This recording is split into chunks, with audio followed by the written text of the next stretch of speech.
A Killer's Mind by Thomas Fincham. A Joe Pullinger mystery thriller. Prologue. Eric glanced out the pickup truck's passenger window. The headlamps cut through the pitch-black night as the truck cruised slowly down a desolate stretch of empty highway. Eric scanned the towering pines flanking the vehicle on both sides, and Ricky, seated behind the wheel, glanced at Eric and asked if he had heard the story about Louise Dwyer. Eric shook his head. No. Who was she? Ricky smirked. He checked over his shoulder for the cops.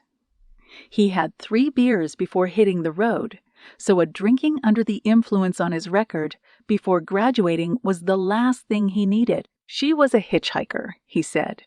She was walking down this same stretch of road back in the 70s when this dude named Roland picked her up. Who was he? Eric asked, his stomach grumbling. The meatloaf his mother had made him an hour before wasn't agreeing with him.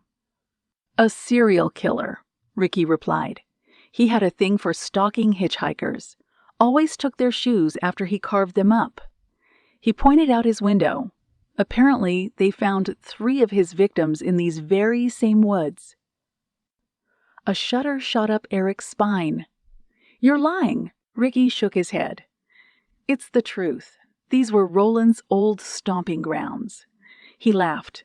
They say he's still out there somewhere. He held up a finger. They held up a finger. They also say that the bodies of some of the people he murdered have never been recovered.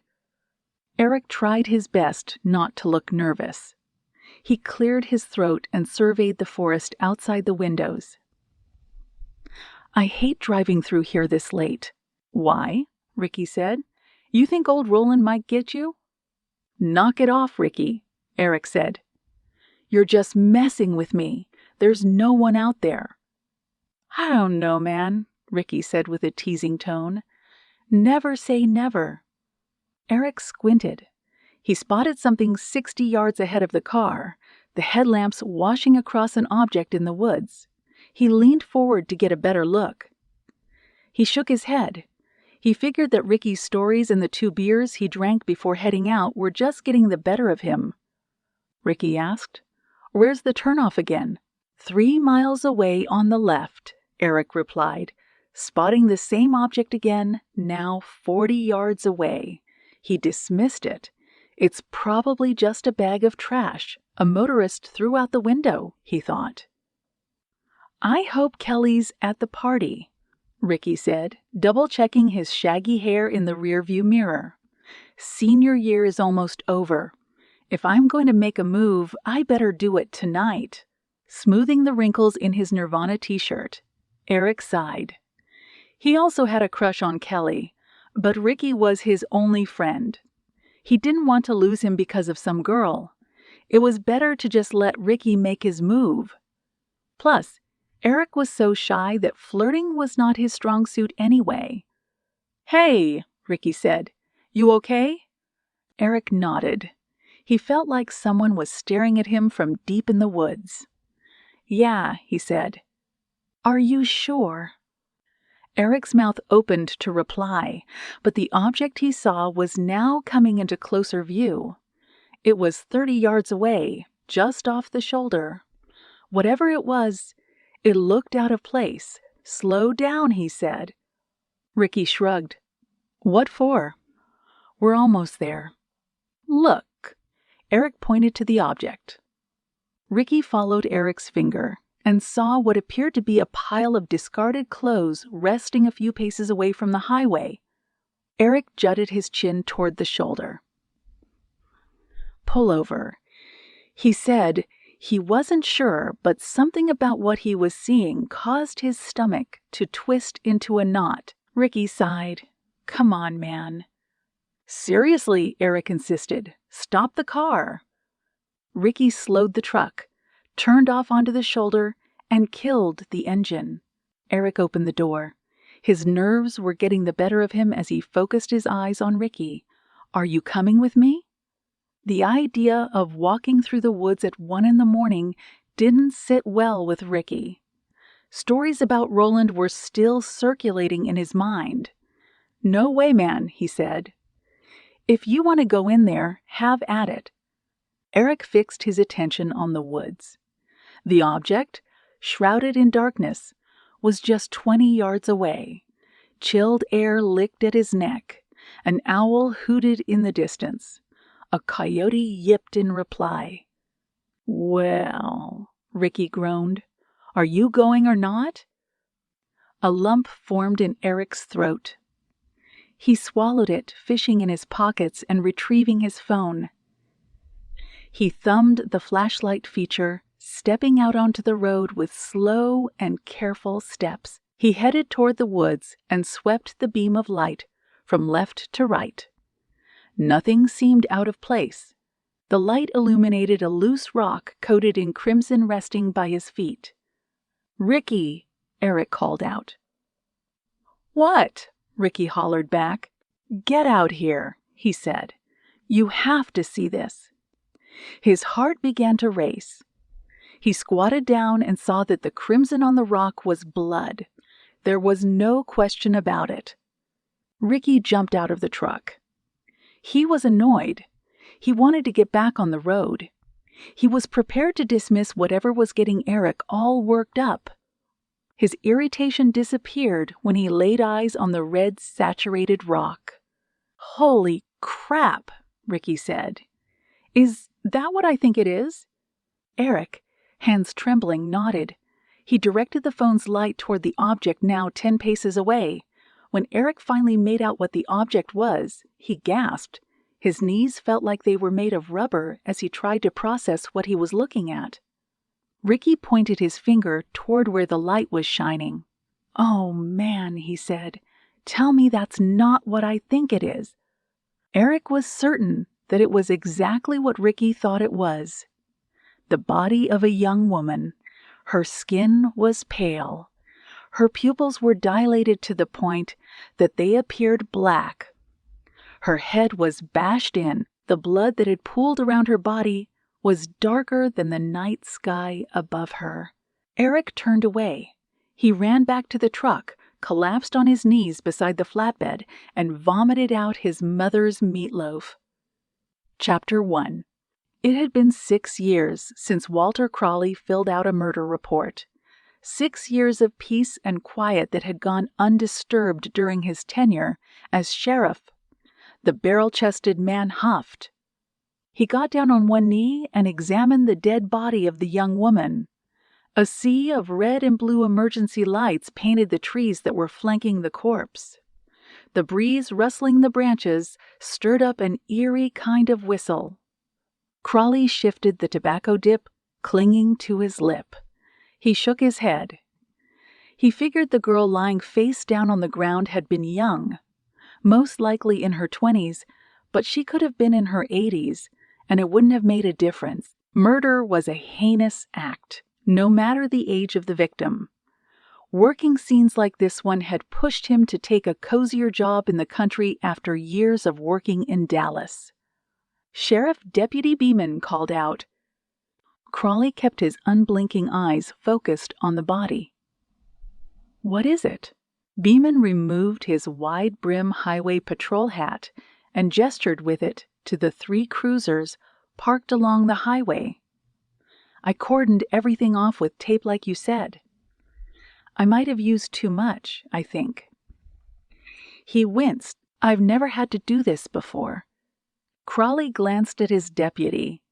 Young Beeman was wide-eyed, pale-faced, and standing back a considerable distance from the body peppered with bits of brain matter. The biggest action the kid had ever seen on the job was chasing down a few speeders. Same went for the 3 other deputies standing guard around the scene. "Where are the kids that called this in?" Crawley said. Beeman forked a thumb over his shoulder. "They're by their truck. Deputy Coleman's taking their statement. They're a little shaken up." The rock coated in blood lying beside the body caught Crawley's eye. "Can't blame them. Something like this will make anyone's stomach churn." Beeman jutted his chin toward the body. "What do you think happened here, Sheriff?" Crawley examined the gaping wound in the back of the young woman's skull.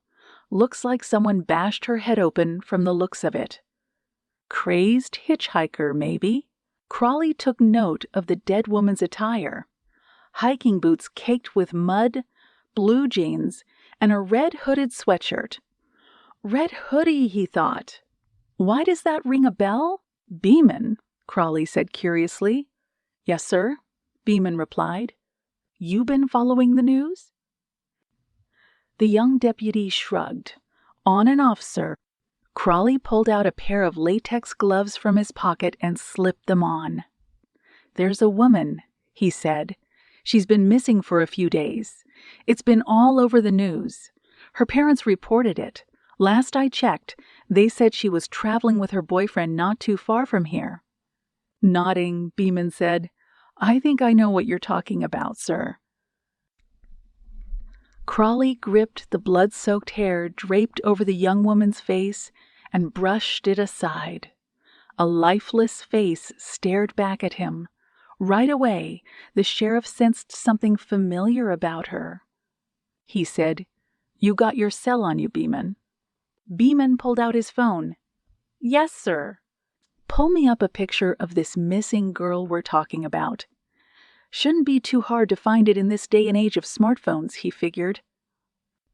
The deputy scrolled the internet for a few moments before holding up the phone. "I found it," Crawley said. "You got a name?" "Yes, sir," Beeman said as he squinted at the phone. "Her name's Kenzie Miller. The report I'm reading says she was traveling with a guy by the name of Miles Fletcher. They were supposed to return home 3 days ago, but never came back." Crawley held out his hand. Beeman handed over the phone. The sheriff stared at the photo of a radiant and bright-eyed woman smiling from ear to ear. She was wearing a red hooded sweatshirt similar to the one on the body. The woman in the picture appeared happy, full of life, the complete opposite of the deceased woman Crawley was stooped next to. "What is it, sir?" Beeman said. Crawley held the phone up to the dead woman's face.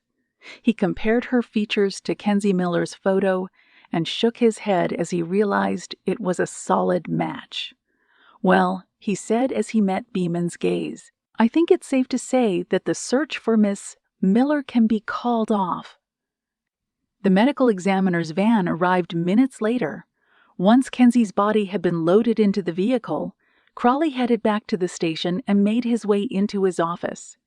He snagged the phone on his desk and dialed a number from memory. Waiting for the other end to pick up, he stared out the window at the wilderness illuminated by the full moon. Something about the vista caused the hairs on the back of his neck to stand up. "FBI Seattle," a voice greeted Crawley over the phone. Crawley cleared his throat. "This is Sheriff Walter Crawley. I'm calling from Deschutes County Sheriff's Office. I need to talk to the special agent in charge." The call was transferred. Crawley was greeted by a man who said his name was Robert Grantham. "Evening, Mr. Grantham," Crawley said. "I just found a young woman dead on the side of the road off Highway 97. I figured it was best I give you a call," Grantham asked. "Why is that, Sheriff?" "Because the body we just found belongs to a missing girl by the name of Kenzie Miller. Medical examiner just picked her up. I think your people have been looking for her, and this isn't exactly something we're equipped to handle." Grantham paused a moment before asking for the details. Crawley gave Grantham everything he knew about the situation before asking if the special agent in charge would be sending someone to take command. "I will," Grantham said, "but I'll need you to keep this quiet from the media until I can get one of my people out there. It'll take a few hours, so it's best that we keep a lid on this until we can sort everything out." "Not a problem," Crawley said as he grabbed a pen and paper. "What's the name of the agent you'll be sending our way?" "Pullinger," Grantham said. Special Agent Joe Pullinger. Chapter 2. It's a boy this time around, Sam Pullinger said, his face brimming with a smile. But Kim doesn't want to tell anyone except for close family, so make sure you keep it a secret. Joe Pullinger, watching a trio of kids whisk past her in the backyard, pulled her brother in for a hug. The sun was shining. The wind was blowing. The baby shower she had planned for Kim 2 weeks in advance was going off better than she had anticipated. Normally, it was hard for her to indulge in any kind of downtime, but the party was filled with enough laughter, grins, and new memories being made that there was nowhere else she'd want to be. "That's amazing, Sam," she said, patting her older brother on the back. "What did Chrissy have to say when you told her she was going to have a little baby brother?" Sam fixed his attention on his daughter. Chrissy scampered around the lawn with the other youngsters, her little pink sundress flapping in the wind, cheering and clapping her hands as she ran from one side of the yard to the next. The kids were taking turns tagging one another, some of them flitting in and out of the bouncy castle that Joe had rented to keep them entertained. "She's thrilled at the idea of having a sibling," Sam said. "She told me she would have preferred a sister, but, as she put it, a brother will do just fine." Joe laughed. Moving to Seattle in a bid to distance herself from her past had provided her with a whirlwind of opportunities. By far, the most rewarding was spending more time with her family and watching her 7-year-old niece grow into a pint-sized adult before her very eyes. "Auntie Joe," Chrissy called out. Joe turned around and spotted her niece running toward her. She outstretched her arms, scooped Chrissy up, and planted a big kiss firmly on her cheek. "Having fun?" Joe asked. Chrissy bobbed her head repeatedly. "This is the best time ever." "Ever? Well, I'm glad to hear it. We should throw another party next week." Chrissy eagerly looked at her father. "Can we, Daddy? We should throw a second baby shower." Smirking, Sam nudged his daughter playfully. "Well, let's finish this party first, and then we'll have a talk about the next one." Chrissy began to squirm. Joe placed her down. Her niece then pointed to the inflatable fortress and informed her father that she was going back inside. "No pushing," Sam said. "Okay." Nodding, Chrissy said, "I won't, Daddy," before scurrying back into the castle. "I wish I had her energy," Joe said as she watched Chrissy frolic about with the other children. "Every morning I wake up, I feel like I'm slowing down a little bit." Sam scoffed. "Oh, nonsense. You're not that old." He motioned toward his brow with the beer bottle in his hand.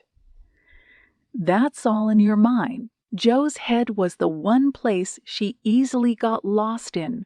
Her intuition and skill sets as an FBI agent took up plenty of space in her brain, but the other parts were permanently rented out by darker memories of the past that still haunted her, ones she knew had slowly chipped away at her stamina, and maybe even her sanity. "Trust me," Joe said with a sigh. "I think about that all the time." Sam fetched a drink for Joe from the cooler while she watched the adults congregate around Kim Davis Pullinger. Kim's hand was pressed against her 9-month pregnant belly, radiating enthusiasm and snickering in reply to something one of the grown-ups was whispering in her ear. Once her laughter died down, Kim turned her focus to Joe, waving and mouthing the words "thank you," prompting Joe to mouth "you're welcome" in response. "Well done, Joe," Sam said. "This is a day for the books." "I completely agree," Joe replied, relishing the moment and hoping that it would last as long as possible. Her cell phone rang. Grantham's name flashed on the caller ID. Jo had a sense her joy was about to be short-lived. Chapter 3. "Am I interrupting anything?" Grantham asked. Jo glanced over her shoulder at the guests as she closed the back door leading into the kitchen. She covered the phone with her hand to conceal her sigh before replying, "No, sir." "Good," Grantham said. "I just talked to your squad supervisor and asked him to release you for an assignment I want you to personally report to me about." Jo stifled another sigh. "What is the assignment, sir?" "I need you to head down to Bend, Oregon." "What's in Bend?" "A body. Female. Caucasian. Early 20s. Pair of kids found her on the side of the road off Highway 97 late last night. The Deschutes County Sheriff just called it into our office a little while ago." Jo furrowed her brow. "This isn't something they can handle on their own?" Grantham asked. "Have you been keeping up to date on the Kenzie Miller case?" "On and off," Jo replied. Grantham drew a breath and said, "Well, the body they found is Kenzie Miller's. She's currently over at the Deschutes County Medical Examiner's office." Jo remembered brief bits of news footage pertaining to the girl's disappearance. She recalled the photo that had been shown on the television. A young woman who looked like the all-American girl next door, with a wide smile and a bright future ahead of her. Jo had hoped that Kenzie's case would result in a positive outcome. "I see," Jo said. "And they're sure it's Kenzie Miller?" "Yes," Grantham replied. "DNA samples are being collected as we speak. All they have now is a visual ID. I need you to get down there. I've dispatched a tech to do an analysis and confirm that it's Kenzie Miller's body. She's on her way there now." "Understood. What about the media? Do they know that Deschutes County found a body?" "No, not yet. The sheriff is bullheaded, so he's doing a good job at keeping them at bay. Speaking of which, what do you know about the case?" Jo scoured her memory. There was something about her traveling with a boyfriend. "I can't recall the name. Miles Fletcher. The sheriff has his people currently combing the highways to find him. So far, they haven't turned up anything." Jo asked, "Do you have a cause of death for Kenzie Miller?" "Blunt force trauma from what was relayed to me," Grantham replied. "Listen, time is of the essence, so I need you to go there and run point on this. I have a feeling that we're in the early stages of a manhunt to find Fletcher. Get to Bend, relay your findings to me, and then we'll coordinate accordingly. I'll head out now, sir." "Thank you, Agent Pullinger." Jo hung up the phone. She turned around, ready to inform Sam, Chrissy, and Kim that she would have to cut her time with them short. Sam was standing in the doorway behind her with a disappointed look on his face. Jo could tell that her older brother already knew. Forcing a smile, she said, "How long have you been listening in?" Sam shrugged. "Just long enough that I heard the tail end of it." I could tell it was serious. He laughed. "You didn't even hear me walk in." "I'm sorry, Sam," Jo replied in a flat voice. "I have to go to Bend for a little while." The lines in Sam's brow wrinkled. "What's happening over in Bend?" Jo had learned not to divulge to her family too many details about her cases. It was not safe for them. Her last case had gotten Sam in the middle of a crossfire. She still struggled with memories of him being slowly suffocated at the hands of a deranged killer. "It's probably better if I don't say," she said. "Ignorance is bliss." Sam batted the comment aside with a swipe of his hand. "You don't have to explain." Jo glanced at the party through the window. Above the sink, she spotted Chrissy waving at her from by the bouncy castle. She was jumping up and down with delight as the other children joined in. It was hard for Jo to push away the thought that Kenzie Miller was once Chrissy's age, and now she was lying dead on a cold metal slab in a medical examiner's office. "I don't want to put a damper on the party," Joe said. "It might be better if I just head out. Maybe you can tell Kim and Chrissy that I needed to." Sam held up his palm. "It's okay, Joe. Really. I'll tell them in a little bit. Don't worry about it. They'll understand." Joe saw the color had suddenly drained from her brother's face.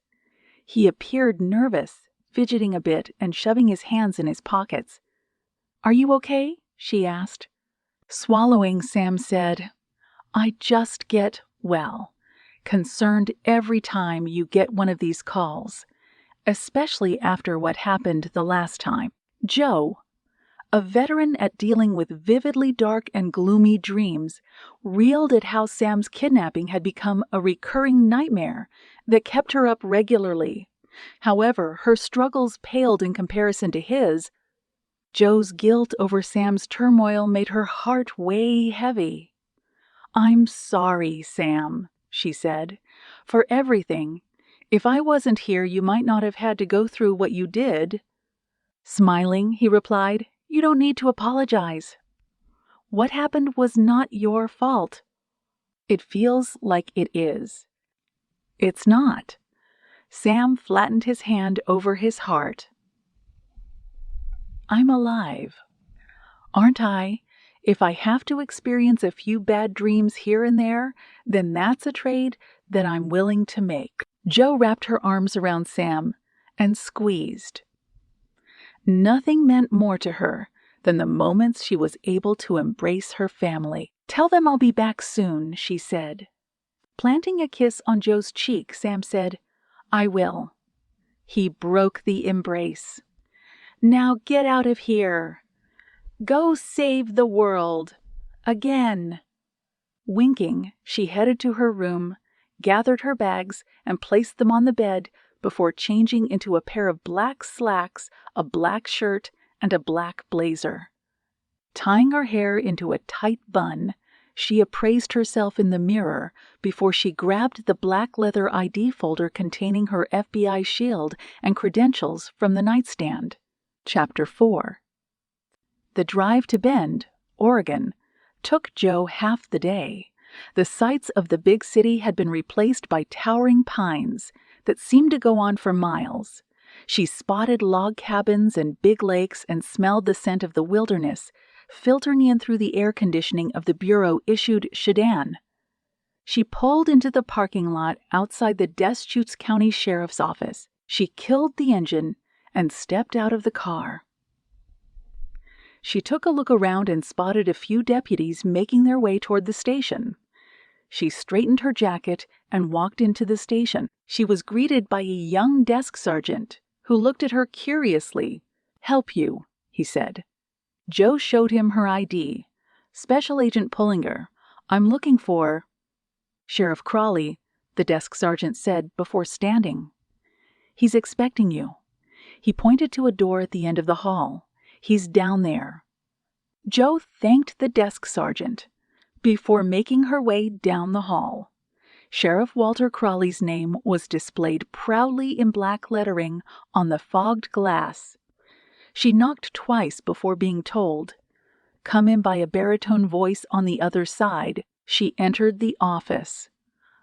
A towering man built like a linebacker with a mustache clinging to his lip greeted her with a wry smile. "You, the FBI lady?" he said. Joe nodded. "Agent Pullinger." Crawley stuck out his palm. "Sheriff Crawley. Call me Walter." Joe shook his hand. "Good to meet you, Walter." "Likewise," Crawley said while he checked Joe's attire. "You got that city look about you. Ever been to the country before?" "A handful of times," Joe replied. "Well," Crawley said, "things work differently here. You'd be surprised by the kind of shenanigans that go on behind closed doors. But to be honest, I don't think we should waste any more time with chit-chat." The sheriff jutted his chin toward the door. "Got a body in the morgue and a crime scene that needs some looking at. I just need to know where you want to start first." Joe informed him that she wanted to see the body. He led the way to the parking lot where a pickup truck was waiting near the front entrance. The Deschutes County emblem was emblazoned on the doors. It was hard not to be charmed by the small town setting. Joe got in the passenger's side while Crawley got behind the wheel. During the drive to the medical examiner's office, Crawley provided the details about where Kenzie's body was found and who found her. When Joe asked for an update on the dragnet in place to find Kenzie's boyfriend, Miles Fletcher, the sheriff informed her that nothing had turned up so far. He parked the pickup truck outside the medical examiner's office, and they got out. The chill of the air conditioning lapped at Joe's skin when she entered the building. She felt like she had stepped into a freezer. Following Crawley to where the bodies were kept, they were greeted by a woman as thin as a broom handle. "Agent Pullinger," Crawley said, motioning to the woman with his hand. "This is the county medical examiner, Marie Unger." Marie adjusted the spectacles on the bridge of her nose and said, "Never had the FBI here before. I feel like I'm on a TV show." Joe shrugged. "I'm just here to help. So what can you tell me about our victim?" "Female," Marie said. "Age 21. Caucasian." She nodded toward the metal table in the center of the room. "If you'll follow me over here, please." A dead body was something Joe never got used to looking at. She had to always remind herself that it was someone's loved one, a person in need of her skills in order to get justice. Marie pulled back the sheet to expose a naked Kenzie Miller. Her skin was a pale shade of blue. Her body was stiff, with her arms resting at her sides. The eyelids were closed. A hint of a grimace rested on her face. Joe, appraising the body, wondered who she had seen right before her life was taken away. The truth, she thought, had died with her. "Blunt force trauma," Marie said, gesturing to Kenzie's head. Joe rounded the table. She saw a gaping wound in the back of Kenzie's skull. "What was it?" she asked. "What was used to kill her?" Crawley said, "A rock. Plenty of them in the forest. Had one of my boys test it for prints." "Did you find anything?" Crawley shook his head. "No, not yet. But I believe the assailant was likely wearing gloves. However, it's only a hunch, so don't quote me on that." Joe spent a few moments examining the corpse. She discovered wounds on Kenzie's palms, a few bruises on her wrists, dirt under her fingernails. "From what I can tell," Marie said, "our victim was crawling away on her hands and knees while the killer was attacking her. Looks like he kicked and punched her a few times, based on the bruises and contusions. The stains we found on her clothing confirm this, as do the defensive wounds." She then pointed to the back of Kenzie's skull. The victim was on all fours when the killer struck the fatal blow to the back of her head. Joe asked Marie, "Did you pull samples from the wounds? And the clothing?" Marie nodded. "Yes, ma'am, and as standard procedure, we'll be running tests on them." "The boyfriend," Joe said, "Miles Fletcher. I'll need to get something of his at some point so we can reference his DNA against whatever we find on the body." She looked at the sheriff. "I want to see where she was found. Maybe there's something there we haven't stumbled upon just yet." Crawley crossed his arms. A pensive expression was on his face. "I need to ask you something, Agent Pullinger." Joe looked at him. "Go ahead." The sheriff pointed to Kenzie's body. "Someone murdered that girl in cold blood."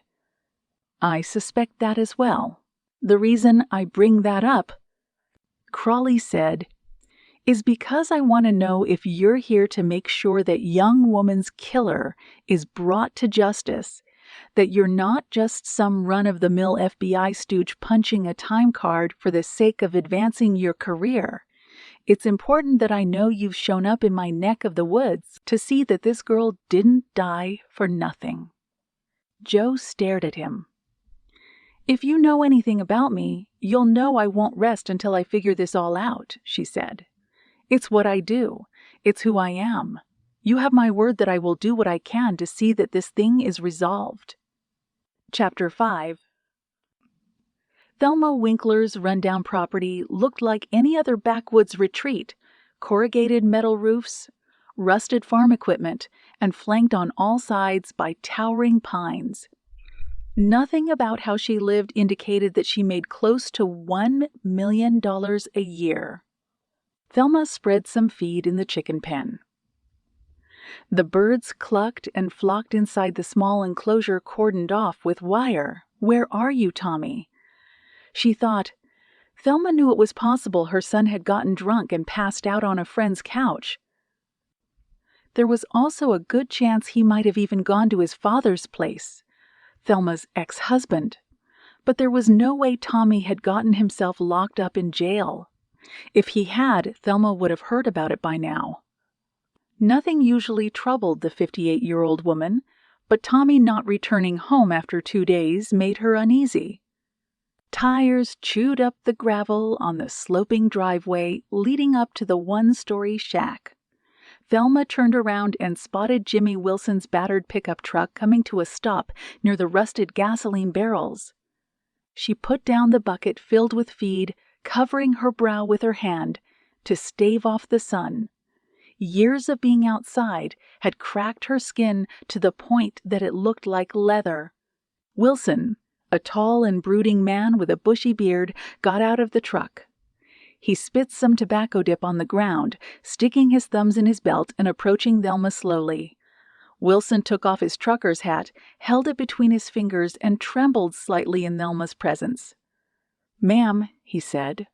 Thelma drew a breath. Her lips tightened into a fine line. "You didn't find him?" Wilson shook his head. "We looked everywhere. Tommy wasn't at any of the usual places." Thelma turned away. She fixed her eyes on her derelict home, to the window on the right, that was Tommy's bedroom. Something was wrong. She could feel it in her bones. "Where's Burke?" she asked. "At home," Wilson replied. "Wake him up. I want the two of you to scour the whole town. Don't leave any stone unturned. I want my boy found." "What about the law?" Wilson asked. "Should we contact the sheriff and see if—" Thelma waved her hand through the air. "I don't want him knowing about this. We'll handle the matter by ourselves. If you do catch wind that Tommy's been arrested, you come right to me." Wilson said, "What about Andy? I can stop by and see if he's heard from him." Thelma made it a point to steer as clear as she could from her ex-husband. She allowed the man to have contact with his son, but he was no longer permitted to participate in the family business. It was possible that Andy might know where Tommy was, but Thelma would want to confront him directly. "I'll talk to him," she said. "In the meantime, you go and get Burke." "I will." Wilson fixed his eyes on the ground. "But there's something else I need to tell you first." Thelma crossed her arms. "What is it?" "The money," Wilson said. "When I stopped by the bar to get everything ready, I went into the back room and—" The safe was open. The cash wasn't inside it. "It's gone." Thelma closed her eyes. She didn't want to believe that Tommy had taken the money, but deep down, she knew that he did. If the people she worked for knew it was missing, hell would have to be paid. Her heart started to beat wildly inside her chest. Her thoughts raced about what her employers might do if they learned the truth. "Get a move on it," Thelma said. "I want my boy brought back along with that money." "I will." Thelma crooked a finger at Wilson. "I don't need to remind you what will happen if neither is returned to me." Wilson swallowed the lump in his throat. "No, ma'am." Chapter 6. Joe focused on the patch of dirt where Kenzie's body had been found. A flag was sticking out of the ground, pinpointing the spot where the rock that was used to assault her had been discovered. Standing behind Joe was Sheriff Crawley, scanning the forest while Joe assessed the scene. "Any tire tracks?" Joe asked. Crawley nodded. "Just one. Looks like the van drove about 5 feet into the forest, stopped, and then backed out. We took impressions. They match the van belonging to the boyfriend. That's gone missing." "What's the make and model of the vehicle?" 2019 VW Emerald Green. Miles Fletcher had purchased it 6 months ago. Joe imagined the van driving up the highway late at night, it pulling over, Kenzie fleeing, the boyfriend following after her, Kenzie tripping and falling onto her back, screaming and pawing at her attacker, who beat her with his fists and feet. Joe could see Kenzie turning onto her belly. Miles Fletcher scooping the rock off the ground, raising it, smashing it against Kenzie's skull and ending her life. "So," Crawley said, "what do you think?" Joe examined her surroundings. She spotted nothing out of place, nothing that suggested anything other than what the facts presented. "From the looks of it," she said, "it does appear that Kenzie Miller was murdered by Miles Fletcher. After that, he fled the scene." The muscles in Crawley's jaw tensed up. His face turned a shade of red. "Little ingrate," he grumbled. "Plenty of places he could be hiding out in. It might take some time, but we'll find him." Joe nodded. "I'm sure you will, Sheriff," she said, "but I hope you don't plan on using any cowboy tactics to take him down." Crawley pinned his gaze on Joe. "I want him alive, if that's what you're asking." "It is," Joe said.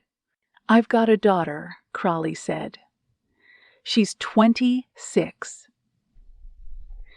If something like this happened to her, I'd want to see the person responsible paraded in court for the world to see. Then it's time to hand over what we know to the media. I want to put Miles Fletcher's face out there. Until we find something that says otherwise, he's our prime suspect." Crawley nodded. "I can get a press conference set up in the next hour or so." "Good," Joe said. "Things will move fast by that point, so we'll need to be ready." "I've been ready, Agent Pullinger." "All my life." Joe phoned Grantham and updated him on her findings. After hanging up, she surveyed the crime scene once more. She wanted to know what led up to the moment of the crime and what prompted the assailant to take Kenzie's life. She pulled out her phone. Did a search for Kenzie Miller on a popular social media site. She scrolled through 5 profiles before finding a picture that matched Kenzie's face and opened it. "That's her," she thought. Crawley squinted. "What are you looking for?" "Anything that stands out," Joe replied. She went through Kenzie's page. Most of the photos featured Kenzie and Miles engaged in various activities. Lying on the beach, hiking, sitting in the nosebleeds at a baseball game, hugging, laughing, and kissing. Joe turned the phone around for Crawley to see.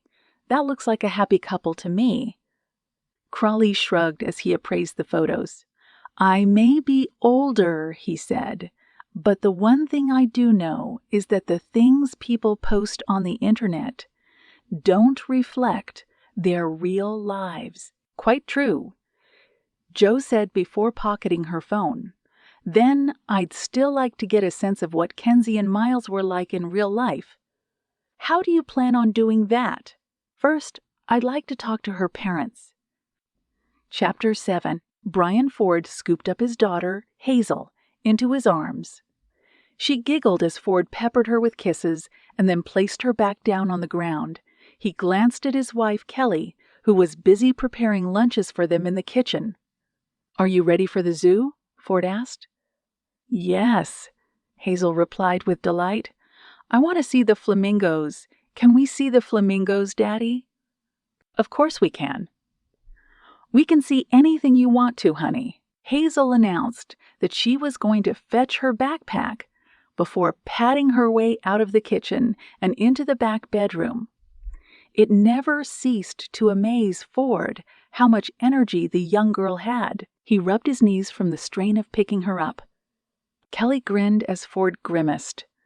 After a moment, she snickered. "What?" Ford asked. "You're getting older," his wife replied. "Still as handsome as ever, though." Ford stood up straight. The curse of the Ford family always comes in the form of bad knees. She rounded the counter, wrapped her arms around her husband's waist, and planted a kiss on his cheek. "You're still a young man by today's standards." "I hope so," Ford said as he ran his fingers through his wife's hair. Kelly cupped Ford's face in her hands. "I'm proud of you." Ford's lips curved into a smile. "What prompted you to say that?" Kelly shrugged. "It's just been a good few months, is all." "You haven't been working late." "You're here for all the important stuff. It's a nice change of pace." Ford pulled his wife in close. "I promised you things would be different," he said, "and I'm sticking to it.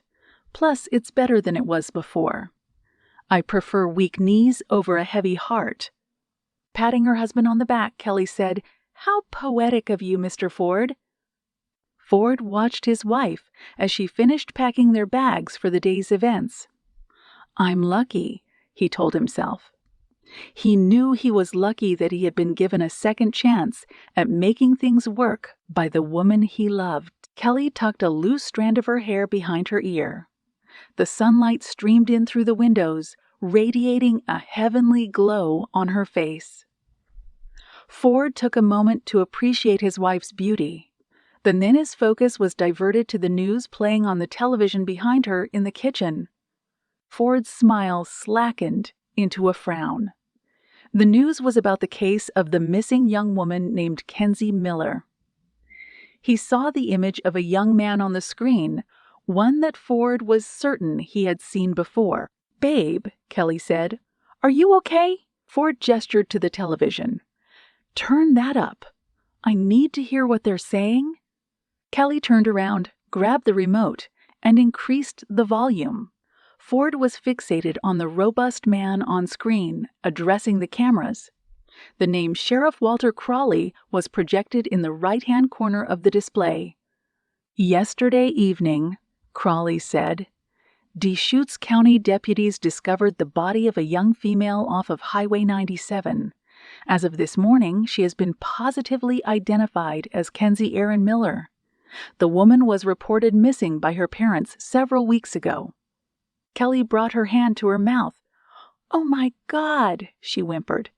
"They found that poor girl." Ford said nothing as he inched closer to the screen. The sheriff spoke about his department working with the FBI. A second later, the shot featured Ford's one-time partner, Joe Pullinger, standing quietly off to the side. "I can't believe it," Ford whispered. Crawley, bracing the sides of the podium, glanced at the page of notes in front of him. After an initial probing into the case, he said, "The examination of the facts has led us to believe that the prime suspect in our investigation is Kenzie's boyfriend, Miles Allen Fletcher." Ford suddenly backed away from the television. For a moment he thought he might pass out. He sat at the kitchen table, staring out the window into the backyard as Crawley announced that a full-fledged manhunt was underway for Miles Fletcher. "Brian," Kelly said, "what's wrong? You look pale." Ford closed his eyes. He slowly crooked a finger toward the television, parted his lips, and said, "I know that kid." "Who?" "Miles Fletcher," Ford said. "That's my godson." Chapter 8. The Miller home was in Garfield County, a modest community filled with loving families and thriving greenery that went on for miles. The moment Joe arrived at the house and was led inside, she saw that Lorraine Miller appeared fatigued, no doubt having stayed up for days, worried about where her daughter, Kenzie, had gone missing. Joe was surprised to see how composed she was, though. Lorraine tucked a strand of raven-colored hair behind her ear. "Our family has been through a lot," she said. We lost Kenzie's brother when he was 6. Leukemia. We've always been a strong family. I just can't believe that this is happening again, that we've lost another child." "I'm so sorry, Mrs. Miller," Joe replied. "Believe me," Lorraine said, "I'm still in shock over all of this. Part of me feels like this is all just a terrible dream. I suppose I'm waiting for it all to just, well, hit me." Joe said, "You should give yourself some more credit, Mrs. Miller. Everyone grieves differently." Lorraine's husband, Martin, entered the living room. His eyes were cracked red. A pair of coffee mugs were in each hand. "I'm not sure how you take your coffee, Agent Pullinger," Martin said as he handed Joe a mug. "Black is fine," Joe replied. "Thank you." Martin sat next to his wife. He wrapped his arm around her shoulder and kissed her head. Both of their children are gone, Joe thought. I can't even begin to imagine how they're feeling. "We had no idea," Martin said, "that the FBI was getting involved in all of this. We only found out after we heard about it on the news." Joe said, "That's why I wanted to come here. I wanted to personally offer you my condolences. During a time like this, I don't know if it means much." Lorraine shook her head. "It means a lot," she said. "But frankly, we just want to know what's going on." "Of course," Joe said. "It's also the reason why I came here. As you know, our focus is on Miles Fletcher." The look on both Martin and Lorraine's faces was one of utter confusion. Shaking his head, Martin said, "That's the biggest problem we have with this whole thing," Joe said. "And what's that?" Lorraine shrugged. "Miles adored Kenzie," she said. "The two of them were inseparable. We would have never thought in a million years that he would have been capable of something like this." Martin nodded. "It doesn't make any sense." Gesturing to the framed photos on the walls, Lorraine said, "Miles was a huge part of our family. We couldn't have asked for someone better to be dating our daughter. We did so many things together." The thought that he could... Lorraine closed her eyes and began to weep. Martin pulled his wife in close and assured her that everything would be all right. Joe said, "If this is a bad time..." No, Martin cut in. "We want to help however we can. We want to bury Kenzie knowing the truth.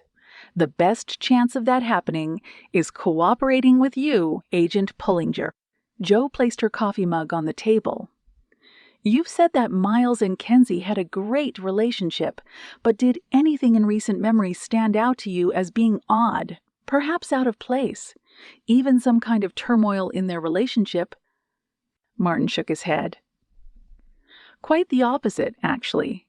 2 months ago, Miles asked me for Kenzie's hand in marriage. I even helped him in picking out a ring."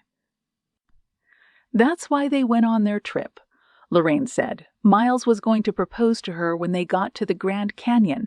What went wrong? Joe thought. What caused things to turn so bad? What about jealous ex-boyfriends? Joe asked. Martin shook his head. They've known each other since high school and neither dated anyone else before. Was there anyone Miles or Kenzie had an issue with, or vice versa? Joe asked next. Lorraine said no.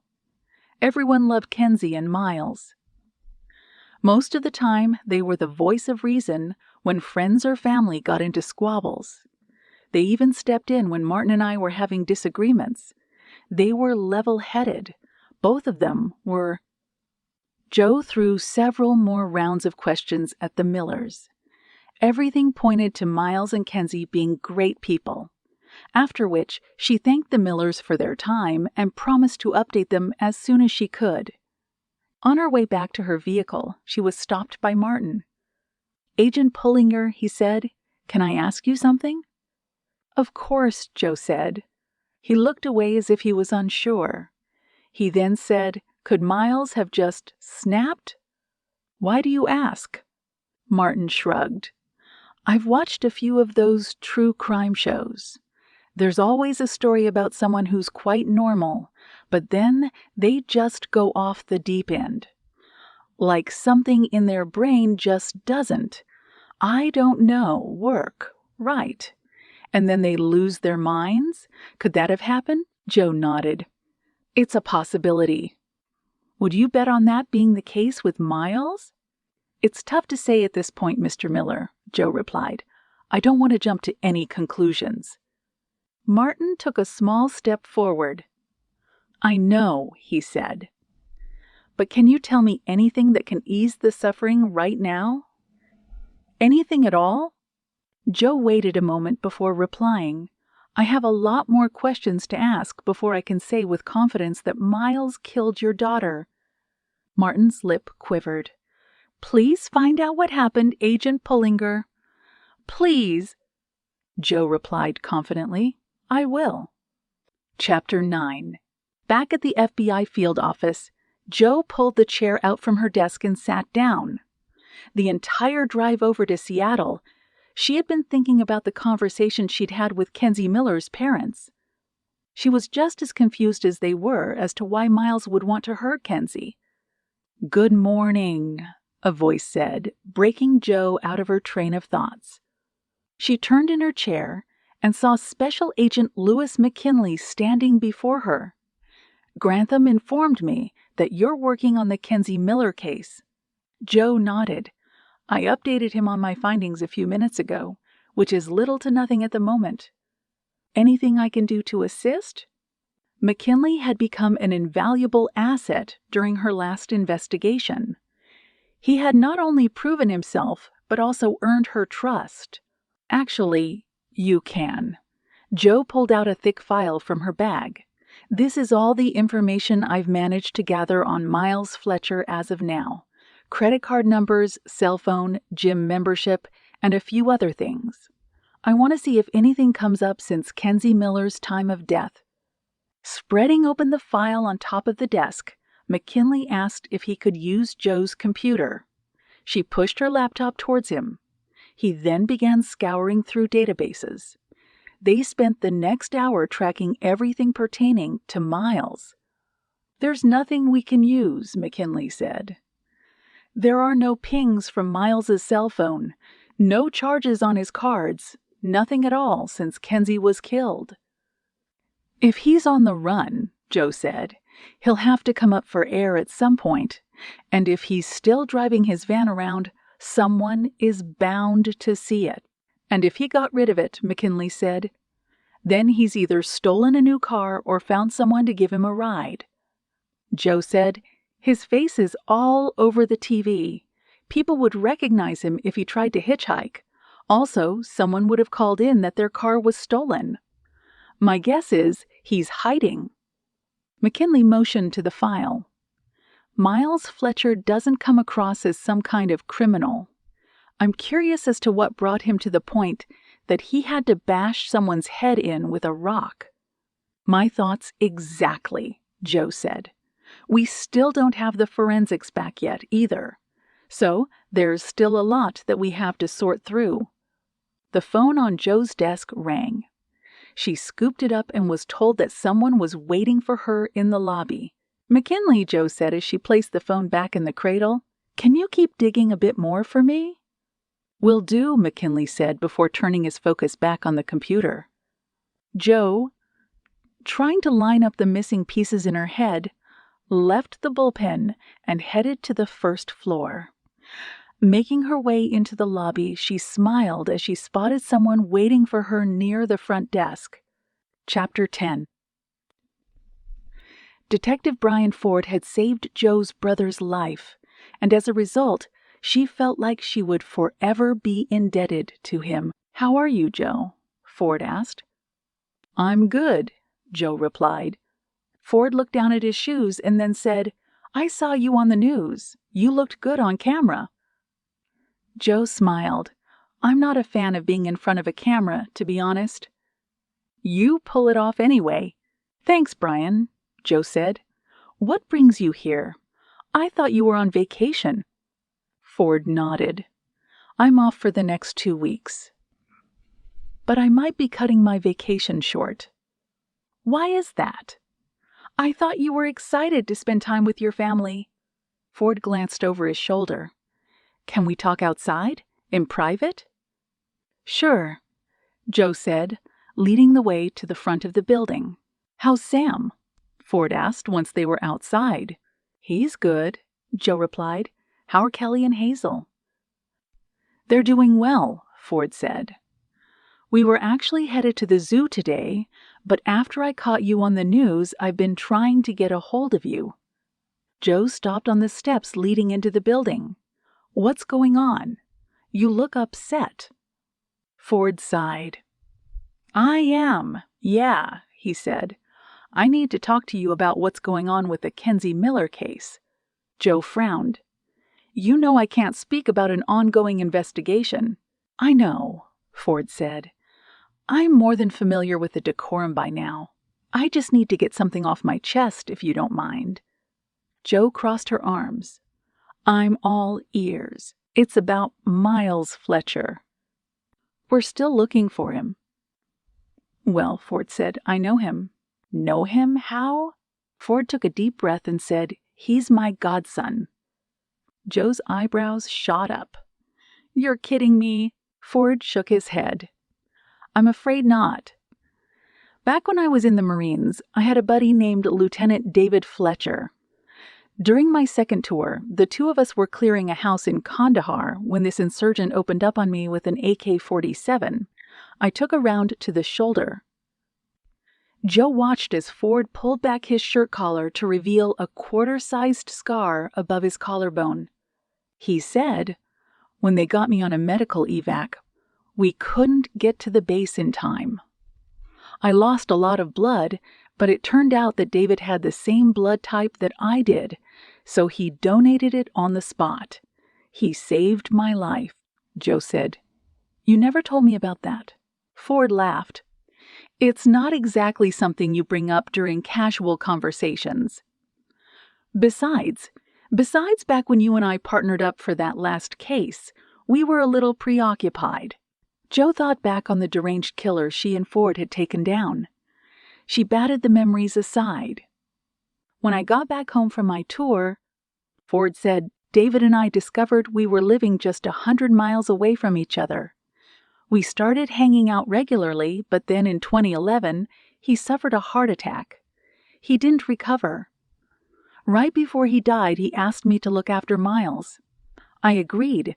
I kept in touch with Miles pretty frequently until he told me about a new girl that he was dating. I didn't hear from him much after that, but I knew he was happy. And why are you telling me all this now, Brian? She asked. I know how these things work. With Kenzie Miller dead and with him missing, he's suspect number 1. Joe didn't say anything. I'm willing to bet my life that the kid is innocent. From what you probably know about Miles already, I'm sure that you have some suspicions as well. Joe did. But she knew that she couldn't say that to him, even if Ford had become a friend. I've said my piece, Ford said. I'm not here to stir up trouble. I know that the kid isn't the real killer, which means the real one is still out there, Joe said. I don't want this to cause a rift between us, but I still have to bring him in and find out what he knows. Ford nodded. I understand. I hope you also understand that I'm doing my job. I do. All I ask is for you to keep an open mind. Nodding, Joe said, I will. He turned away but then stopped. By the way, he said, if there was any one person that I'd want to be leading this investigation, it would be you. Thank you, Brian. She watched Ford get behind the wheel of his car and drive off. Things are getting more complicated than I'd like, she thought. Maybe it's time I have a chat with Miles's mother. Chapter 11. Ford knocked on the door and waited. A moment later, it opened. Standing in the doorway was a short woman with blonde hair, sparkling blue eyes, and a round face. Brian, she said, surprised. Ford smiled. Hi, Rachel. What are you doing here? I just wanted to stop by and check in on you. Are you okay? Rachel shook her head. I just got a call from an FBI agent. She said she wanted to ask me a few questions. Did she stop by already? She said she'd be coming by this evening. Was her name Pullinger by any chance? Rachel looked at Ford curiously. How did you know? I'll explain everything, Ford said. Would it be all right if I came inside? Yes, of course. Ford stepped into the house. It had been some time since he visited the Miller household. Not much had changed. The family photos featuring Rachel, Miles, and David were still on the walls. One photo of Ford and David in their army fatigues was among them. Rachel said, I haven't seen you in 4 years. You have gray in your hair now. Smirking, Ford replied. Having a kid will do that to you. It certainly will. Ford paused and then said, I tried to call you a few times. You never picked up. I'm sorry, she replied. I've been staying away from the phone. Every news station has been calling me on repeat. I had to get the sheriff to shoo away the reporters that kept coming onto the property. Ford noticed her eyes were red. He said, Have you been getting any sleep? She shrugged. Not much. I've been up all night, hoping that Miles will walk through the door. This is a huge misunderstanding, Brian. None of it makes any sense. The photograph in the foyer of 6-year-old Miles caught Ford's attention. The boy was smiling, David holding him and kissing him on the cheek. He didn't do this, Ford said. I'm sure of it. Rachel said, I am too.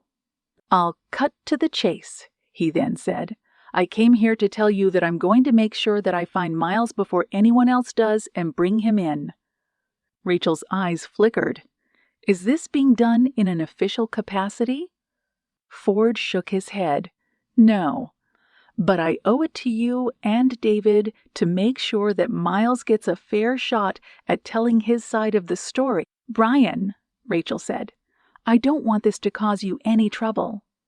Everyone is saying Miles is guilty, Ford replied. I'm worried that some overzealous deputy is going to shoot him on sight because of it. It's better if I do it my way. Sort this whole thing out before it spins out of control. Rachel crossed her arms. You mentioned someone named Pullinger a moment ago, the FBI agent that contacted me. Ford nodded. She's a friend of mine. Does she know you're here? No, Ford said. She doesn't. And it's better if it stays that way. I told her I wouldn't get involved, but that was a lie. Rachel stepped toward Ford. I don't know about this. It sounds dangerous. Ford rested his palms on Rachel's shoulders. Do you trust me? Tears welled in her eyes. Of course I do, she said. You've been an amazing friend to this family ever since David passed. Ford said, I made a vow to David that I would protect Miles, and I intend to do just that. Can you fix this, Brian? Rachel asked. Can you bring my boy home? Ford said confidently, I will. You have my word. Chapter 12. Velma sat at the dinner table in her kitchen. She lit a cigarette, her first in 6 years, and blew the smoke toward the window. She spotted Wilson's pickup truck pulling up the driveway. Wilson entered the house a moment later with a scrawny man beside him named Burke. Wilson removed his hat. Ma'am, he said. Burke shifted the chewing tobacco in his lip. Spittle of it trickled down his goatee. Burke, Thelma said, did you wipe your shoes on the mat outside?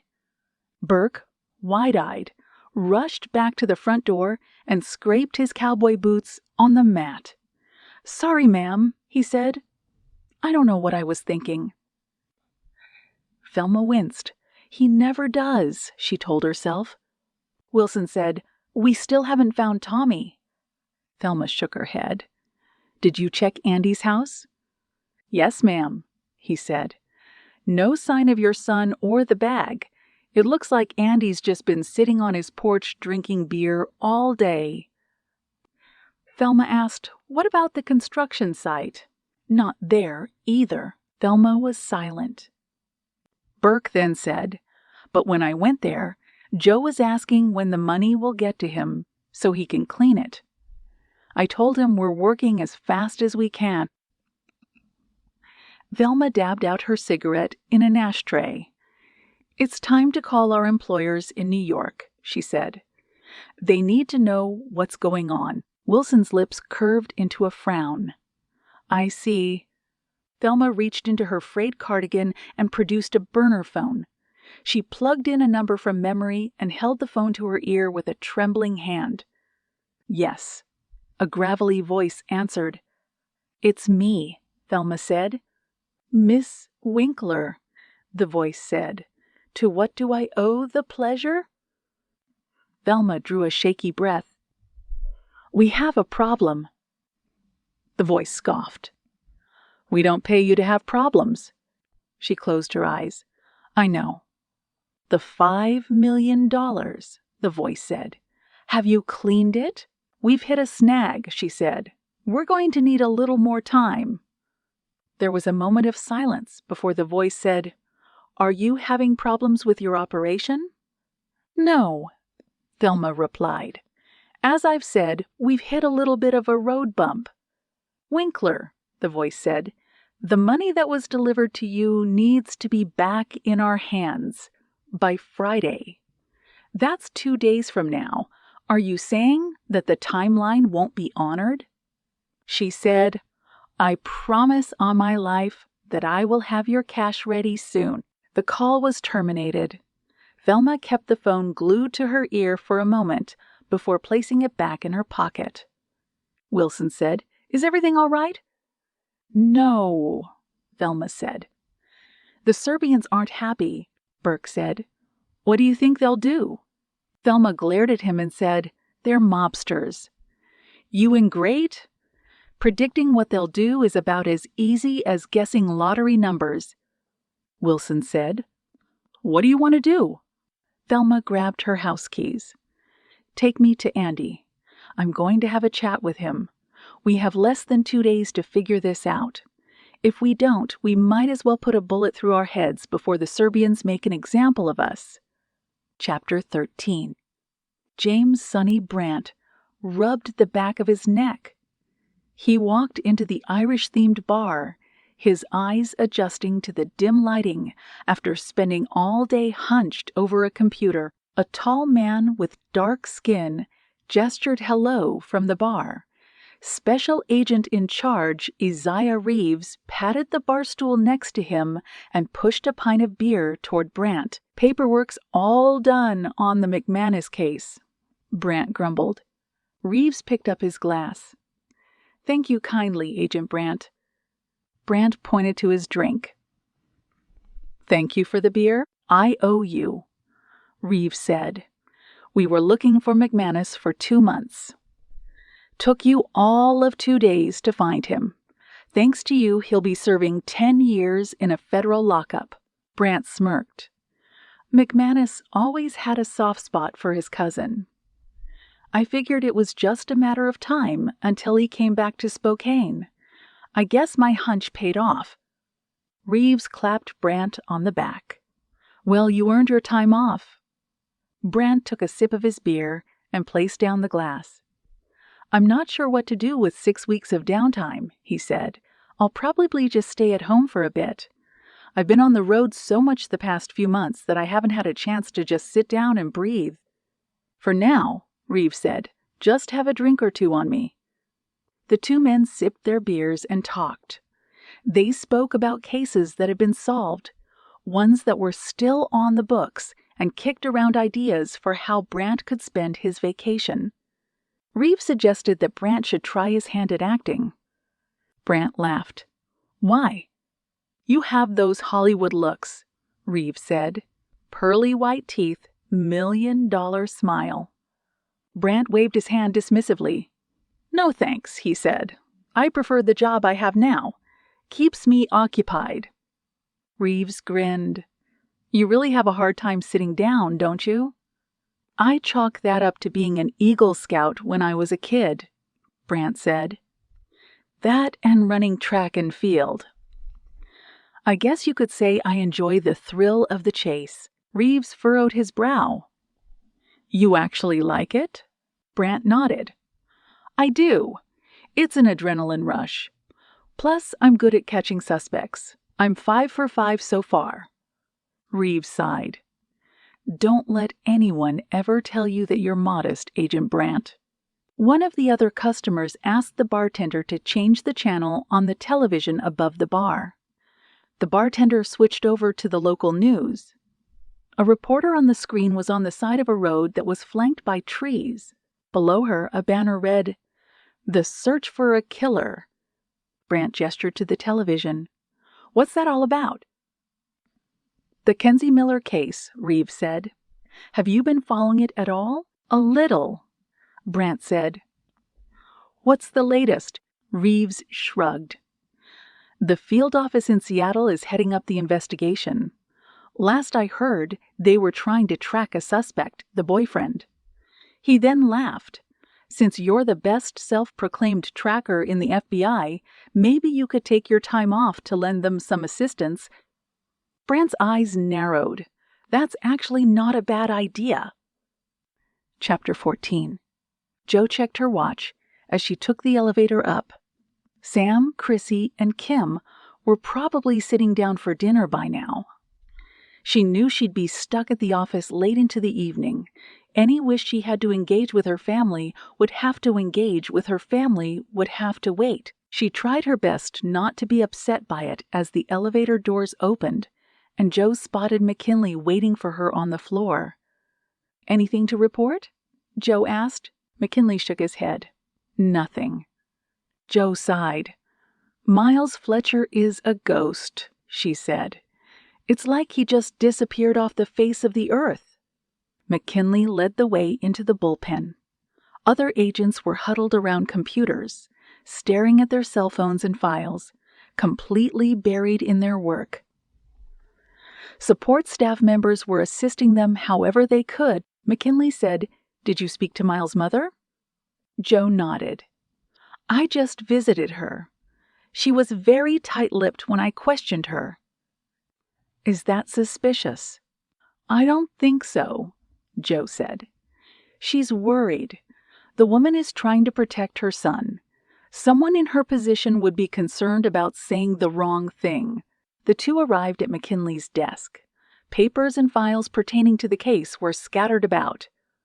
McKinley said, "I found some more information on Miles Fletcher. I discovered a booking report. It turns out he had one arrest back in 2012 that wasn't placed on an official record." Jo's brow wrinkled.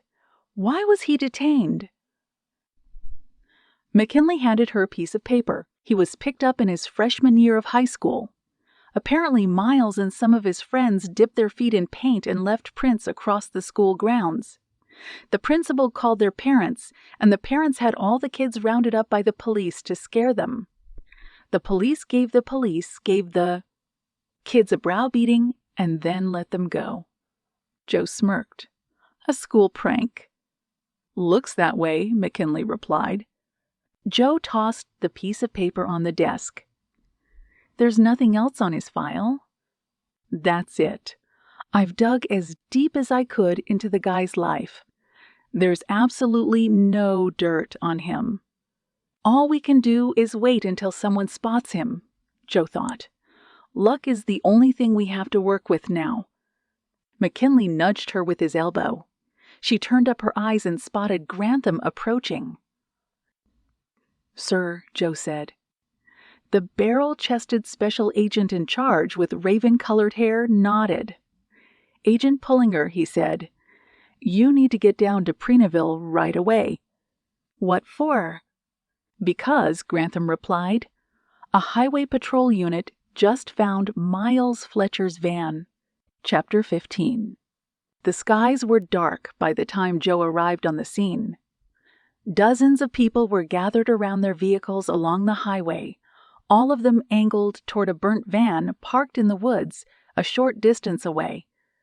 Jo, flashing her credentials to the officers, spotted Sheriff Crawley waiting next to the van. "Agent Pullinger," Crawley said. Jo appraised the van. Every inch of it had been torched. Only the charred frame was left. "When did you find it?" she asked. Crawley stuffed his thumbs into his belt. "An hour ago. A local unit was pulling over a speeder when he discovered it. The plates are still intact. When he ran them, the computer flagged down Miles Fletcher's name." Jo circled the van. "Did anyone touch it?" Crawley shook his head. "No, ma'am." "We need to check it for evidence." "Where's your technician?" "She's on the way." Jo pulled out her flashlight. She clicked it to life and swept it across the van. She focused on the driver's side door. It was ajar. On the ground, she discovered a series of boot impressions. She followed them and saw that the prints led away from the van and deep into the woods. Beyond them was a towering, snow-capped mountain that spanned for miles. Crawley said, "What do you see?" "Sheriff," she said, "I need you to get all available men on the scene. We need to search these woods." Chapter 16. Jo led a group of police officers through the woods. The glow of the moon overhead was dull. She had to rely mostly on her flashlight to lead the way. The nighttime chill licked at her skin. She secured the buttons of her FBI windbreaker to keep herself warm. Sheriff Crawley walked beside her. He swept the ground with the beam of his flashlight, moving slowly so he wouldn't disturb any potential footprints or evidence. "This is odd," she said. "What is?" Crawley replied. Jo nodded over her shoulder. The footprints came to a stop, 20 yards away from the van. An officer behind them quipped, "Maybe a UFO picked him up." Crawley told the officer to keep quiet. The group continued their search, walking for 3 miles until they arrived at a trail leading up to the foot of the mountain. Crawley said, "We can't go up there while it's dark. Too many animals running around right now. This place has a big mountain lion population." Jo shook her head.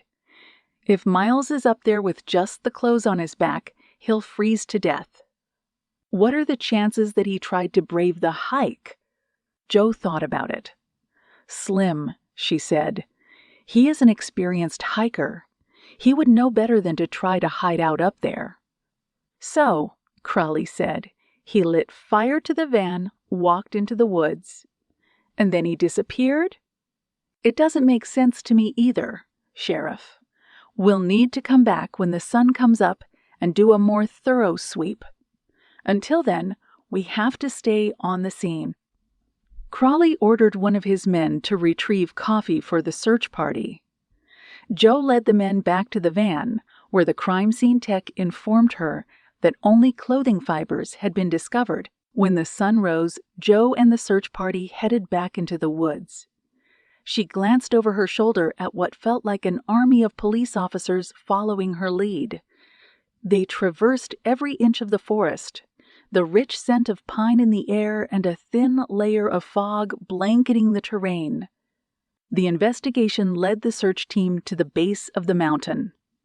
Jo retrieved a pair of hiking boots from her bag and slipped them on. Sheriff Crawley ordered 2 of his deputies to assist her. The 3 of them hiked for 4 miles up the terrain, Jo's knees searing and her lungs on fire from the exertion. By the time they arrived at a lookout offering a vantage point of the entire forest, Jo took a moment to appraise the land below. Agent Pullinger, one of the officers assisting her, said, "It's going to get dark soon." Jo sighed. "Where the heck are you, Miles?" she whispered.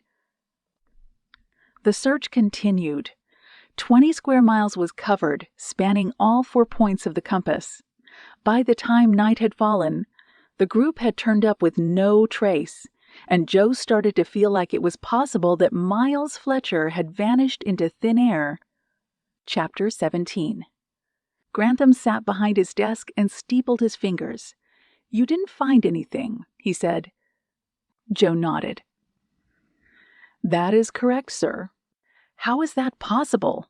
Grantham said. "If Miles Fletcher ditched the van, he would have either left on foot or been picked up by someone passing through." Joe shook her head.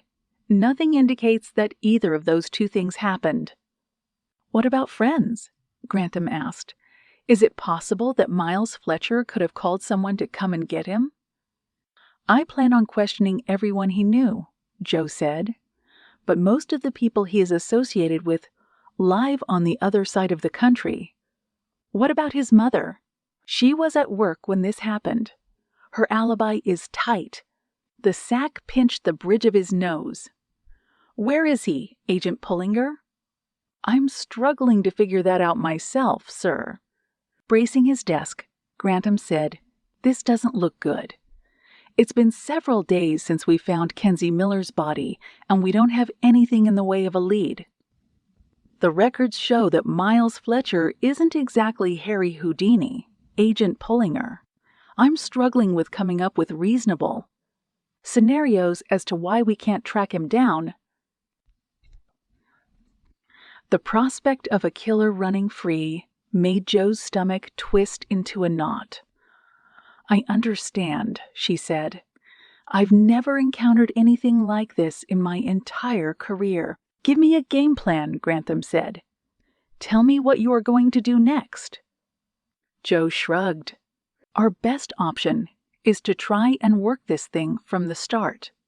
I need to rummage through Miles and Kenzie's life together. They had an apartment they shared in Seattle. I need to search it to see if there's anything that stands out. Aside from that, I'll contact every person Miles ever knew, and see if it's possible that they're involved." A knock sounded on Grantham's door. "Maybe I can offer some assistance," a man said. He was dressed in a dark suit, and he had a grin on his face. Grantham gestured to him in the doorway. "Who are you?" "Brant," the man said. "Special Agent Sonny Brant." Chapter 18. Joe shook Brant's hand. "Agent Johanna Pullinger," she said. Brant smiled. "Yes, I know who you are. Your work with the Bridgeton Ripper case is well known around the Bureau." "Your name sounds familiar as well, Agent Brant." Shrugging, Brant said, "I worked on the Walt Teller case several years back. Perhaps you remember." Joe scoured her memory. She recalled seeing Brant's face in a Bureau memo a few years back. The operation was successful, thanks largely in part to Brant. "Yes, that's right," she said. "You're one of the best trackers in the field." Grantham stood. "You're a little way from home, Agent Brant," he said. "Can I ask what for?" Brant gestured to the seat beside Joe. Grantham nodded for him to sit. "Sir," Brant said, "I caught wind that your office is working on the Kenzie Miller case. Rumor is that you've had a difficult time tracking down your main suspect." He pinned his eyes on Joe. "I know you're running the lead on this, so I mean no offense, Agent Pullinger," Joe said. "None taken. It's a group effort with cases like this one. I'm assuming you're here to try and lend your services. Brant said if you'll have me, but that's up to your sack, of course." Grantham eyed the agent from head to toe. "Your office doesn't have an issue with you assisting us." Brant shook his head. "My boss should have forwarded a request to your inbox by now. I'm not here to take over. I simply thought another pair of eyes might help." Grantham sat back in his chair. "Agent Pullinger," he said, "do you have any qualms about Agent Brant lending us his time?" Joe shook her head. The idea of someone assisting her, especially one with a track record like Brant's, was a welcomed one. "Not at all, sir," she said. I can get him up to speed and see if there are any angles he might know that would expedite the process of locating Miles Fletcher." "Very well," Grantham said. "I'll get everything cleared through the proper channels. Right now, we need to move fast. We're at a standstill. I need the two of you to get back to Deschutes County." Brant and Joe left the office. They made their way through the bullpen. Joe could sense Brant was the type who had a hard time sitting in one place for too long. "So," Brant said, "whose car are we taking?" Joe stopped walking. "I need to ask you something first." "Ask away." Her eyes narrowed. "What's compelling you to help us?" "It's simple," he said. "I like what I do. I'm good at it. Something about suspects walking free and clear doesn't sit well with me." Joe said, "It doesn't sit well with anyone." "True," Brant said. "But the day my father left when I was 10 and was never heard from again, that day something woke inside of me. It made me want to spend the rest of my life searching for people who want to stay hidden. That's why I do what I do, Agent Pullinger. But I'm not here to get in the way or take any credit. I'm not here to cause a stir. I just want to help." Joe was familiar with Brant's file. His record was strong and his confidence was high. "We'll need it," she thought. "I might not be able to find Miles otherwise." She asked, "What kind of car are you driving?" He said, "A Bureau-issued Dodge Challenger." "That's a fast car." Brant replied, "I wouldn't prefer it any other way." Joe suppressed her urge to smirk as she told Brant to lead the way. Chapter 19. Ford rapped his knuckles on the door to his lieutenant's office. His hand trembled, his nerves spiking as he prepared himself to lie right to his boss's face. "Come in," she said. Ford entered the office. "Lieutenant," he greeted. Lieutenant Griffin, a tall and dark-skinned woman, sat huddled over a stack of papers. She motioned to the chair across from her. "Detective," she said, "you're not supposed to be back for a week. What's on your mind?" Ford sat on a chair across from her. "I wanted to speak frankly with you, Mom." Griffin pushed aside the papers on her desk. "By all means," Ford said. "I'm sure you're aware of the Kenzie Miller case the FBI is currently pursuing."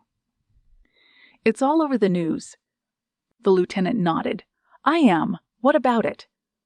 "Don't tell her the whole story," Ford told himself. "Just say enough to get things moving." "Well," he said, "I have a vested interest in what's happening." "How so?"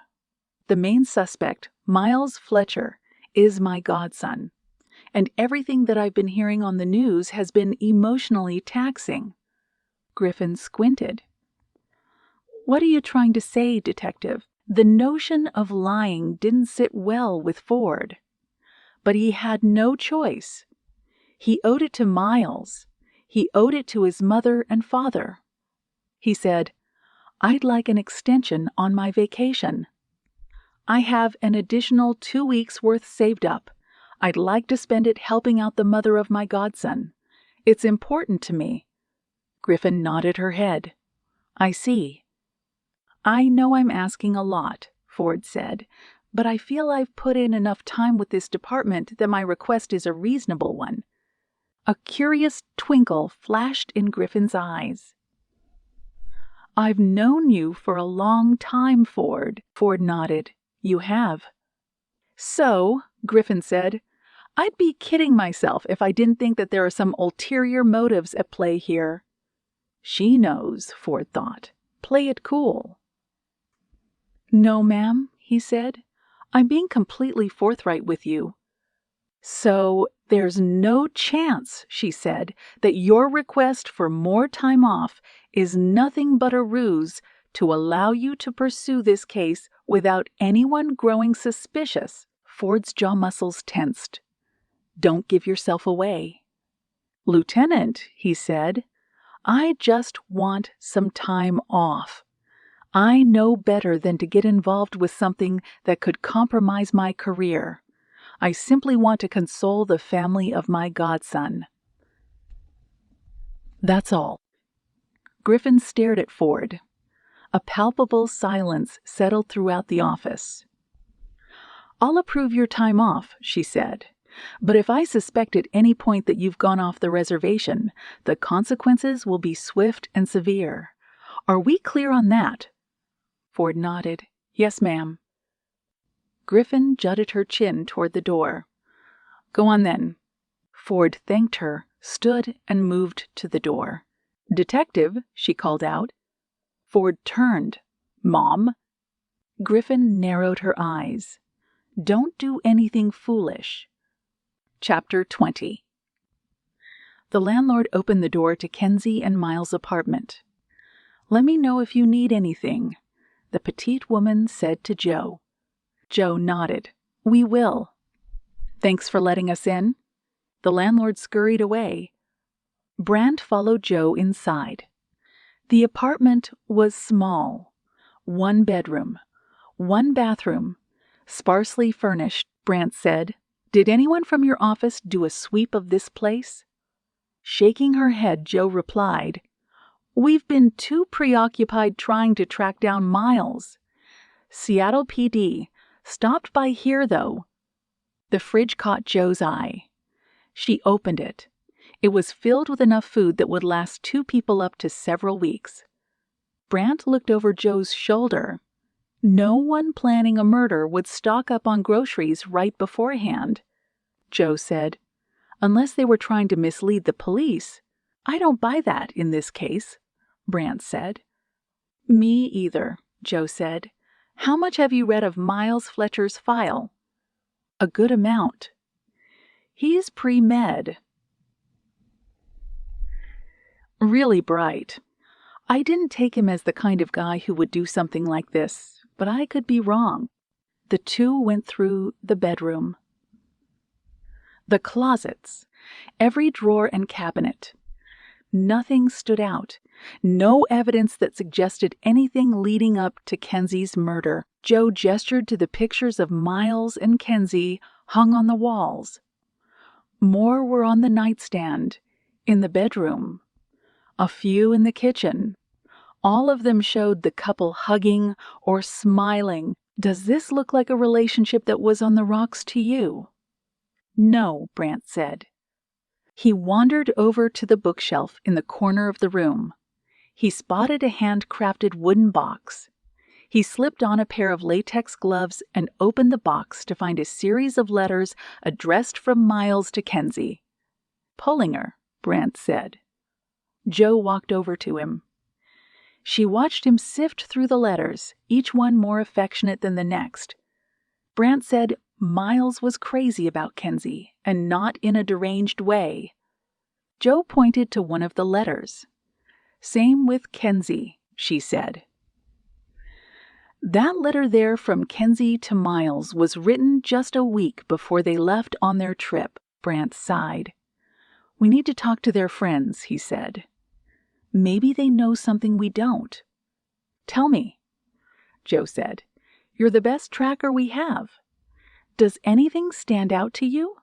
"Not at the moment," he replied. "Even if this was a crime of passion, there has to be something simmering under the surface of their relationship that would cause Miles to snap and kill Kenzie. And so far, I don't see anything that indicates that there was a strain in their relationship. In fact, I get the sense it was the opposite of that." Joe caught someone entering the apartment from the corner of her eye. She turned to see Ford standing in the doorway. Chapter 21. Joe was surprised to see Ford. "Brian," she said. Brant furrowed his brow and pinned his eyes on Ford. "Can I help you, sir?" Ford showed his badge. "Detective Ford, Seattle PD." Joe looked at Brant. "I know him. He's a colleague of mine." Shrugging, Brant said, "I didn't know we were working side by side with Seattle PD." "We're not," she replied. Ford nodded over his shoulder. Can I talk to you outside, Joe? Wait here a moment, Joe said to Brant. This won't take long. Ford stepped out into the hallway. Joe closed the door behind her and crossed her arms. She said, "What are you doing here, Brian? Did you follow me here?" "No," Ford said. "It was just a coincidence. You happened to be here when I showed up. I didn't plan on this. Hand to God." Joe knew Ford long enough to know that he wasn't lying. She pinched the bridge of her nose. "I was worried this might happen." Ford said, "You know what's at stake for me with this thing?" "I understand," she said. "But you said you weren't going to make things complicated." "I'm not," Ford said with an assuring tone. "Let me level with you. I just spoke to my lieutenant. She's under the impression that I'm taking time off to spend with my family. Does she know about your connection to Miles?" Ford nodded. "She does." Joe smirked. "And you're going to pursue the case anyway." Ford shrugged. "I am." Joe paced the hallway slowly. "What are you asking me to do, Brian? You know I can't let you tag along on this case while it's in motion." "I know," Ford said.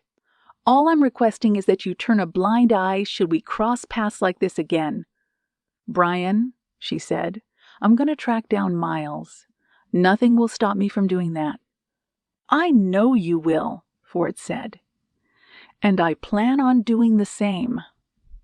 All I ask is that we just, stay out of each other's way and not make it personal if one of us gets to Miles first." Joe said nothing. Ford took a small step forward. "I have to do what's necessary, Joe. And so do you. I just don't want to compromise our friendship." The last thing Joe wanted was to make things worse between them. She owed a debt of gratitude to Ford for what he'd done in saving her brother's life. "You have my word," she then said. "Do I have yours?" Ford offered his palm. "You have it." The two shook hands. "Well," Joe said, "consider this next part the only heads up I can give you in good faith. We found nothing in the apartment. No leads, no evidence," Ford said. "I figured the same." "Good luck, Brian," she said. "You too," he replied. Ford turned away.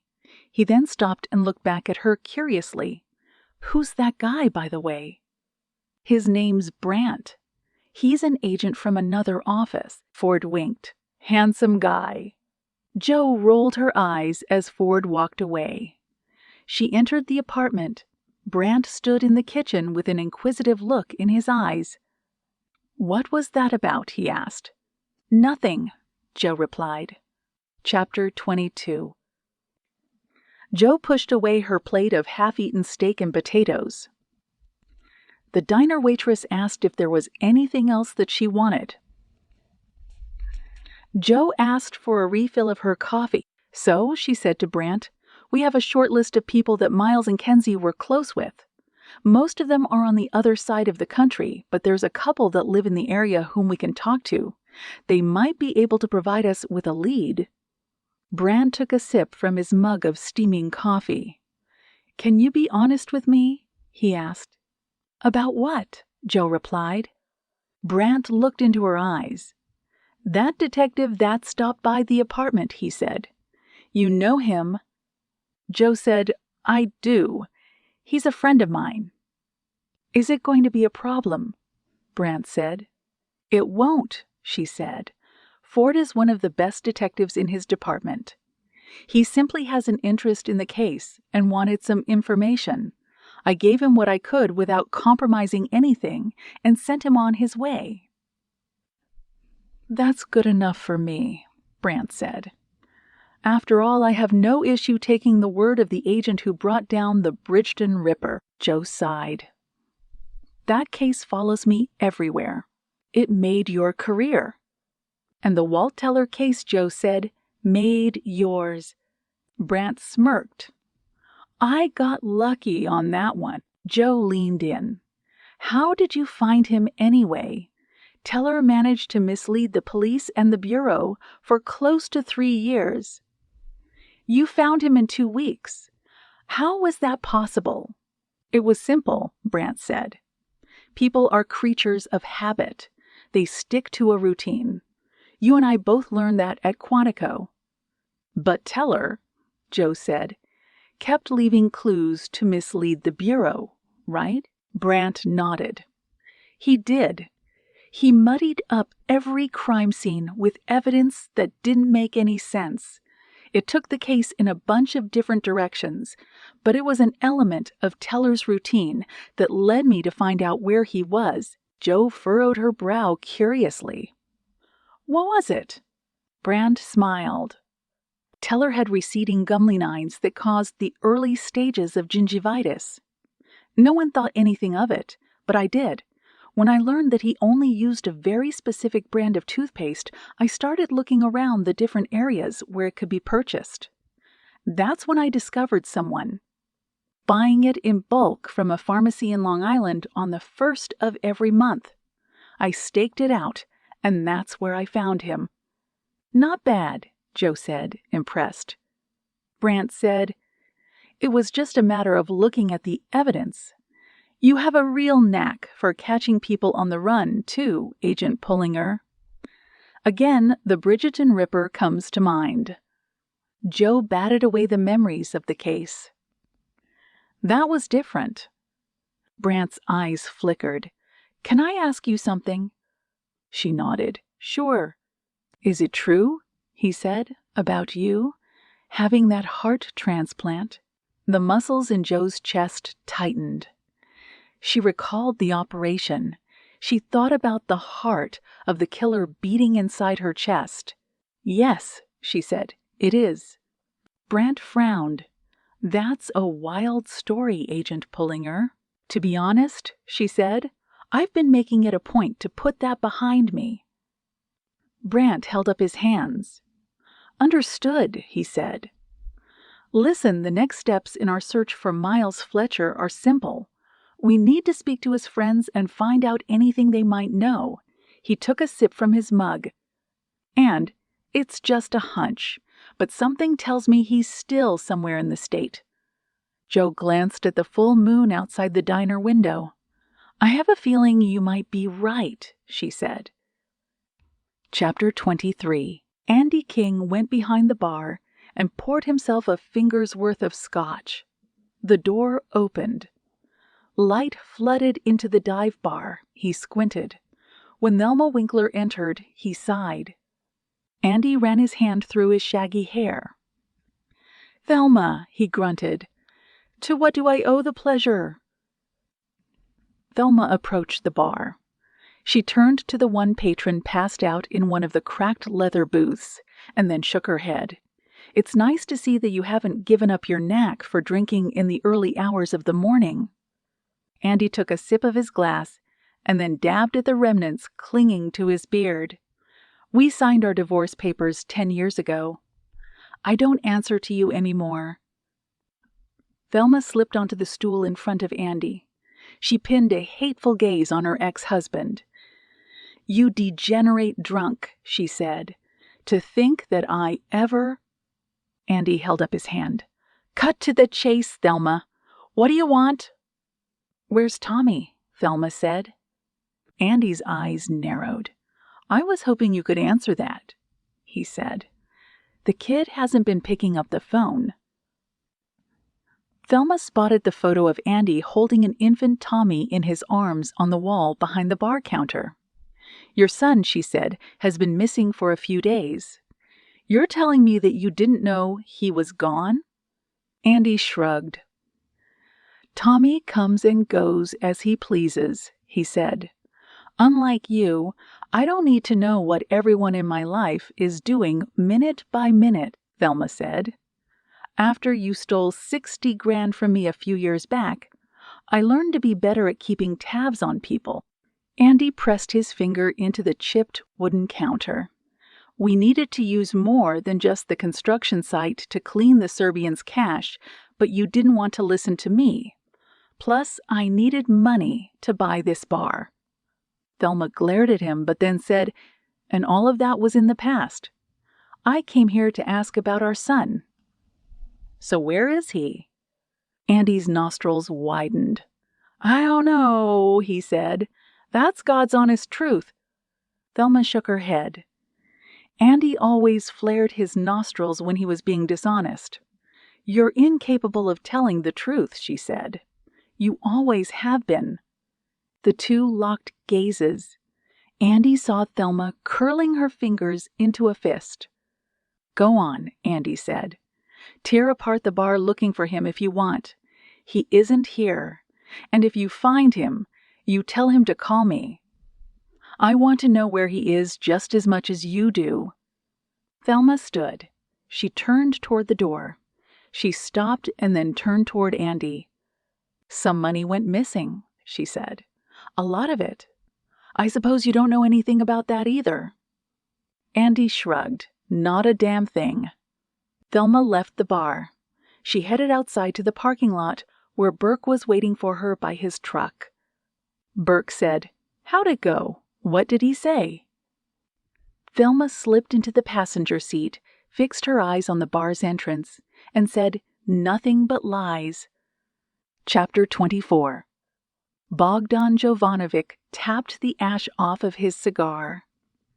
The Serbian gangster leaned back in one of the booths inside his vacant restaurant, his massive weight stressing the leather upholstery. He picked up his phone and scanned the screen, displaying the stocks he owned.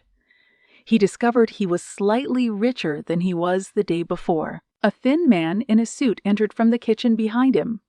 "Boss?" he said. "What is it?" Bogdan replied. The thin man held up his cell phone. "I just spoke to Thelma Winkler. We have a problem." Bogdan grunted. "Your job is to solve problems, not to tell me that we have them." Sweat accumulated on the thin man's brow. "I understand," he said. "But this particular issue is something I feel you need to be made aware of." Bogdan put his phone down. He glared at the thin man with a cold set of eyes. "The money we gave Thelma Winkler," the thin man said, "has not been cleaned. The amount of which is substantial." "How much?" The thin man drew a shaky breath. The vein in Bogdan's forehead protruded. "How long," he said, "is Thelma Winkler overdue?" "Several days," the thin man said. "She has provided me with nothing but excuses for the delay." Bogdan interlaced his fingers.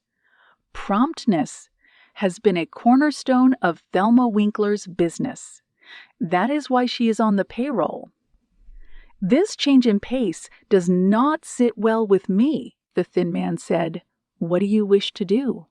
"This money," Bogdan said, "is not pocket change. I worked tirelessly for it, so I want to know where it is and why Thelma Winkler is taking so long to produce it." The thin man watched his boss chomp on his cigar. Bogdan then said, "Call our cleaner. Inform him that we have a job for him. Send him down to Thelma Winkler's location. If the money is not recovered soon, he knows what to do." Swallowing the lump in his throat, the thin man then nodded. He scrolled through his list of numbers. His hand trembled as he pulled up a contact by the name of John Rowe. Chapter 25. Joe led Brant through the wooded area, where the local police were still searching for Miles Fletcher. She shook her head. She was certain the effort being put in to look for the missing man was a waste of time and resources. There was no telling where he could be now. Brant asked, "How long has Miles Fletcher been missing at this point?" "Almost a week," Joe replied before gesturing to the officers. "These men have canvassed nearly 100 miles of ground at this point." Brant breathed in the rich, pine-scented air. "It's too bad," he said. "If we weren't looking for a murder suspect, I'd say this would be a fine place to go camping." Joe raised an eyebrow. You come? Brant nodded. I do. It helps to step out of the city every once in a while. Spending some time in nature does wonders for the soul. Joe said. I haven't camped in years, Brant said. I have a membership for a sporting goods store. Let me know if you ever go shopping for some gear. I'll give you some tips. The two agents traversed the grounds for close to an hour before Brant informed Joe that he wanted to head to the scene where Kenzie's body was found. They began the trek back to Brant's Charger. So, she said, assuming Miles Fletcher is still in the state, where do you think he would go? Few places, Brant replied. Miles Fletcher has no friends in the area. He's all alone, and he's probably working with limited resources at this point. Assuming he's still alive, he's probably hiding out in an abandoned cabin or something along those lines. Do you recall the Christopher Dorner case in California? Joe nodded. I do. He was a disgruntled LAPD officer who went on a shooting spree targeting other cops. Correct, Brant said. By the time the manhunt kicked in, Dorner fled to Big Bear. The police knew he was hiding out in the city. They just weren't sure of the exact location. It took them a few days to track him down in a place that really isn't that big, to begin with. The point is that Miles is probably closer than we think. It's just a matter of looking. Joe's cell phone chirped. She pulled it out and spotted the medical examiner's name flashing on the screen. Yes, she answered. Agent Pullinger, the medical examiner, said. I have an update for you. Go ahead. The samples I pulled from Kenzie Miller's body just came back from the lab. We found a separate set of hair samples. They don't match the ones we have from Miles Fletcher. Chapter 26. Ford parked behind the deputy's cruiser, where Kenzie Miller's body had been discovered. He got out of the car. The deputy, placing his Mountie-style hat on his head, looked inquisitively at Ford. I'm just curious, Detective, the young deputy said. What did you say Seattle PD's involvement was in all of this? Ford smiled. We're just assisting the FBI with some paperwork.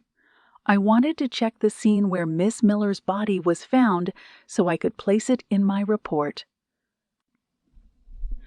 The deputy, whose surname Roberts was clipped to the tag on his chest, gestured toward the woods. We found her right over there, he said. Should I call the sheriff and let him know you're on the scene? You came to the station in a bit of a hurry. Ford shook his head. No, that's all right. I don't want to inconvenience him. This shouldn't take long. He checked his watch. He was certain Joe and Brant were somewhere in the area. He needed to work fast so that he didn't arouse their suspicions or the sheriff's. Robert stuffed his hands in his pockets and made his way to the clearing marked off squarely with yellow tape. That's the spot, he said.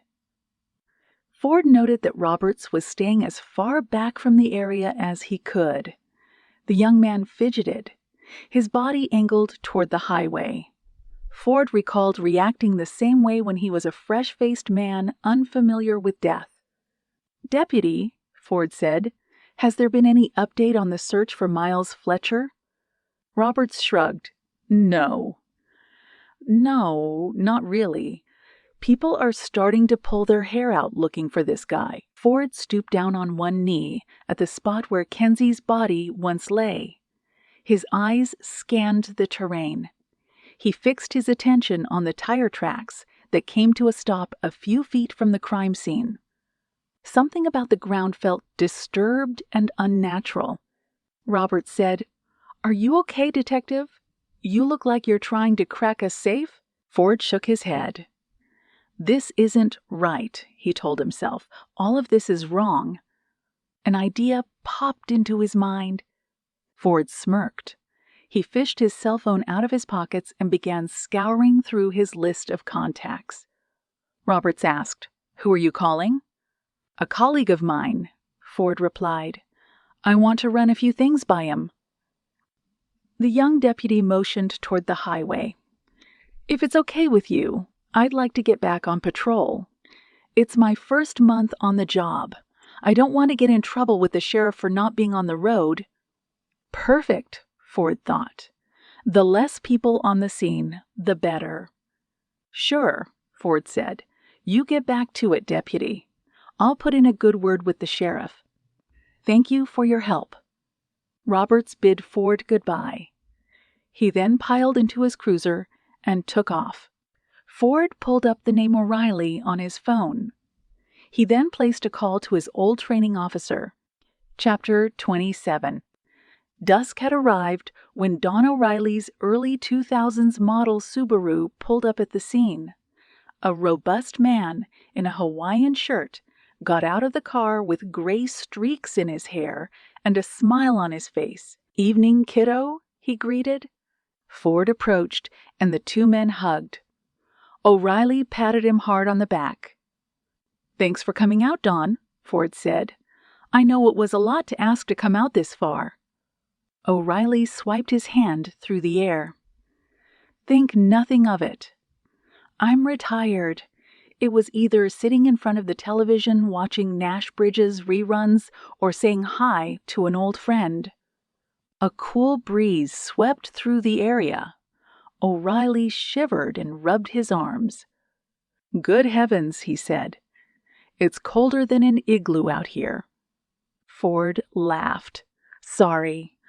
I should have given you the heads up that you were making a trip to the woods." O'Reilly shrugged.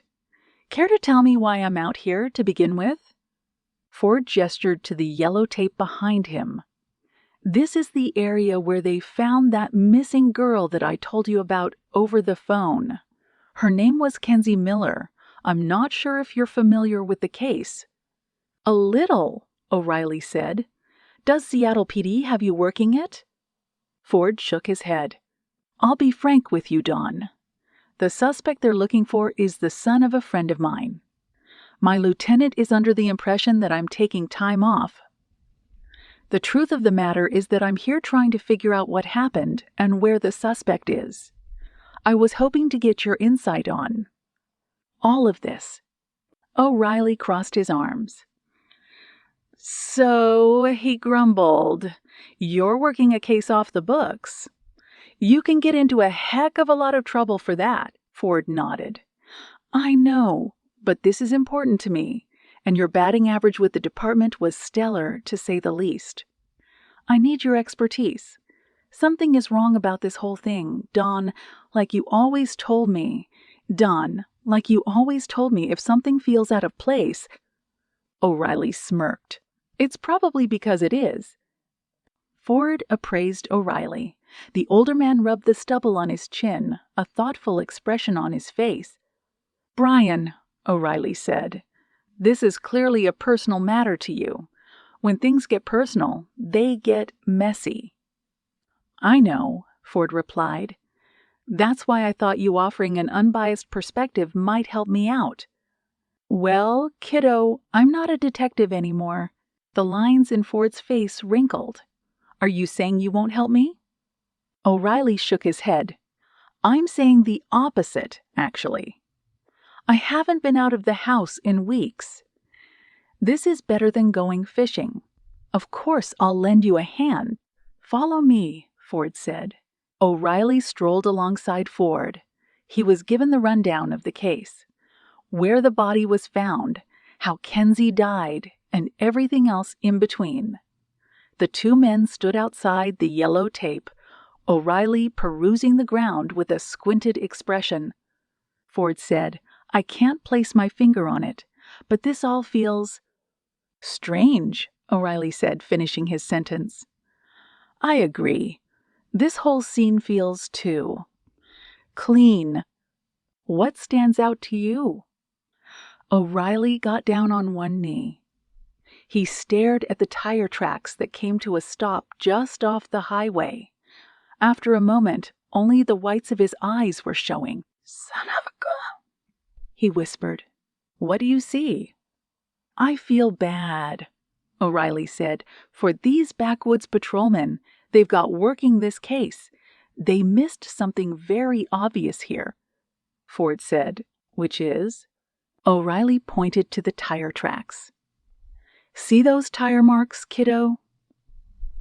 Someone rolled over them twice.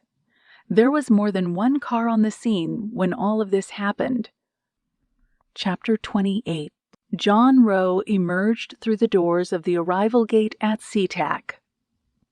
The tall, athletic man without any luggage pulled the cuffs of his muted, gray-toned suit. He coolly scanned the terminal, his attention caught by the Mountain Room bar residing directly across from his gate. Rowe entered the establishment. He took a seat at the bar. He interlaced his fingers and rested his hands on the counter. A wiry man with brooding eyes took the seat next to his. "How's it going?" the wiry man said. Rowe offered a polite nod. The bartender approached. Rowe ordered a light beer. The wiry man did the same. "Do you smoke?" the wiry man said. Rowe shook his head. "Never." "Is it cold outside?" "Very." The wiry man nodded. He then pulled out his wallet and produced a $20 bill. Saying nothing more, he left the bar without touching a single drop of his beer. Rowe glanced under the seat where the man had been sitting. A black messenger bag rested beneath the chair. He scooped the bag up, smoothed the wrinkles in his shirt, and slowly headed toward the airport exit. Rowe opened the bag as soon as he emerged through the doors. Inside were keys to a Kia and $50,000 in cash. He sealed the bag, made his way to the parking lot, and arrived at a green sedan. Rowe unlocked the trunk. He placed the bag inside. He checked over both shoulders before peeling off the cover to the spare tire. A compact vinyl bag was inside, with pieces of a sniper rifle placed around the tire. Resting beside the tire iron was a duffel bag filled with the other supplies he requested in advance. Rowe picked up the bag and closed the trunk. He unlocked the car and slid casually behind the wheel. He unzipped the bag. Inside was a cell phone and a sidearm fixed to a holster, and 3 magazines to go with it. Rowe checked the rounds in the weapon. He engaged the safety and clipped it to his hip. He turned on the cell phone and entered the PIN number he had been given in advance. He waited for the phone to come to life, where a series of messages from an unknown number popped on the screen. Thelma Winkler. Bend, Oregon. Find the money. Terminate all parties upon completion. Chapter 29. Andy King parted the blinds on the windows that looked out at the bar's parking lot. He knew Thelma wasn't there, but he still felt like he was being watched. "Does she know?" he thought. "Does Thelma have a clue as to what's going on?" Andy lit a cigarette out of frustration. He attempted to puff away his nerves, pacing the bar and keeping an eye peeled on the front door. It was possible that one of her men would storm inside, beat him to a pulp, and demand to have answers which Andy was certainly holding back. "Where the heck is Tommy?" he asked himself. "Where is that damn kid?" Tommy was a lot like him, in both good and bad ways. There was a chance the kid had skipped town. Much like his father, Tommy had a knack for looking out for himself first and foremost. "You little creep," Andy thought. "I love you, kid, but you sure are a handful." Andy's thoughts ran to something more dire. He wondered if something terrible had happened to Tommy, where he was dead in a ditch or had been taken captive by the Serbians. He stubbed out his cigarette in one of the trays. He went behind the bar, retrieved his cell phone from under the cash register, and plugged in Tommy's number. The call went straight to voicemail for the 3rd time in the last half hour.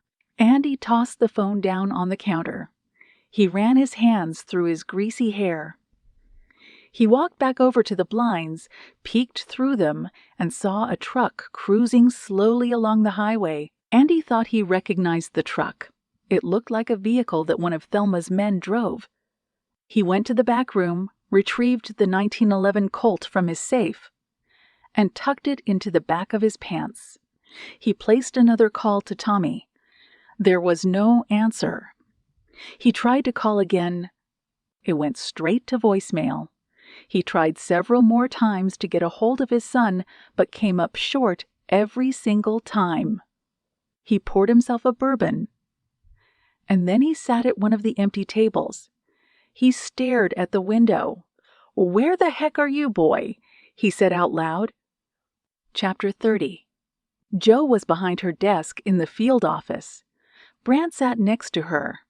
Their collective focus was glued to Jo's computer monitor as her fingers danced along the keyboard. She rubbed her eyes from the strain of having worked for several hours without a break. "So," Brant said, "even though the medical examiner found a separate DNA trace from saliva on Kenzie's body, we'll have a hard time finding out who it belongs to without something to reference with." "It could be anybody," Jo agreed. Brant said, "Is it possible that the DNA was mistakenly left by someone they encountered on the road? You know, like a server in a restaurant who has a tendency to, well, dribble while they speak?" Jo snickered and then shook her head. "I doubt that. Also, I requested that the sheriff in Deschutes take samples of the boys who found the body and the men that were on the scene. The DNA the medical examiner found was from a male individual. Point being, there's a chance that one of our officers at the scene could accidentally transferred saliva onto the body," Brant said. "Where was the saliva found?" Jo gestured with 2 fingers at her neckline. "Right here. So I'm inclined to think that the saliva came from whoever assaulted her. Based on the way the medical examiner described it, her attacker had been frothing a bit from the exertion of the assault and left the DNA on the body." "What about 2 parties being involved?" Brant said. "What if Miles Fletcher had help?" Jo shrugged. "It's a theory we should entertain." "But what does your gut tell you?" "Off the record," Jo said. "I think it was one party and one party alone." Brant's brow furrowed. "Really?" "I do," she said. "Something is amiss with all of this. Something we're not seeing. And I think we're just a few steps away from putting together the bigger picture." "Well," Brant said, shifting his weight on the chair since we have time to chew up before we hear back from the sheriff and the medical examiner, "we should take a look at Kenzie's phone. Maybe see if we could piece together a timeline of what she was doing before she died. Maybe an online search, drafted text that never got sent, etc." Jo nodded. "I was thinking the same." Brant smirked. "Great minds think alike." Jo said, "I had McKinley dump what was on her phone to my laptop. This way, we could look at everything." Brant held up a finger. "What about a property rental account? Does she have one?" Jo sifted through the records from Kenzie's phone. "She does," she said. She pulled up the account and looked at the booking history. Her eyes widened when she saw that Kenzie had booked a cabin for 2, and the booking date was after Kenzie had died. Chapter 31. Ford's gaze was pinned to the front of the FBI field office. He concealed his face with his hand. His stomach twisted in a knot from the notion that he was tailing Jo, but chances were high that she might catch up with Miles. O'Reilly was working the case from his home office, and he was the one who suggested that Ford keep tabs on her. "I'm sorry, Jo," Ford thought, "but this is necessary." A moment later, Jo and Brant walked through the front doors and got into Brant's Dodge Charger. The Charger peeled away from the sidewalk. The emergency lights on the dashboard flashing, Ford followed after them, maintaining his distance so he didn't arouse their suspicions. "Where are you going, Jo?" Ford whispered. The cell phone in Ford's cup holder rang. Kelly's name flashed on the screen. He put it on speakerphone. "Hey, sweetie," Ford answered. "Hi, honey," Kelly said. "Where are you?" "Just taking care of a few things," Ford said, not wanting Kelly to know more than she needed to. "Brian," Kelly said, "you sound tense. Is everything okay?" Ford changed lanes in sync with the charger. "I am," he said. "I'm just trying to get ahead of this Miles situation." "That's what I'm worried about," his wife said. "I feel like you should leave this for the FBI to figure out." "I can't. You know I owe it to Miles' family." "I know," Kelly replied, "but we know what happens when you travel down dangerous territory." Memories of Kelly and Hazel nearly being killed by a former suspect popped into Ford's mind. He had nearly lost them once because of what he did for a living. The idea of that happening ever again caused him to wince. "I'm being safe," he said. "I'm not going to put myself in harm's way, Kelly. You have my word." "Okay," she said, sounding skeptical. "Call us soon to check in." "I will." "We love you. I love you both." Ford hung up the phone. His neck muscles tensed. The strain from the case was starting to tax his body and mind. "I need to find Miles soon," he thought. "I need to get him back to his family. I need to get back to mine." He saw the charger ease its way onto the freeway. Ford did the same. Chapter 32. Joe and Brant arrived at an isolated cabin that was nestled deep in the woods. Joe scanned the surrounding area. There was not a soul in sight. The one-story home was flanked on all sides by pines reaching toward the skies. A shudder traveled up her spine. The look of the cabin cloaked in the shadows of the trees felt like something from an old horror film. "Very creepy," Brant said. "Very," Joe replied. "It's a good spot to escape from the world. Closest neighbor is about 5 miles back." Brant said, "We're about 3 towns away from where Kenzie's body was found." "Did the local police check this place?" "No," Joe said. "And it makes your comment on that big bear shooter come to mind." Brant's palm rested on the grip of his holstered weapon. "We should check inside." Joe shook her head. "We can't go in if we don't have any grounds to do so." "There's our excuse," Brant said, gesturing to the front door. "It's open." Joe looked at the front door, which was ajar about 2 feet. All the lights were out. An eerie silence prompted her to withdraw her sidearm and nestle her finger against the trigger guard. "I'll take the lead," Brant said. Joe nodded as Brant moved with slow and calculated strides toward the front of the house. Joe appraised the house. The windows peered at her like a pair of eyes. She took a glance around and tried to shake off the feeling that she and Brant were being watched. Brant slowly pushed open the front door. "FBI?" he called out. "Is anyone here?" Joe came up alongside Brant. "Hello," she said. "If someone is in the house, please identify yourself. We are coming in to check on you." Brant stepped into the foyer. The entire house was dark. Only the sunlight filtering in through the windows offered any illumination. The furniture was covered with sheets.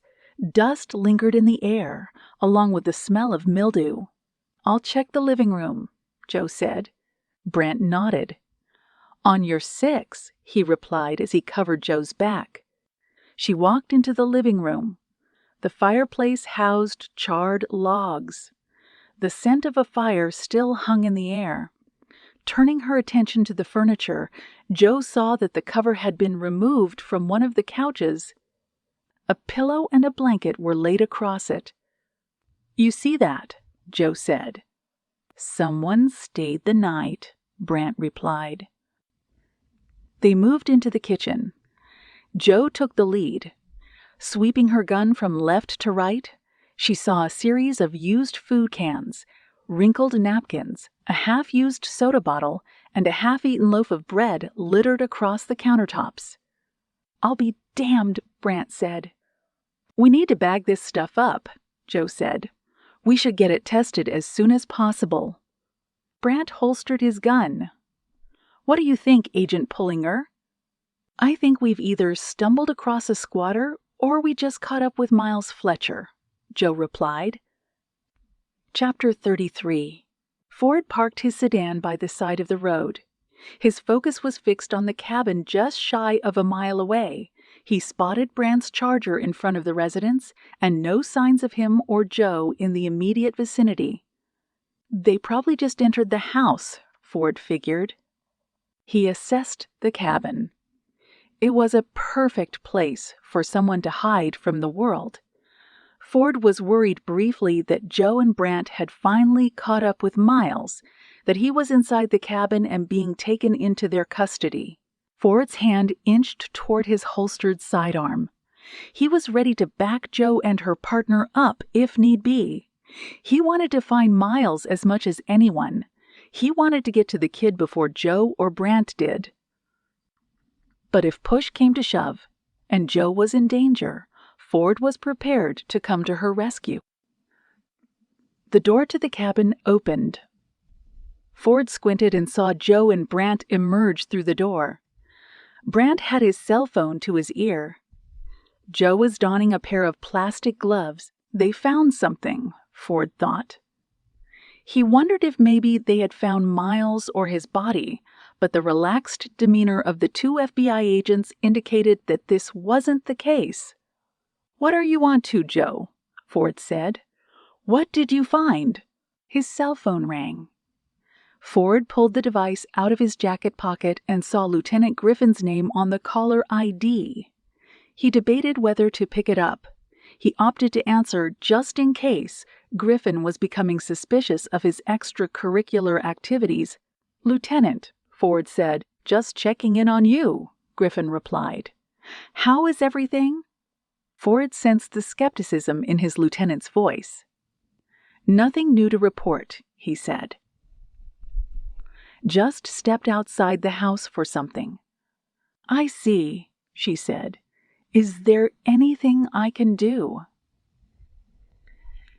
"Any kind of help I can offer? I know this must be a taxing time for you and the family." Ford smirked. "She's testing the waters," he thought. "No, that's all right," he said.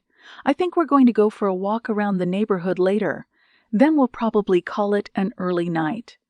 "Very well," Griffin said. "Are you sure everything is okay?" "Absolutely," Ford said. "Thank you for calling, Lieutenant. Stay in touch." "I will."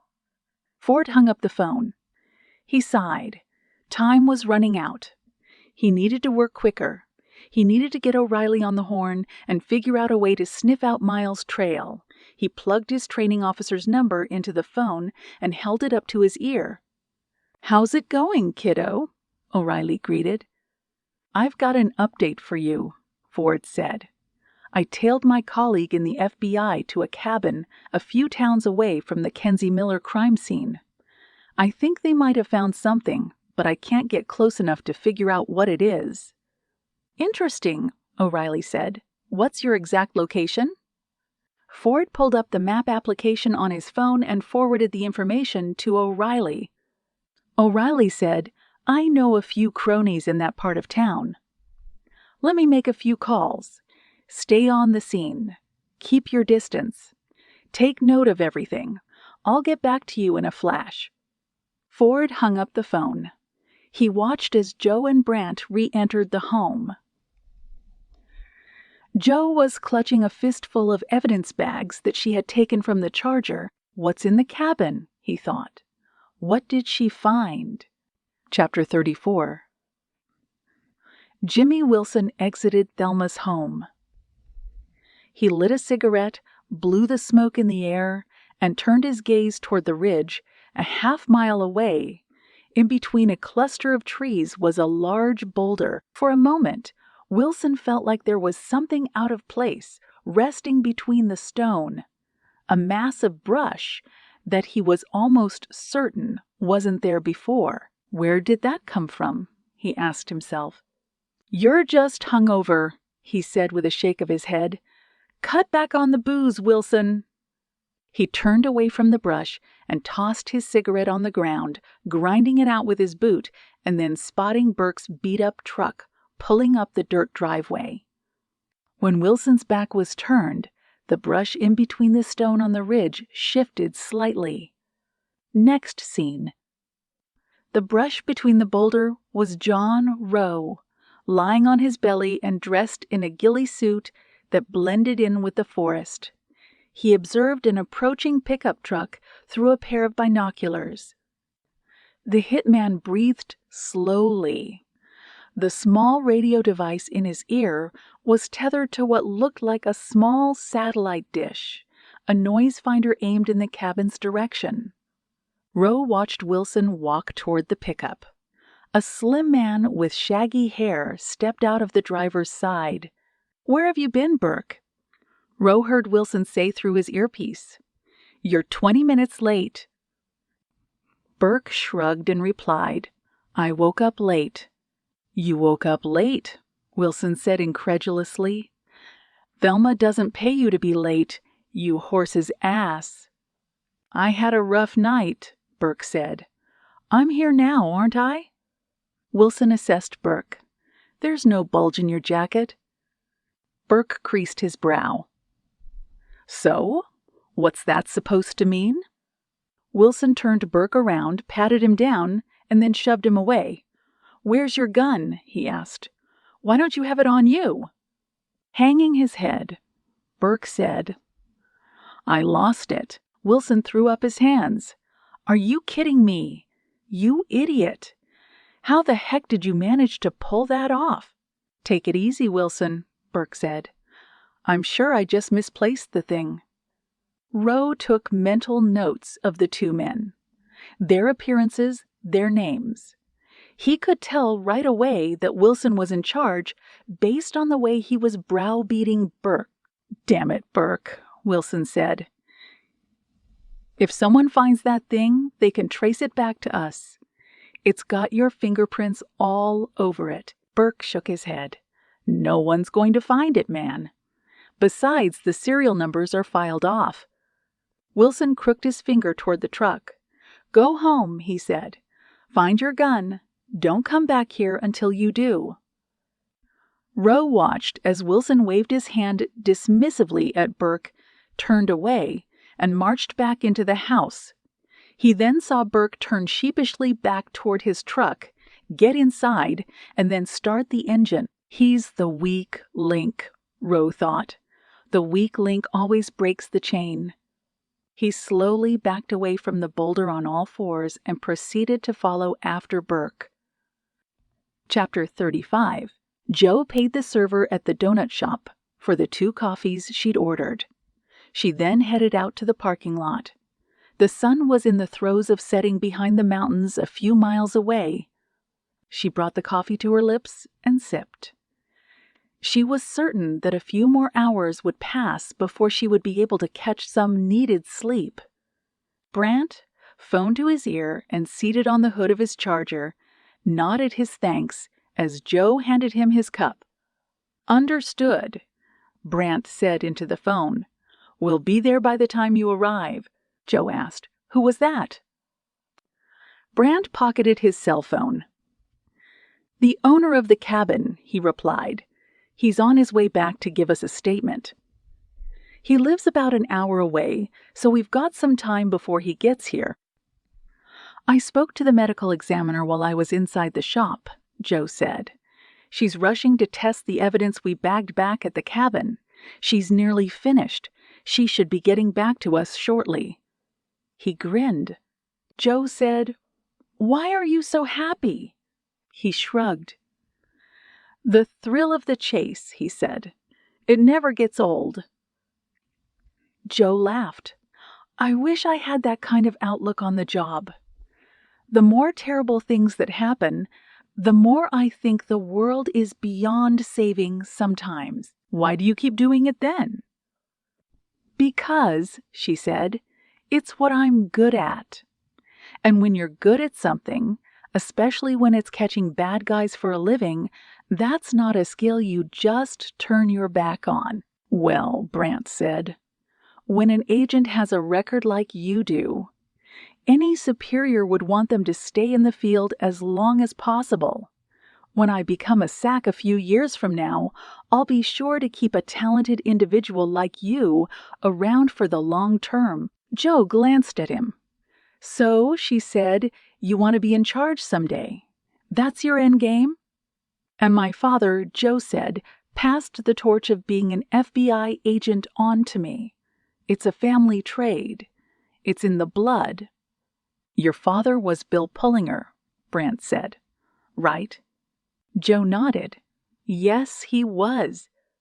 Were you too close? Jo looked away. It's a long story, she said. I'd prefer not to talk about it. No offense. Brant shook his head. None taken. The sins of the parents are passed on to the kids. We all have our little tics and quirks we've inherited from our mothers and fathers. It's nothing out of the ordinary. It means you're normal. Jo's lips curved up into a smile. You've got a chipper way of looking at things, Agent Brant. Brant said, There's no point in living any other way.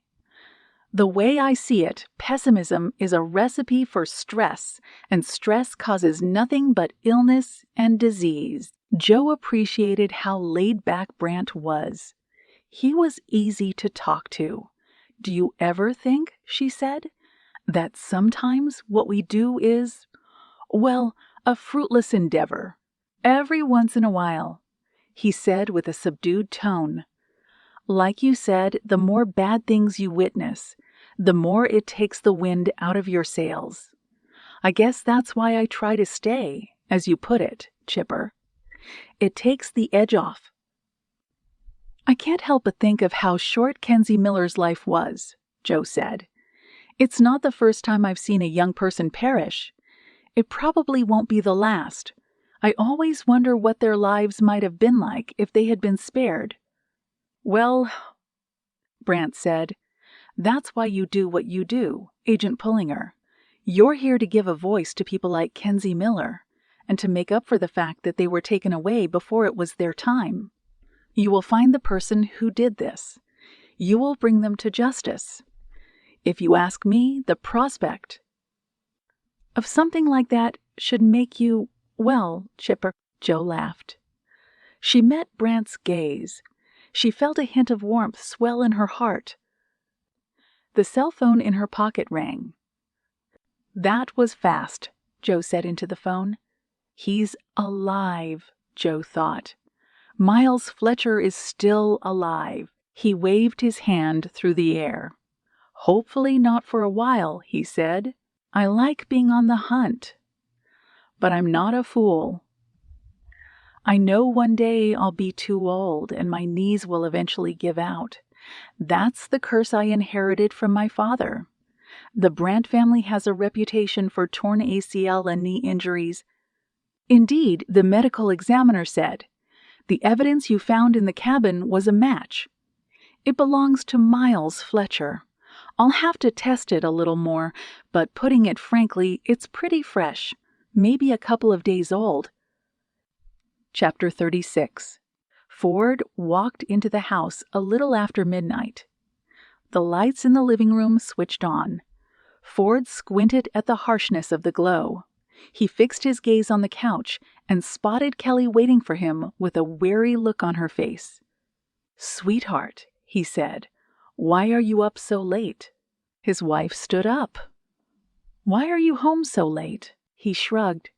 "I'm so sorry. I must have lost track of time." Kelly approached her husband. "Brian, it's the middle of the night. I put Hazel to bed a few hours ago. I made dinner. I tried calling you 3 times, but you never picked up." Ford pulled out his cell phone and looked at the display. "I didn't get any calls," he said. "I was probably in an area with bad reception." Kelly took a small step forward and then crossed her arms defensively. "Where were you?" she asked. "How did you not have a signal?" "I was in the woods." "In the woods?" Kelly said with an incredulous tone. "Why were you in the woods?" Ford slipped off his blazer. "I'm sorry, honey. I really am. I didn't mean to get back so late." "You keep saying you're sorry," she said. "Brian, what is going on?" Ford gently placed his hands on her shoulders. "This whole case is just taking a lot out of me. I'm running around trying to piece everything together." She shook her head. "This is what I'm talking about," she said. "I don't like this. I told you that before. You're not at home. You're not at home. You're spending all this time away, and I know that you're doing all of this without Griffin's approval." Ford said, "It'll be all right, honey. I promise." Her eyes widened. "What if that's not the case?" she said. "What if something terrible happens? What if you end up putting your job in jeopardy trying to find Miles? Or worse, what if you end up getting hurt as a result?" "That's not going to happen," Ford said confidently. "I won't allow it." Kelly peeled Ford's hands off her shoulders. "You can't promise that, Brian. There's too much at stake here. What's more important, finding this young man or your safety?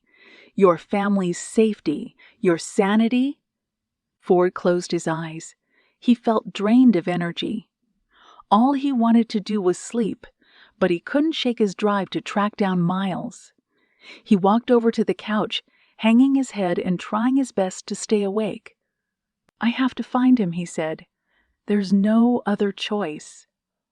Kelly approached and got down on one knee. She cupped her husband's face in her hands and looked deeply into his eyes. "Baby," she said, "I'm scared. I don't want something bad to happen. Why can't you just let your friend Jo handle this? You trust her, don't you?" He nodded. "I do," he said. "But I'm indebted to Miles' father. He saved my life. I owe it to him to see this thing through to the end. If it weren't for what David Fletcher did for me, I wouldn't be here today." Kelly softly kissed Ford on the cheek. "I understand," she said. "I'll support you, but you have to look out for yourself and this family before anything else. If you sense even the slightest bit of trouble coming your way, you have to turn back. You have to come home." Ford stroked his finger across Kelly's cheek. "I will," he said. "You have my word." "I love you, Brian," she said. "I love you too," he replied. Chapter 37. Burke propped up his feet on the coffee table in his living room. He brushed aside the junk food remnants on the armrest of his recliner. His free hand searched for the remote to the television. A knock sounded on the door. He rolled his eyes and shot up from the recliner. "Damn it, Wilson," he grumbled. "You told me not to come back until I found my gun. I'm still looking for it." Burke approached the front door, rolling his eyes as his palm molded around the door handle. "Everyone's always on me about something," he said. "I swear, one of these days I'm going to just walk out and quit." Burke opened the door, expecting to see Wilson, but when he saw a tall man with a callous look in his eye, Burke attempted to throw the door shut. The newcomer kicked the door open. The wood made contact with the bridge of Burke's nose. Burke stumbled backward as the assailant strolled casually into the house. "Easy, man," Burke said. "You don't know who you're messing with." The assailant calmly advanced. Burke, hands shaking, ran into the kitchen and snagged a cutting knife from the counter.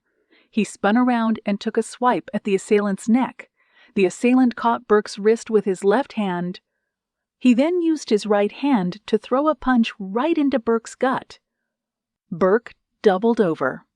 The knife fell from his grip.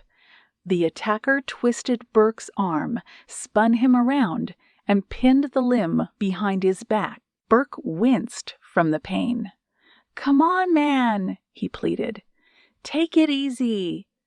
The attacker slammed Burke into the kitchen cabinets. He struck a blow into Burke's kidney.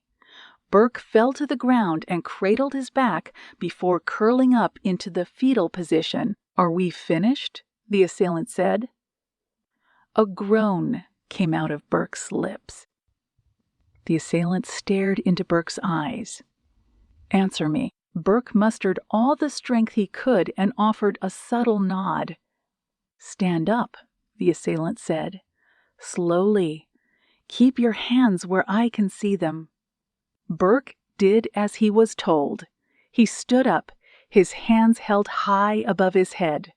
The assailant then shot out his hand, clutching Burke by the neck and pulling him in close. "Do you know who I am?" he said.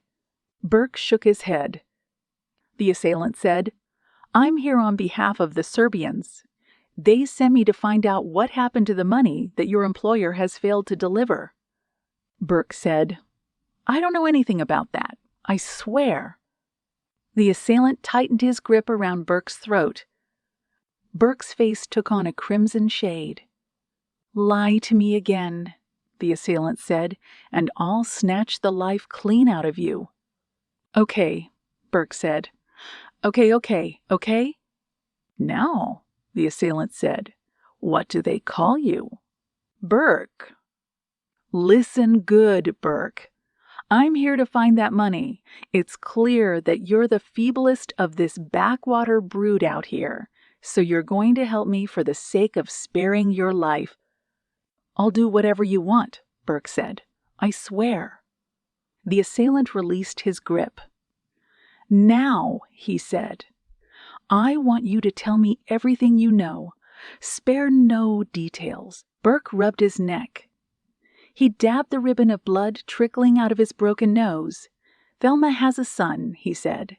"His name is Tommy. Thelma's pretty sure he took off with the cash, but no one has been able to find him." "Do you have any idea where he could be?" Burke nodded. "The kid's father," he said. "His name is Andy King. Thelma's suspicious that he's got something to do with this." Holding his head high, the assailant replied, "Take me to him." Chapter 38. With the cell phone to her ear, Jo relayed the findings the medical examiner gave her to Grantham. Brant, behind the wheel of the Charger cruising up the highway, kept his focus on the road. "There's a strong chance," Jo said to Grantham, "that Miles Fletcher is still very much alive." Grantham said, "I'm going to dispatch whatever agents I have available to assist in canvassing the area." Based on what the medical examiner found, she said Miles couldn't have traveled far.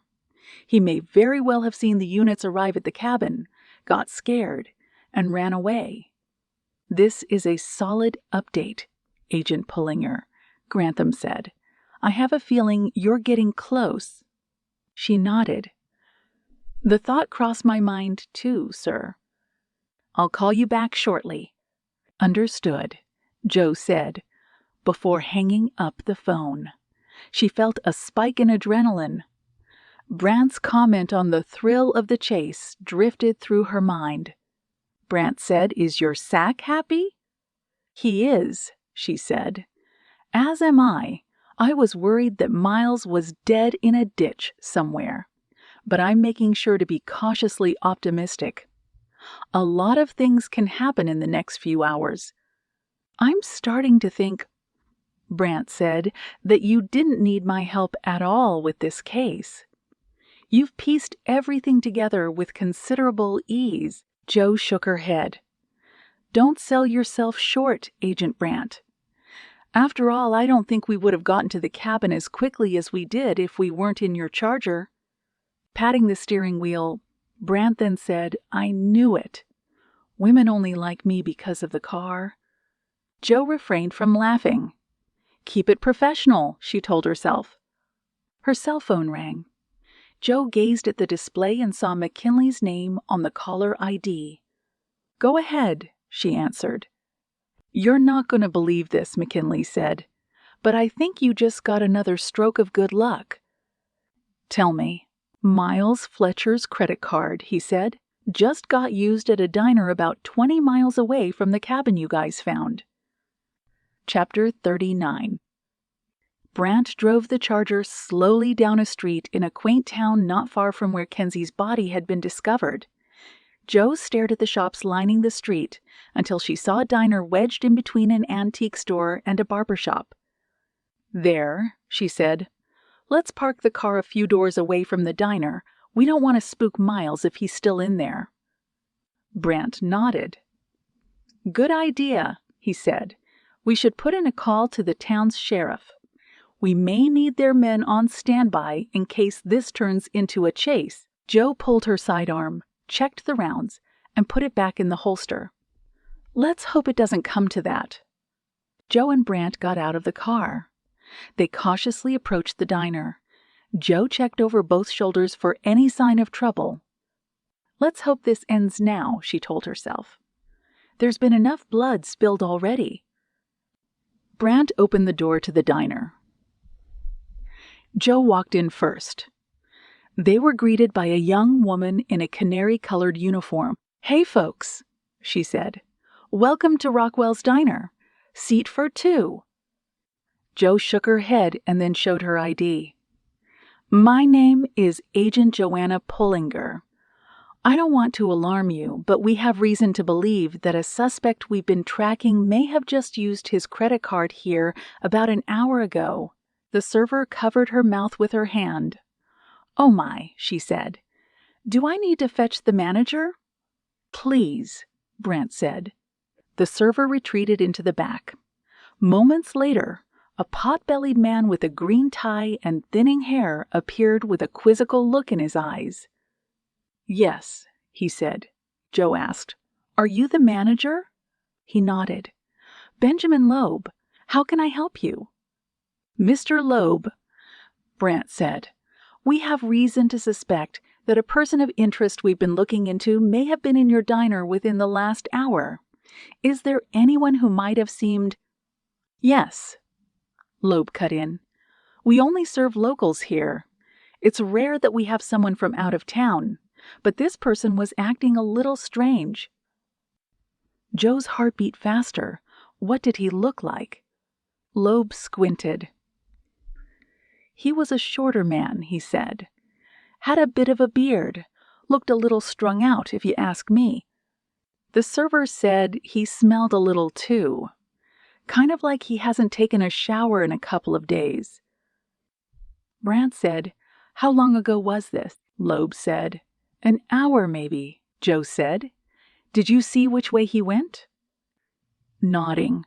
Loeb pointed his finger in the opposite direction. He left on foot, he said. He's probably still in town. He was headed toward the woods, and he was in a bit of a hurry. Chapter 40. Jo pulled up the town sheriff's number on her phone as Brant fired up the Charger. They cruised down the street, the two of them scanning the town feverishly for any trace of Miles. We're close, Jo thought. We can bring him in and sort this out before it goes any further. Rockwell County Sheriff's Office, a woman said over the line. Hello, Jo said. My name is Agent Pullinger with the FBI Seattle Field Office. We're currently in the town of Rockwell searching for a suspect by the name of Miles Fletcher. I need to talk to your superior right away. It's urgent. Yes, the woman said. Let me transfer you to the sheriff. Please hold. Brant turned left. The Charger headed east toward an expanse of woods. He smirked and then shook his head. Did you ever see that movie First Blood? Jo nodded. My brother made me watch it when we were kids. I know what you're thinking. You're hoping that this doesn't turn into a manhunt in the woods. He glanced at Jo. Exactly. A man came on the line. This is Sheriff Wyatt." "Sheriff Wyatt," Joe said. "I'll cut right to the chase. Are you familiar with the Kenzie Miller case?" "Only from what I've seen on the news." "Then you must know that her boyfriend, Miles Fletcher, is a person of interest." "I am." "Well, we have reason to believe that Miles Fletcher is currently in your town. I need you to pull any available men you have to assist us in tracking him down." She gave Wyatt the description that the server and manager from the diner had relayed to them. The sheriff informed Joe that he had backup on the way. Joe hung up the phone and searched both sides of the street. "He's still here," she said. "He can't be far." Brant said. "What are the chances he's armed?" She shook her head. "I don't want to speculate. Let's just find him and bring him in." The Charger drove for several miles.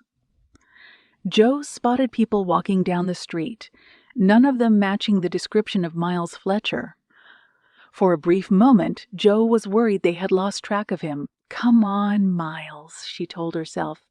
"Where could you be?" Brant turned right down a residential street. The Charger was flanked on all sides by colonial-style houses.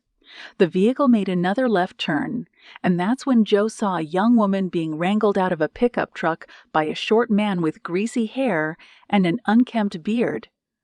"Brant," Joe said. "There he is." Brant slammed on the brakes. He threw open his door. Joe followed suit. The two of them drew their weapons and took aim at the man. "Is that him?" Joe thought. "Is that Miles?" The man was too far away for Joe to get a clear view of his face. "FBI!" she shouted. "Show us your hands!"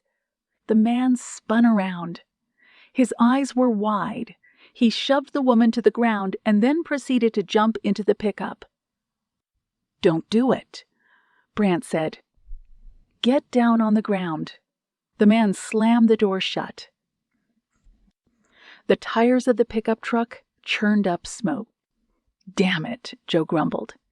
"He's running." Brant got behind the wheel with Joe back on the passenger side. She thumbed the lights and sirens as Brant proceeded to slam his foot down on the gas pedal. Chapter 41. The pickup shot down the street. It took a hard left turn, the rear end fishtailing and clipping a stop sign. The vehicle weaved from left to right. A pedestrian cleared out of the way at the last second. Joe shook her head. "He's going to get someone killed." Brant attempted to close the gap. He gnashed his teeth. His knuckles turned white as he wrenched the steering wheel to the right and followed after the pickup. He eyeballed the needle on the speedometer registering 50 miles per hour. 20 miles over the speed limit signs posted throughout the block. Joe braced herself. "Where are the cops?" she asked. "Taking their sweet time," Brant said. The pickup took another left. The vehicle mounted the sidewalk, careening toward a family of 3 barbecuing on their front lawn. Joe's eyes went wide. She felt like her heart was in her throat. Brant punched down on the horn. The family dove out of the way of the incoming pickup. The vehicle slammed into the barbecue, ash and embers exploding violently into the air. The impact slowed the truck's speed, but only briefly. It turned off the lawn and back onto the street. The Charger was now 10 yards away from the rear of the pickup. Brant lined up the front bumper in a bid to tap it. "Come on," he mumbled. "Cut us a break." The pickup gained momentum and shot further ahead of the Charger. Pedestrians on the street fled. Horns wailed in the distance. Joe saw an incoming sedan heading straight for a collision with the pickup. The sedan swerved to the right. The pickup dipped to the left. The sedan made impact with a mailbox on the sidewalk, the airbags deploying before the sedan came to a stop. "I've had enough of this," Joe said. She pulled her sidearm and rolled the window down. Brant said, "What are you doing?" Joe said nothing. She stuck her body part way out of the car, drew a breath, took aim at the pickup's rear tire, and applied pressure to the trigger. The bullet popped the rear tire of the pickup. The vehicle spun in a circle before colliding with a series of parked cars. The pickup was now facing the front of the Charger as it came to a stop. The man threw open the driver's side door and retreated on foot up the sidewalk. Brant jammed down on the brakes. The Charger jolted forward and settled. The two agents slipped out and continued their pursuit of the man. "Move," Joe said to the bystanders on the street. "Out of the way." The man turned left and ran toward an opening leading into an alleyway. Joe was hot on his heels, her heart feeling like it was beating faster than it ever had in her life. Sweat beaded on her brow. The muscles in her legs burned. She was just a few paces away from reaching out her hand and grabbing the man's collar. "You've got him," she told herself. "End this now." Joe's fingers touched the man's shirt. She then felt the muscles in her chest tighten, her legs feeling like they were made of rubber. The pain in her chest intensified, and then she felt like all of the air in her lungs had instantly evaporated. "No," she thought. "No, no, no."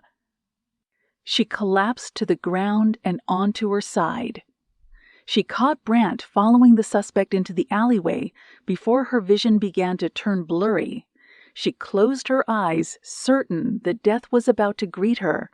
"Please, God," she whimpered. "Please, not now." Memories flashed through Joe's mind.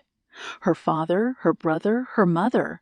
She replayed her heart surgery, her graduation from the academy, and the face of the killer whose heart was beating faintly now inside of her chest.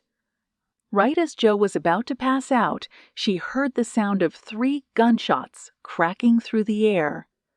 Chapter 42. Joe's eyelids fluttered. She forced them fully open when a searing sensation filled her head. Everything felt like a kaleidoscope of bright colors. She closed her eyes as the effort to regain consciousness became too taxing and painful. "Hey," she heard Brant say. "Wake up, Pullinger." Joe opened her eyes again. She turned her head. Standing beside her was Brant. Joe made out the sounds of a heart monitor. She glanced at her arms and chest and saw that she was tethered to a series of machines. Brant smiled. "Welcome back." Joe saw that Brant's arm was in a sling. "What happened?" she asked weakly. His lips curled into a frown. "He's dead," he replied. "After you passed out on the sidewalk, I ran after him into the building next to the alley. When he pulled a gun on me, I had no choice. I had to put him down. Were you hurt?" Brant held up his arm. "He grazed my shoulder. I got lucky." "Was it him?" she asked. "Was it Miles Fletcher?" Brant shook his head. "No." It wasn't. The guys from the sheriff's office secured the scene and the body. They're working right now on trying to identify him. She attempted to sit up. Brant gently pushed her back down. "Easy," he said. "Just relax. You're not going anywhere for a little while." Joe groaned. She rested her back head and traced the wires on her chest with her fingertips. "What happened?" she asked. "Are we back in Seattle?" "No," Brant said. "We're still in Rockwell. You're in the hospital. After I took down the suspect, the ambulance arrived and brought us here. How long have I been out?" "Just under an hour," he said. "You've been in and out of consciousness. The doctor left the room a moment ago. He said you suffered from a sudden cardiac arrest, but it was fairly minor. He's pretty sure it was stress-induced, but he wants to run a few more tests. Long story short, he suggests you start taking a prescription. For the time being, but you're going to be all right. Jo brought her hand to her face. "I can't believe this," she said. "I'm such a fool." Brant furrowed his brow. "Hey," he said, "this isn't your fault. You didn't do anything wrong." She gestured to Brant's sling. "You took a bullet. That's on me." He shook his head. "That's not on you," he replied. "I'm fine." Jo said, "Does Grantham know?" Brant nodded. "I spoke to him. I told him about the man in the alley, but I didn't tell him about your, episode." He smirked. "I figured he would pull you off the case if he knew. Based on your tenacity, I had a feeling you wouldn't be too thrilled at that prospect." "Maybe I should be pulled off," she said. "I can't be running around having cardiac episodes." Brant leaned in close. "Listen," he said softly, "I'll support whatever decision you make. If you want to back off of this, I understand. But if you want to tell Grantham you simply got the wind knocked out of you, I'll back you up." Jo smiled. "You're not half bad, Agent Brant." He winked. Likewise. A moment later, a tall man with a cream-colored uniform and a badge clipped to his shirt entered. "Is this a bad time?" he asked. Brant gestured to the visitor. "Agent Pullinger," he said. "This is Sheriff Earl Wyatt." "How are you feeling?" Wyatt asked. "Fine," Jo replied. "Well, if you're up for it, I have some updates for you." Jo sat up slowly as the sheriff held up a plastic evidence bag. Inside were several items, one of which looked like a wallet. "The man you chased," Wyatt said, "had a series of debit and credit cards on his person. The names on the cards are registered to your person of interest, Miles Fletcher, but the man sure as heck isn't Miles Fletcher. We're still in the process of identifying him, though." Jo looked at Brant. "How did this man get a hold of Miles Fletcher's credit and debit cards?" Brant shrugged. "I guess we're going to have to figure that out." Gesturing to Wyatt, Jo then said, "I need your people to pull hair, blood, and saliva from the man that was killed. There's a medical examiner I'll need to put you in touch with." Brant said, "You think the guy I shot might be the second suspect who left his DNA on Kenzie?" "I don't know, but it's worth a look." "I'll get on it," Wyatt said. "In the meantime, I need to sort out the fact that half of Main Street is in disarray." The sheriff left the room. Brant turned to Jo. "So," he said, "does this mean I can assume that you plan on continuing to pursue this case?" Nodding her head, Jo said, "You assumed correctly." Chapter 43. Andy King heard the front door to the bar open. "We're closed," he said, rubbing his temples because of the hangover he'd been wrangling with all day. He still hadn't received word from Tommy. The kid wasn't answering his phone. And Andy was certain that Thelma's men were watching his bar like hawks. A customer entered the bar. He was dressed in a muted tone suit. He approached the counter with a slow and calculated stride. Andy groaned. "I said we're closed, damn it." "What? You don't speak English." The customer held up a wad of cash. "I just want a couple of whiskeys. I can take my business down the road if you want. This place looks empty. I like that. I was just hoping to find a little solitude." Andy eyeballed the cash.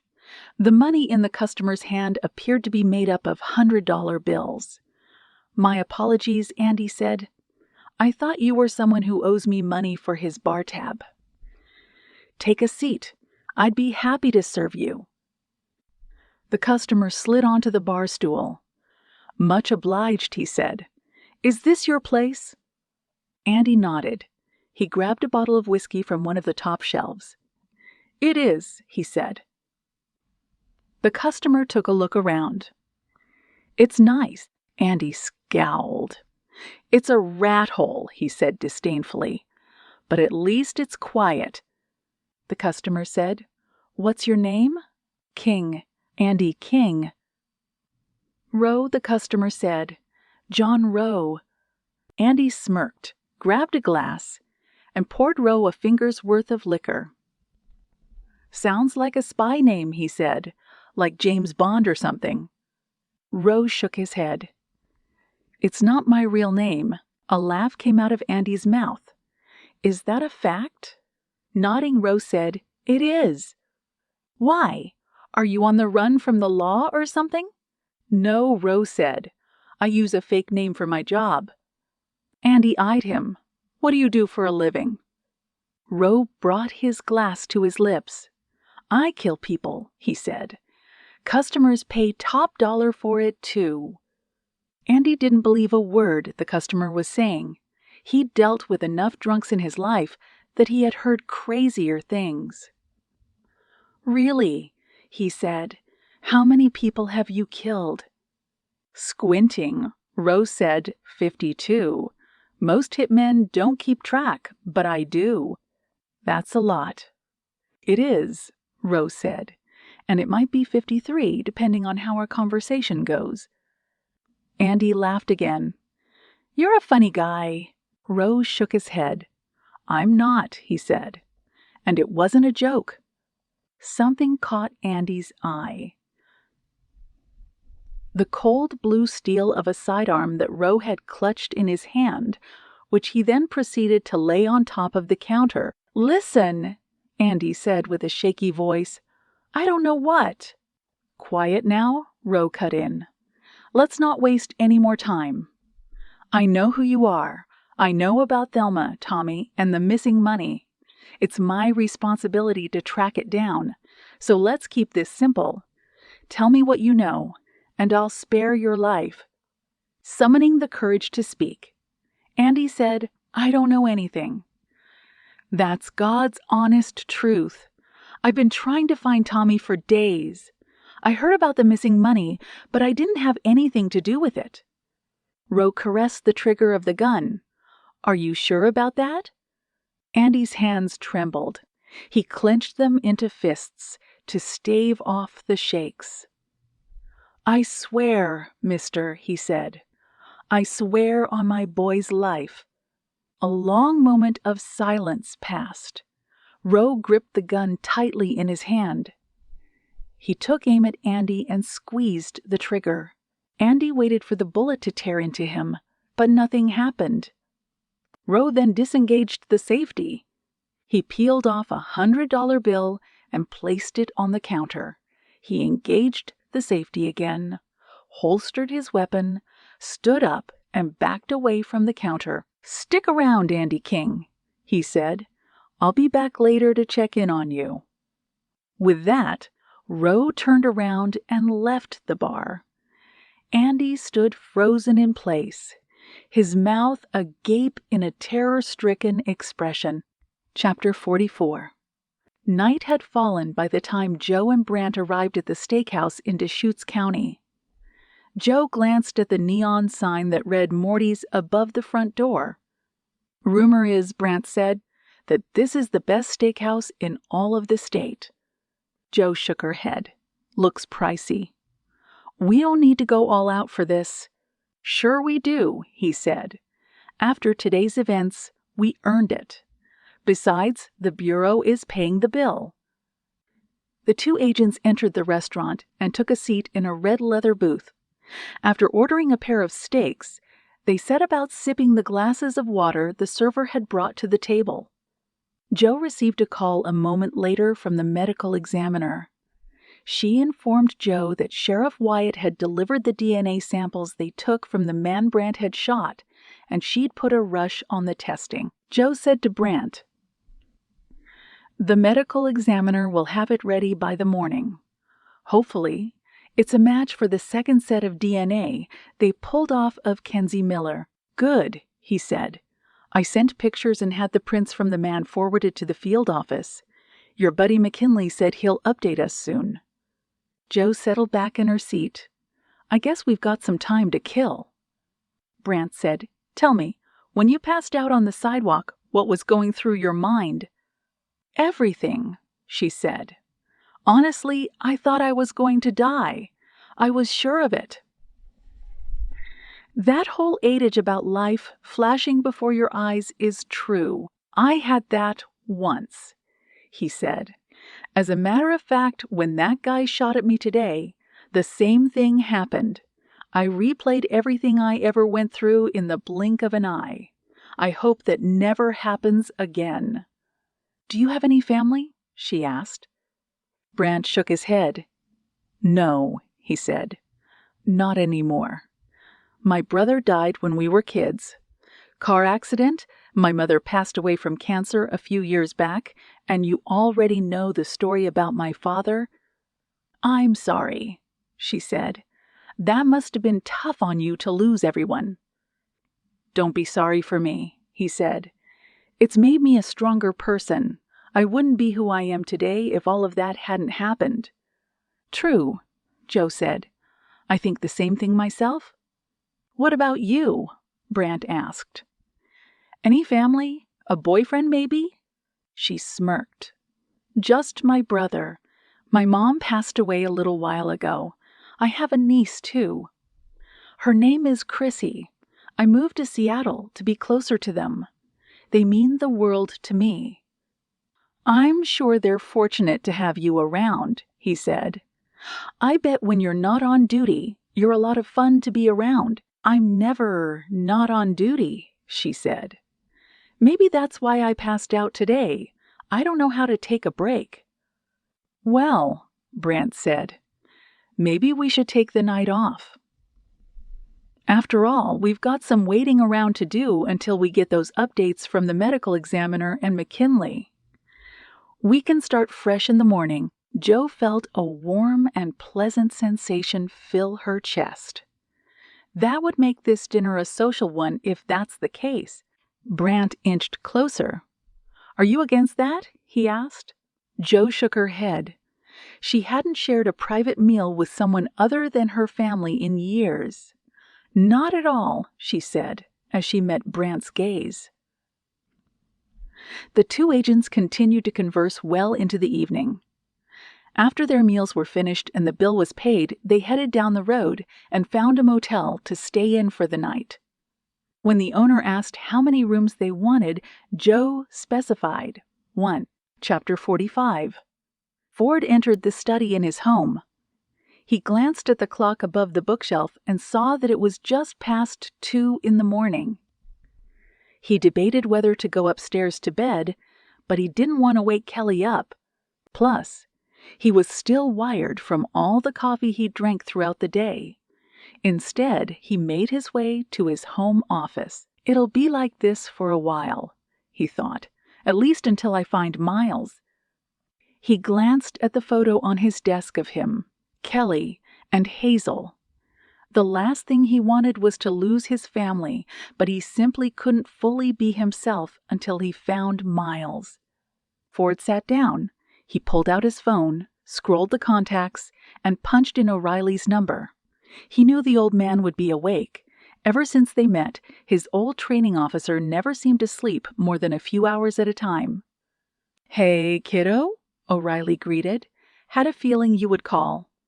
Ford rubbed his weary eyes. "I was just checking to see if you had anything newsworthy. I was surprised you didn't call me earlier in the night." Ford shrugged. "I can't sleep." O'Reilly said, "Take it easy on yourself. A tired mind produces lackluster results." "Noted. So what do you have for me?" O'Reilly said, "Other than the shootout your friend in the FBI got involved in, not much." Ford's eyes widened. His heart felt like it shot into his throat.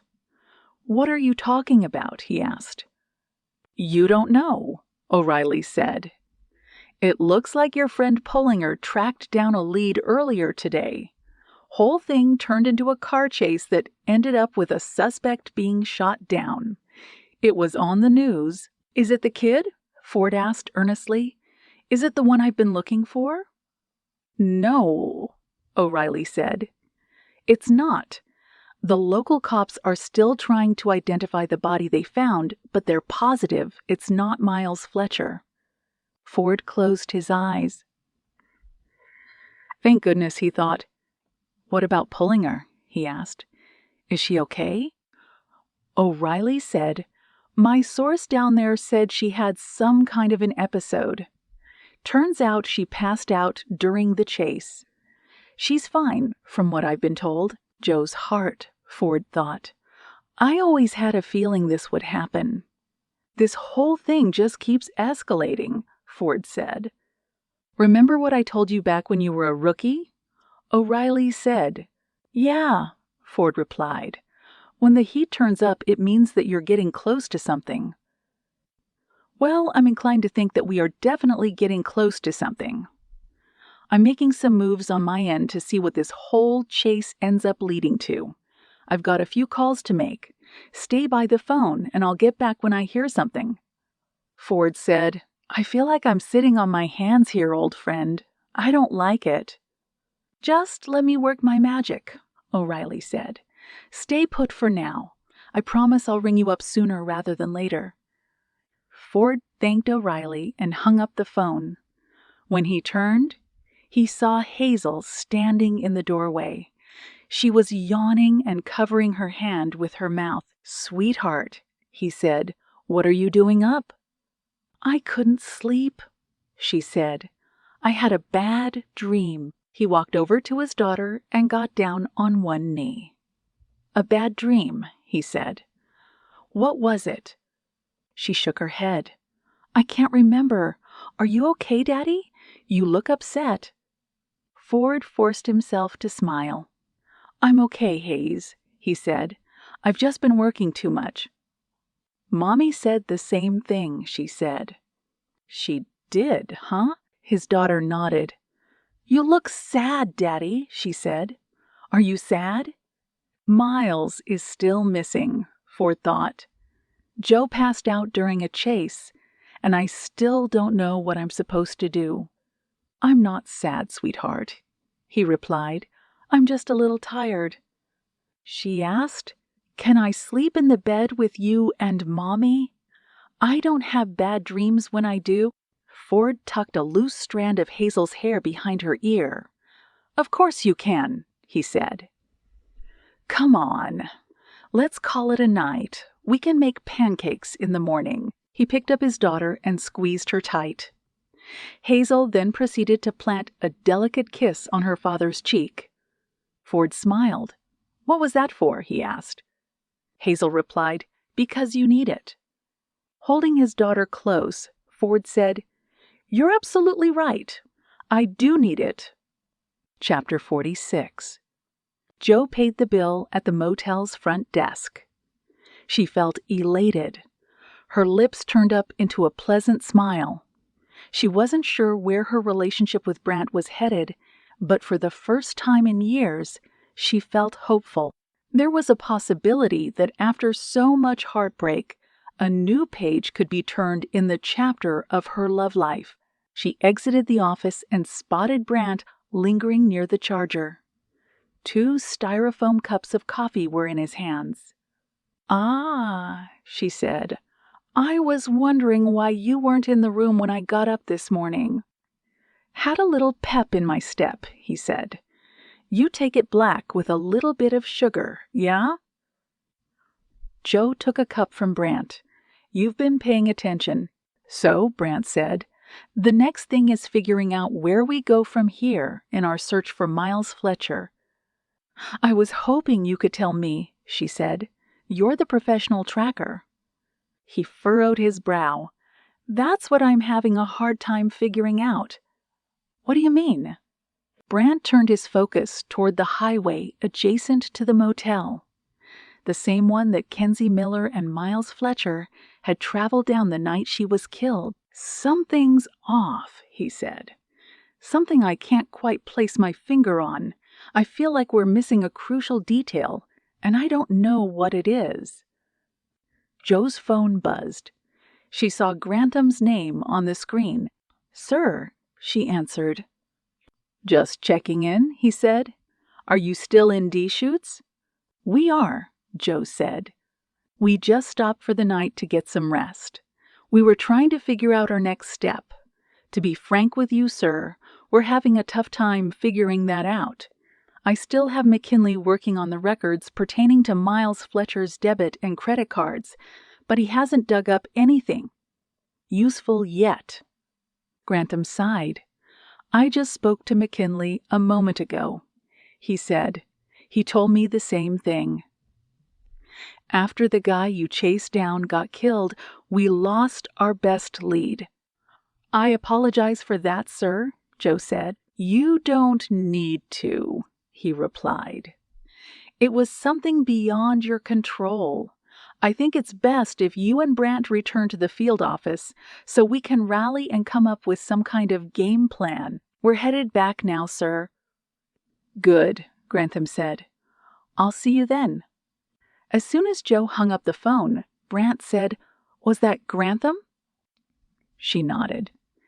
He's as frustrated as we are, considering the situation.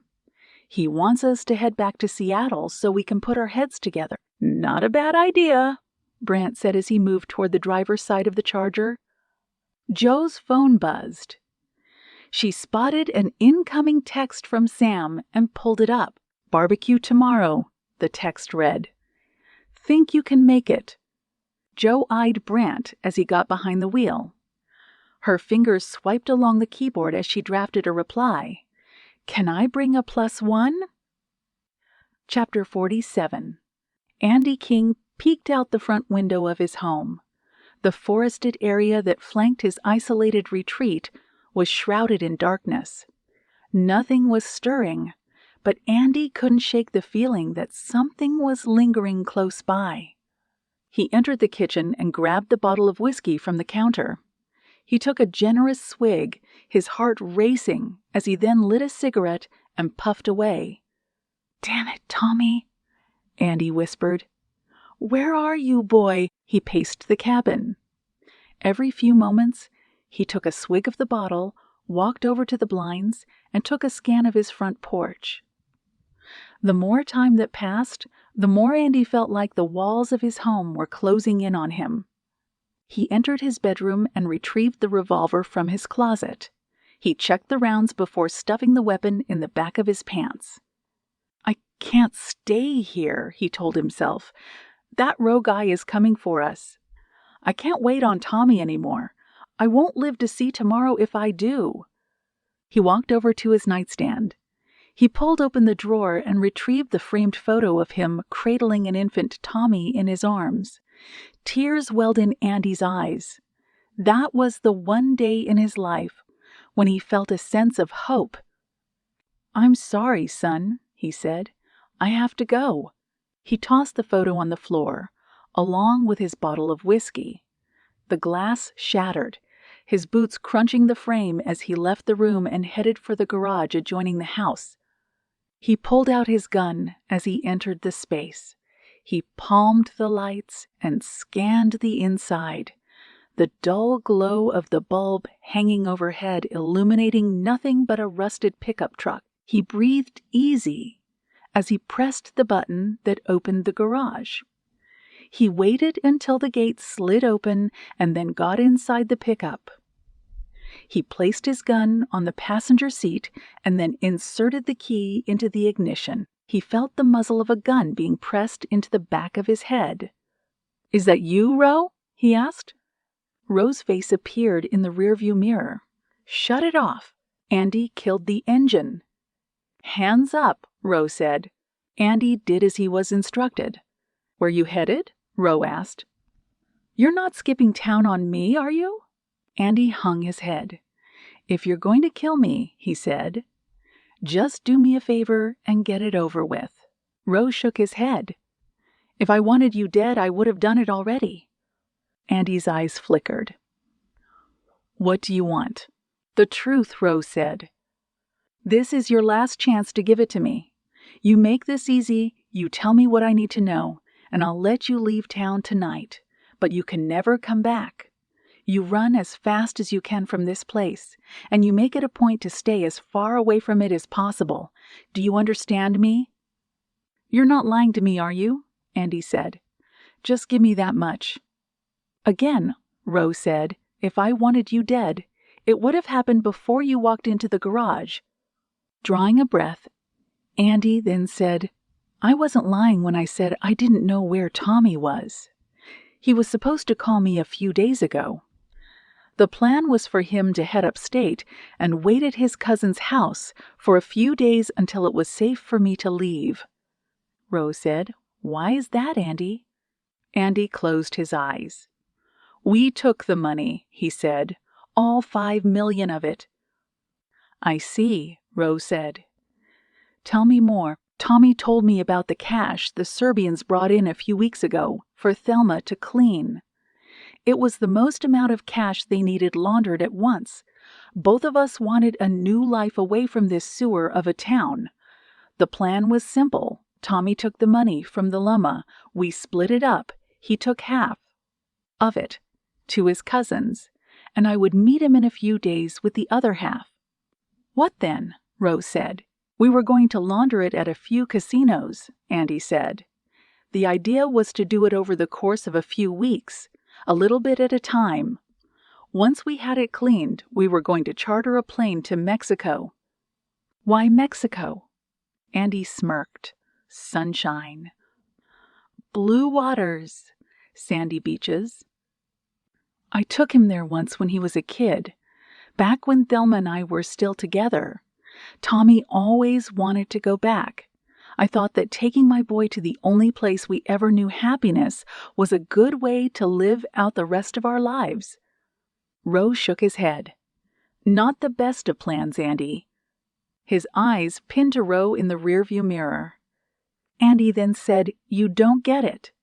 That boy and I were everything to one another. He couldn't stand his mother almost as much as I did. She kept us apart as much as possible. That 5 million was a game changer.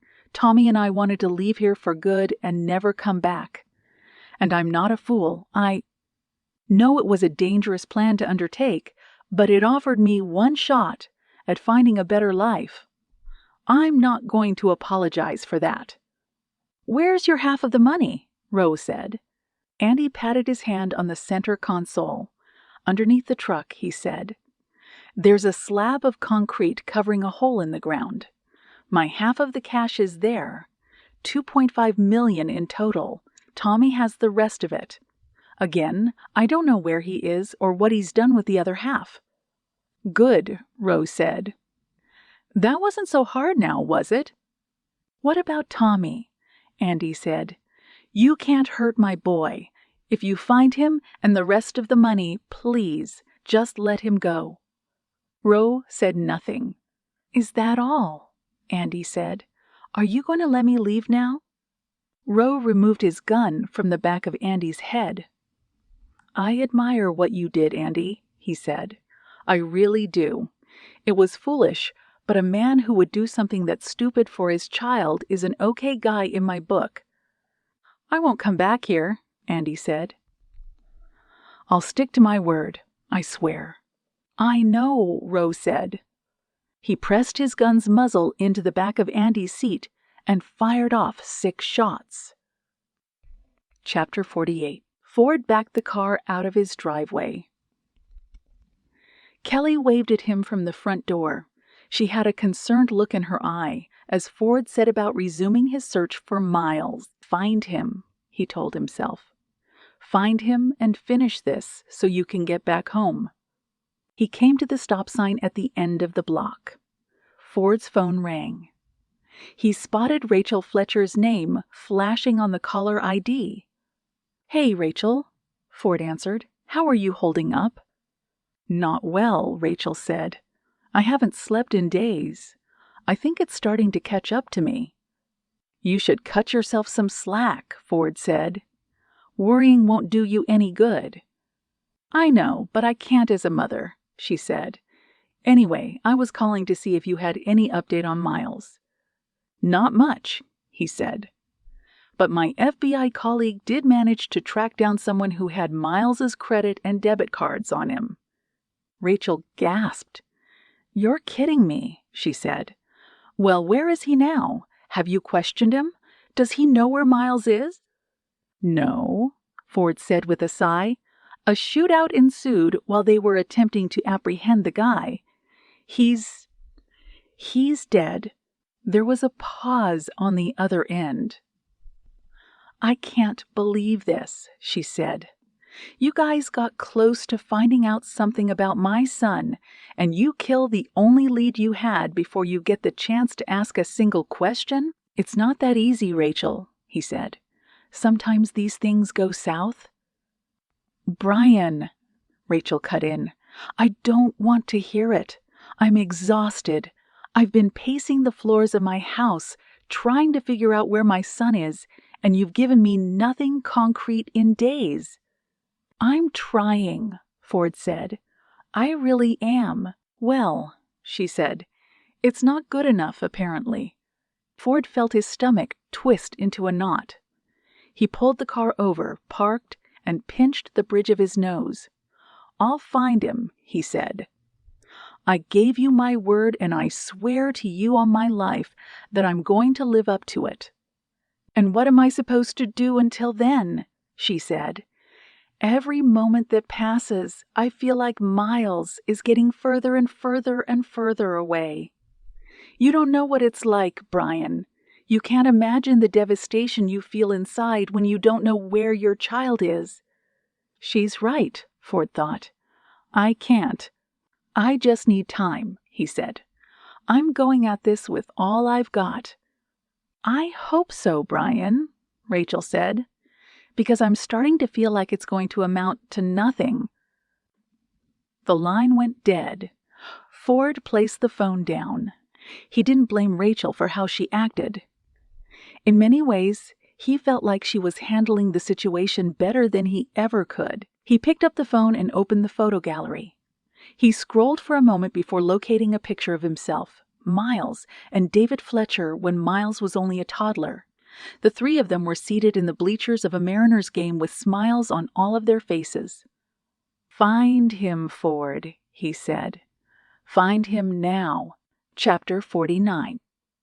Burke awoke with a headache so fierce he couldn't open his eyes. He sat up in bed, rubbing his temples and swinging his legs off the bed. He slowly peeled open his eyelids, and then he spotted Rose sitting on a chair in the corner of the bedroom. "Shit!" Burke yelled. Rose held a single finger to his lips. "There's no need for that, friend," he said. "You scared the hell out of me." That was the idea. Rose gestured to the nightstand beside Burke. "I set out some coffee for you. It should help with your hangover. You really shouldn't drink as much as you do, by the way. Booze is a slow killer." Burke eyed the steaming coffee mug on the nightstand. "What do you want?" "I came to check in," Rose said. "I can't take this," Burke thought. "This creep is just toying with me." "How long are you going to keep this up?" Burke asked. Rose said, "As long as I need to." He stood. "I come bearing good news. I've recovered half of the missing money." "How?" Burke asked, his curiosity piqued.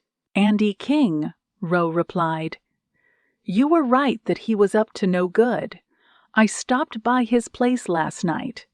Turns out that airheaded redneck had half of the cash stashed away under his truck."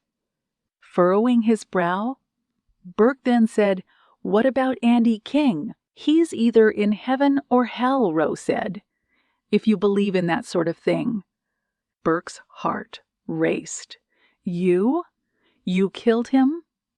"Technically, the bullets I fired did the job." "Please," Burke pleaded. "What else do you want from me?" Rose approached. Burke spotted a handgun peeking out of the holster attached to the man's hip. "I need you to go back to work," Rose said. "It's important to keep up appearances. You're going to see what Thelma has been up to. Time is running out for her. I need you to be my eyes and ears while I go about resolving the issue with the other half of the missing money." A cell phone was produced from Roe's pocket. It was a cheap flip phone that he then proceeded to toss on the bed. "That phone," he said, "has one number and one number only. Mine. Keep it on you at all times. I'll ring you up occasionally to see where things are at." Burke shook his head. "Please," he said, "there's nothing else I can give you. I told you what I know. Why can't you just let me go?" Roe sighed. "Okay," he said, "I'll give you two options. The first is that you do as I've just instructed you to do," Burke said. "And the second?" Roe removed his sidearm, cocked back the hammer, and aimed the sights at Burke's head. "I can just dispose of you right now because, frankly, you're no good to me then." Hands trembling, Burke said, "I'll do whatever you ask. Just promise me that when all this is done, you'll let me go." Roe paused a moment. "Of course," he said. "But if I even think for a brief moment that you're going to raise the alarm, you'll be meeting Andy King on the next ferry, headed to the afterlife." The lines in Burke's brow wrinkled.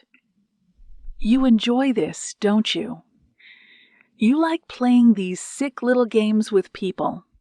You're like a jaguar batting around a rabbit for fun until you chomp down into its neck." Roe replied to Burke's comment with a smile. Chapter 50. Joe was seated beside McKinley at his desk, back at the field office. She saw him pull up on his computer the mugshot of the man that Brant had shot.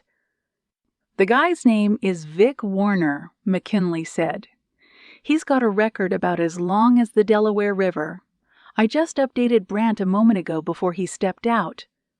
She assessed Vic Warner's cold blue eyes, the scowl on his face, and the scar above his left eye before her focus shifted to the charges on his record. "Breaking and entering," she said. "Aggravated assault, kidnapping, and petty larceny." McKinley said, "How did he get his hands on Miles Fletcher's cards?" Joe pointed to the monitor. "Scroll down a bit on his rap sheet. I want to see a list of his known associates." The two agents spent the next few minutes perusing everyone that Vic Warner was known to have contact with.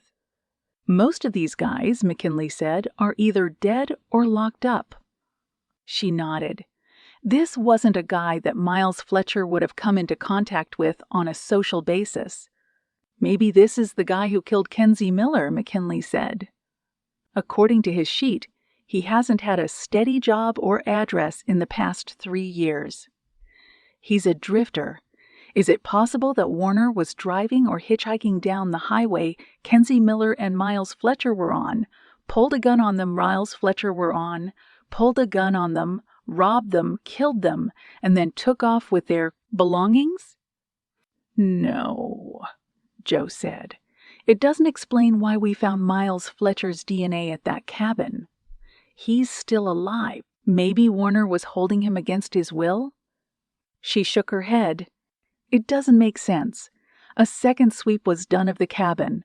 Other than Miles Fletcher's DNA and prints, the only other prints and DNA that were discovered belonged to the owner of the rental. When we called him in for questioning, we took samples from him to run against what we discovered at the cabin." McKinley furrowed his brow. "There's no chance that the owner was in on this somehow, is there?" "No," Joe said. "He has an alibi. He was 200 miles away at the time of the murder." Brant approached the desk. His cell phone was pressed to his ear. "Thank you," he said. "I'll update my colleagues," Joe said. "Who was that?" Brant pocketed his phone. "The medical examiner," he said. The second set of DNA that was found on Kenzie Miller's body was not a match for Vic Warner. Joe closed her eyes. Back to square one, she thought. Chapter 51. Zoran entered the diner off the highway. He was 10 minutes early for his meeting. He took a seat at the booth furthest in the back. His eyes were glued to the parking lot as he adjusted his cuffs and smiled at the server who approached his table. He ordered coffee. A moment later, the front doors opened and John Rowe walked inside. The hitman approached the booth slowly. He took the seat across from the Serbian and said nothing. "Good morning," Zoran said. "My name is—" "I don't care what your name is," Rowe cut in. "It doesn't make a difference to me. All you people look the same." Zoran furrowed his brow. "Is that a comment on my race?" Rowe shook his head. "No," he said. "Every person I meet looks the same. Human beings are nothing more than walking slabs of meat to me. I forget half the people I shake hands with. Don't take it personally." "I see," Zoran said. Rowe produced a set of car keys and placed them on the table. "What's that?" Zoran said. "Half of your boss's money," Rowe replied. "It's in the trunk of the Subaru in the parking lot. The plates are clean. Don't worry. No one is going to pull you over." Zoran smiled. "My boss will be very pleased." Rowe nodded, as he should be. "And the second half of the money?" "It's in the midst of being recovered," Rowe said. "I have a few leads left to work with. You can assure your boss that the rest of his cash will be delivered to him in the next 48 to 72 hours. Zoran stared at him. "You can guarantee that?" he asked. Rowe pinned his eyes on the Serbian. "You must be new," he said. Zoran nodded. "I am." "Makes sense," Rowe said, "because those who know me know that I don't offer services. I guarantee results. I didn't mean to question you." "Good. Then don't." "Fair enough," Zoran said. "I will update my boss on your progress as soon as I deliver him the money. He also wished that I relay to you one final request." Rowe sat back in his seat. "Go ahead." "My employer," Zoran said, "wants you to eliminate Thelma Winkler, all of her associates, and to bury every facet of her operation as completion of the job." Rowe nodded. "That's fine," he said coldly. "But it will cost your employer an additional $100,000 in order to make that happen." "That can be arranged," the Serbian said. "And I'm curious." "I don't care. How will you go about finding—" "Enough," Rowe interrupted. "Listen, you clearly are the new guy. Since you are the new guy, that means you haven't been around long enough to know who I am. If you did, you wouldn't be asking me questions like the one you just did. It's condescending. That being said, I'll give you a free pass, but it's your last one if you ever question me like that again." Rowe produced his index finger and then moved it horizontally across his neck. The Serbian swallowed the lump in his throat. Rowe stood up, fastened the top button of his jacket, left the diner, and proceeded to contact a man who would assist him with the final leg of his job. Chapter 52. Joe watched as Sam flipped the burgers on the grill. The scent of the sizzling meat, combined with the giggles that Chrissy was letting out, warmed her heart. She looked at Brant. He was chasing her niece around the yard with a mock scary look on his face and his hands held high above his head. "Come here," Brant taunted Chrissy playfully.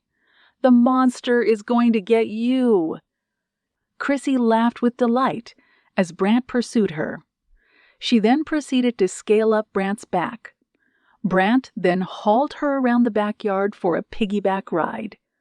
Joe watched through the kitchen window as she sipped the lemonade Kim had prepared. She felt her sister-in-law nudge her in the ribs. "He's doing great with Chrissy," Kim said. "The man is a natural." Joe caught Brant's gaze. She smiled and then offered him a polite wave. "Yes, he is," she said. "He's a very talented individual." Kim poured herself a glass of lemonade and said, "He's your partner on this new case?" Joe nodded. "Yeah," she said. "He's on loan right now from another field office. He's, well, a tracker. Putting it simply, is he good?" "Very," Joe said. Kim ogled Brant. As he approached the grill, Sam handed him a beer. The two men proceeded to chat as Chrissy ran up to her father and hugged his leg. "So," Kim said, "I trust you didn't just bring this guy because he's a work associate." "I did," Joe said. "We've been working pretty hard on this case. It's been taxing. I just thought we both could use the break." Kim shook her head. "It's not just that," she said. "You like this guy, don't you?" The thought of her relationship with Brant becoming more than what it was made Joe's heart race. "It's not like that, Kim," she said. "He's a good man. He had my back when it was against a wall recently. I respect him for that." Kim rolled her eyes. "Come on, Joe," she groaned. "There's nothing wrong with liking someone. I know you. Be honest with me. There's something going on, isn't there?" Joe sighed. "There is," she said, "but I don't think it's going to amount to anything." "Why is that?" Joe shrugged. "There are a million different reasons," she said. "We work together. We're in the middle of a case. Plus, considering my track record, I don't think it's smart to get involved on that kind of level." "Cut yourself some slack," Kim said. "It's been a long time since you entered the romantic arena." "Exactly," Joe said. "And that scares the heck out of me. Do you like him?" "I do." "Does he make you feel warm and fuzzy?" Kim asked. Joe rolled her eyes. "Don't do that," she said. "This isn't high school. It's not like that. Relationships aren't like they're portrayed in those romance novels my grandmother had a penchant for reading." Kim rested her palm on Joe's shoulder. "Hey," she said softly, "there's nothing wrong with opening yourself up to someone. And don't start giving in to excuses. Relationships aren't perfect. Heaven knows your brother, and I have our moments. There's always going to be some kind of obstacle you have to overcome. But if there's something there, if the person you're partnering with is worth the time and the effort, that makes all the difference in the world." Joe watched Brant angle his body toward her. He was grinning from ear to ear. Maybe Kim's right, she thought. Maybe it is worth the time and the effort. Chapter 53. Joe waved goodbye to Sam, Kim, and Chrissy as Brant backed the Charger out of the driveway. She was at ease after spending the day with her family, and she was happy to see that Brant had a good time too. "I like them," Brant said. "Your family was very gracious." Joe nodded. "They certainly are. You know," he said, "my family wasn't like that growing up. They were very distant. We didn't get along. Spending that time with your clan today was pretty amazing." "We're not without our troubles," Joe said. "Every family has issues. Still," Brant said, "it's nice to have people who care about you." Joe smiled. "It is." Brant turned right at the end of the street. The Charger drove toward the freeway. Joe thought back on what Kim had said for several moments. "We need to get it out of the way," she concluded. "Just do it and get it over with. Listen," she said, "I think we need to have a talk." He nodded. "In light of—" "Well, everything that's happened in the past few days, I figured we were due for a chat. I just want to clear the air," Joe said. "I want to make sure we're on the same page." Gesturing to her, Brant then said, "The floor is yours." "I'll be honest with you," she said. I'm not good at this lovey-dovey stuff. My track record with relationships is not the best. I've steered clear of any kind of involvement because of it. But I'd be lying to myself if I didn't think that there was something going on that deserved a second look.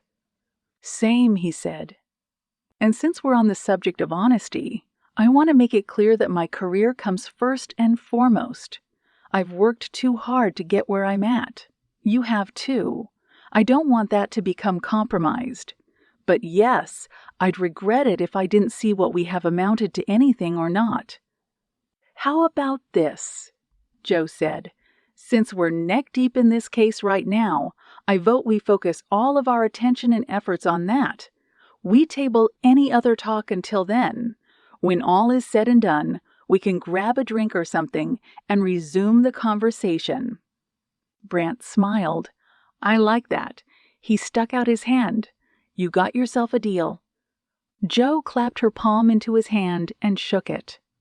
Deal. Her cell phone rang. Joe answered and was promptly greeted by McKinley. You might want to come to the field office, he said. There's something you need to see. Chapter 54. The moment Joe and Brant stepped out of the elevator, they were immediately greeted by McKinley. His eyes were wide, and a satisfied smirk was on his face. Come with me, he said. I think you're going to like what I have to show you. They followed McKinley through the bullpen. How long have you been up? Joe asked McKinley. Your eyes are bloodshot. McKinley sighed. I can't remember, he said. We can thank several pots of coffee for that. Take it easy on yourself, she said. Get some rest. I will, McKinley said. But first, you gotta see this. They arrived at McKinley's desk. He sat down and gestured to his monitor. Color footage of a motel next to a highway was on the screen. Okay, he said. In the past few days, I've been contacting everyone with security footage within a 50-mile radius of where Kenzie Miller's body was found. And I discovered this when I started pooling all the footage from Cock TV cameras that we were able to obtain. He pointed to the screen. This motel was 20 miles away from the crime scene.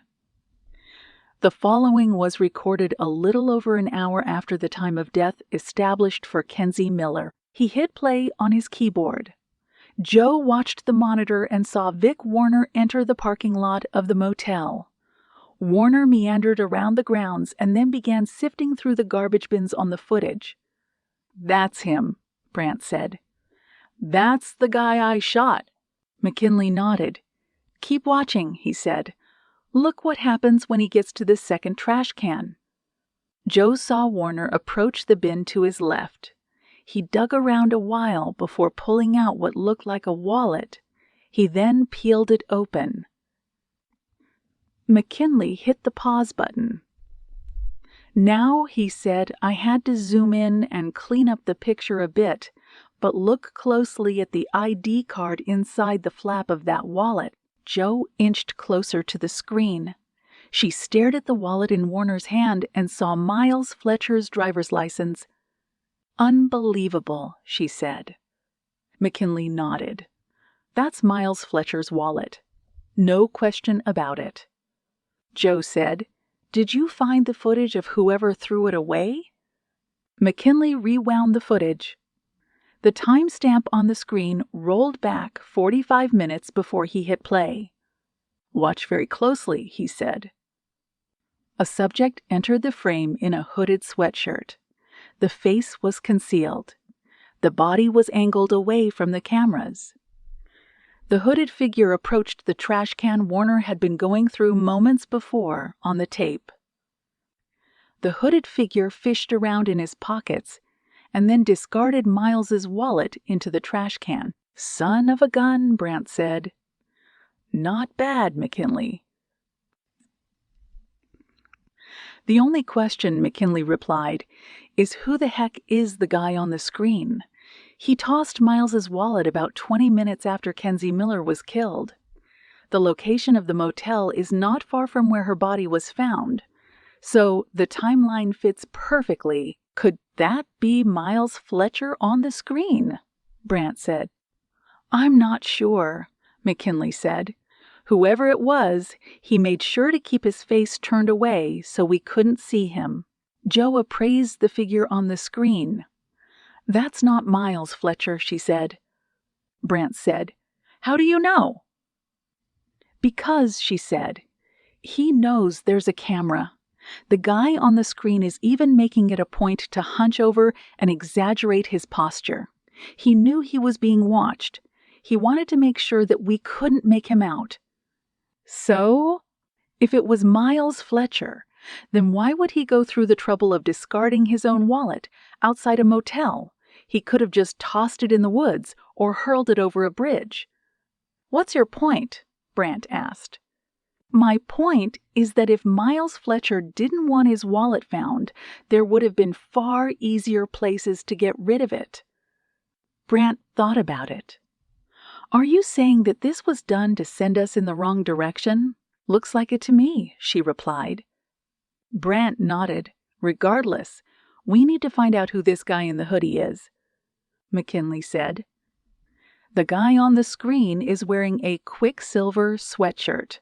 You can clearly see the logo. Joe inched closer to the screen. She saw the logo of a tidal wave cascading over a mountain on the back of the hooded sweatshirt. That could mean anything, she said. Miles Fletcher might have borrowed it or taken the hoodie. But even if the guy on screen is Miles Fletcher, for argument's sake, it's important to note that he is a first-time killer, so he would have been spooked. He wouldn't have thought all of this through. My hunch is that whoever is on the screen, this person is smart enough to be cool and calculating the whole time. I buy that, Brant said. But how do we know for sure? We should go to the motel to see if whoever was on duty at the time saw anything. You're right, she said. And it is possible that we're looking at Miles Fletcher on the screen. But I doubt it. The fact of the matter is that there is still a second set of DNA on Kenzie's body that has yet to be identified. She nodded at the monitor. And my gut is telling me that the second DNA set could very well belong to this person. Chapter 55. Joe entered the motel with Brant. A bored-looking teenager was seated behind the check-in desk. His eyes were pinned to the laptop in front of him. "Help you," the teenager grumbled. Brant showed his FBI credentials. Special Agent Brant. He pointed to Joe. "This is Special Agent Pullinger." The teenager pulled his gaze away from the laptop. His eyes went wide. "Oh, crap," he said. "Is this about those dry ice bombs I brought to school? They already suspended me for a week for that?" Brant smirked. "No. It's not about that." The teenager breathed a sigh of relief. "What's your name?" Joe asked. "Kevin," the teenager said. "Kevin Pelton. Is this your motel?" Kevin shook his head. "No," he said. "It's my old man's. Why? Is he in trouble?" Brant showed his palm. "No one's in trouble," he said. "We just stopped by to ask a few questions. We obtained some security footage from your motel in regards to an open investigation." Kevin nodded and said, "Oh, yeah, right. My dad told me about that. He said something about cops looking for a guy who had committed a murder." Joe said, "Is your father here?" "Yeah," Kevin said. "He's in the back. Do you want me to get him?" "Please." Kevin retreated to a back room. A moment later, a man with a plaid shirt, glasses, and wiry build entered, with Kevin following behind him. "Help you?" the man asked. Brant said, "Are you the owner?" The man stuck out his hand. "Cian Pelton," he said. "Is this about the security footage you guys asked me to give you?" "Yes," Joe said. We just wanted to stop by to follow up with a few questions." Cian braced himself on the counter. "Sure," he said. "Anything I can do to help." Brant said, "Do you remember the night in question? I mean, the night pertaining to the footage we requested from you?" "I do," Cian said. "I was on duty." Joe said, "Do you recall anyone walking around the grounds that wasn't staying in the motel?" Cian nodded. "After you guys requested that footage, I took a look back through it. There were 2 guys that were on the property who weren't supposed to be there. One of them was that guy with the hooded sweatshirt. The other was some homeless man going through the trash cans. I had to shoo him off at one point." Kevin said, "He smelled like crap, too." Cian shot a look at his son. "Quiet now," he said. "It's bad enough you got suspended. Last thing I want to hear is you running your mouth." Hanging his head, Kevin then said, "All right, sorry." "Teenagers," Cian said. "They're a handful." "The first man," Joe said. "The one with the hooded sweatshirt. Did you happen to see his face? Anything about him that stood out?" Cian squinted. "Not really," he said. It was dark at that point. "The flood lamps I have around the motel need to be replaced. I've had some complaints from a few guests that it's hard to see at night. Point is, I didn't really see the guy's face. He just walked in, threw something away, and walked out." "You're sure?" Brant said. "You didn't see anything?" Cian shrugged. "People are always wandering around here. The highway is just a short walk away. We get vagrants, drifters, all sorts of people. Cops busted up a trio of teenagers drinking in the parking lot. One of them was my son." He glared at Kevin. "He's suspended, if you didn't hear that already." Kevin huffed. "It was all Ryan's fault." "All right, that's enough." "You didn't see a car," Brant said. "You didn't see which direction the man with the hooded sweatshirt left in. Another person with him, maybe." Cian shook his head. "No, sir. Like I said, he came, he threw something away, and then he left. That was it." Another dead end, Joe thought. We just can't seem to catch a break. Brant continued to volley questions at Cian when Joe's cell phone rang. She recognized the area code for Deschutes County. "Special Agent Pullinger," she said. "This is Sheriff Crawley. What can I do for you, Sheriff?" "We found your kid," Crawley said. "Miles Fletcher. His body was just discovered in the woods about 30 miles from where Kenzie Miller was found." Chapter 56. Miles Fletcher lay face down deep in the woods, 2 miles from the main road. His skin was pale. His clothes were soaked. Bits of flesh had been bitten off him by wildlife. A single gunshot wound was under his chin. Joe crouched beside the body, her stomach twisted in a knot. The officers flanking her stayed back as she and Brant appraised the body. "We didn't get to him in time," she told herself. "Where did we go wrong?" "Looks like he shot himself," Brant said. "You can see the gun is buried under his belly. He's still gripping it." Joe stared at the gun clutched in Miles's hand. She nodded. "Looks like it." Sheriff Crawley approached with his thumbs jammed into his belt. "Pair of hikers found him," he said. "They got turned around during their trek and wandered into this part of the woods. Looks like he's been here for some time." Joe noted the bloating of the body, the bluish hue of the skin. "At least a few days," she said. "Maybe more. We won't know until we perform an autopsy." Brant placed his hand on Crawley's arm. "Tell your men to cordon off the area," he said. "Don't let word of this get out just yet. We don't want the press showing up and flooding the scene." Crawley nodded and started ordering his men to fan out and secure the area. Jo stood up. She closed her eyes. She shook her head and turned away from the body. "This is my fault," Brant said. Jo furrowed her brow. "What makes you say that?" "It's my job to track people down," he said. "To bring them in before it gets to this point." "Brant," Jo said, "this is not your fault. We couldn't have anticipated this." "We were one step behind the entire time," he said. I don't know.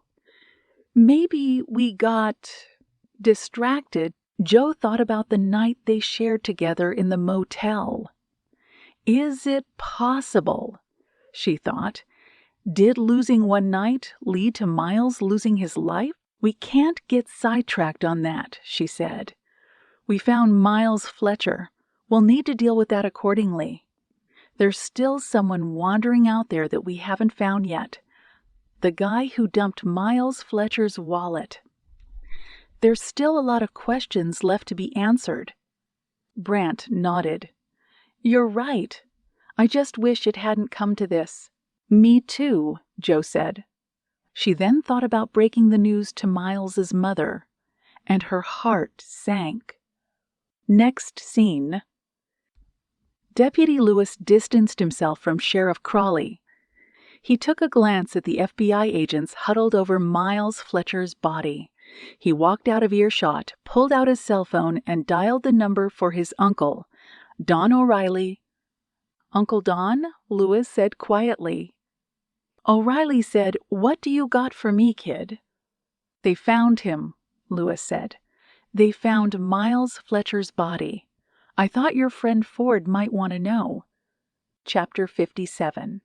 Ford closed his eyes as O'Reilly gave him the news. He turned away from his old training officer and started pacing the parking lot outside of a grocery store in Deschutes County. "I'm sorry, kiddo," O'Reilly said. "I know this is tough to hear." "Where did they find him?" Ford asked. 30 miles into the woods, off the main road. "How am I going to tell Rachel?" he thought. "This is going to ruin her world. First, her husband. Then, her son.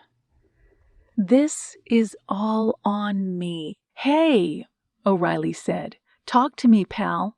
Ford shook his head. "There's nothing to talk about. I failed." "You didn't fail."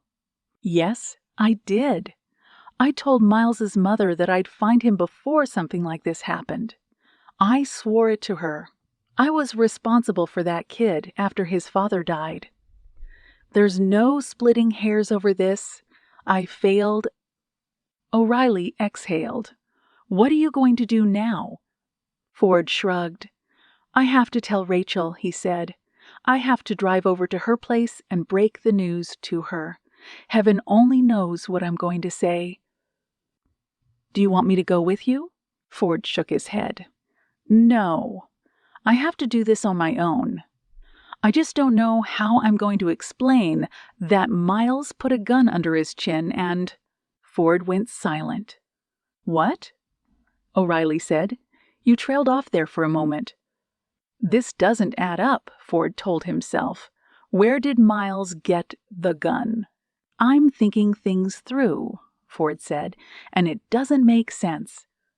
O'Reilly said, "Be specific."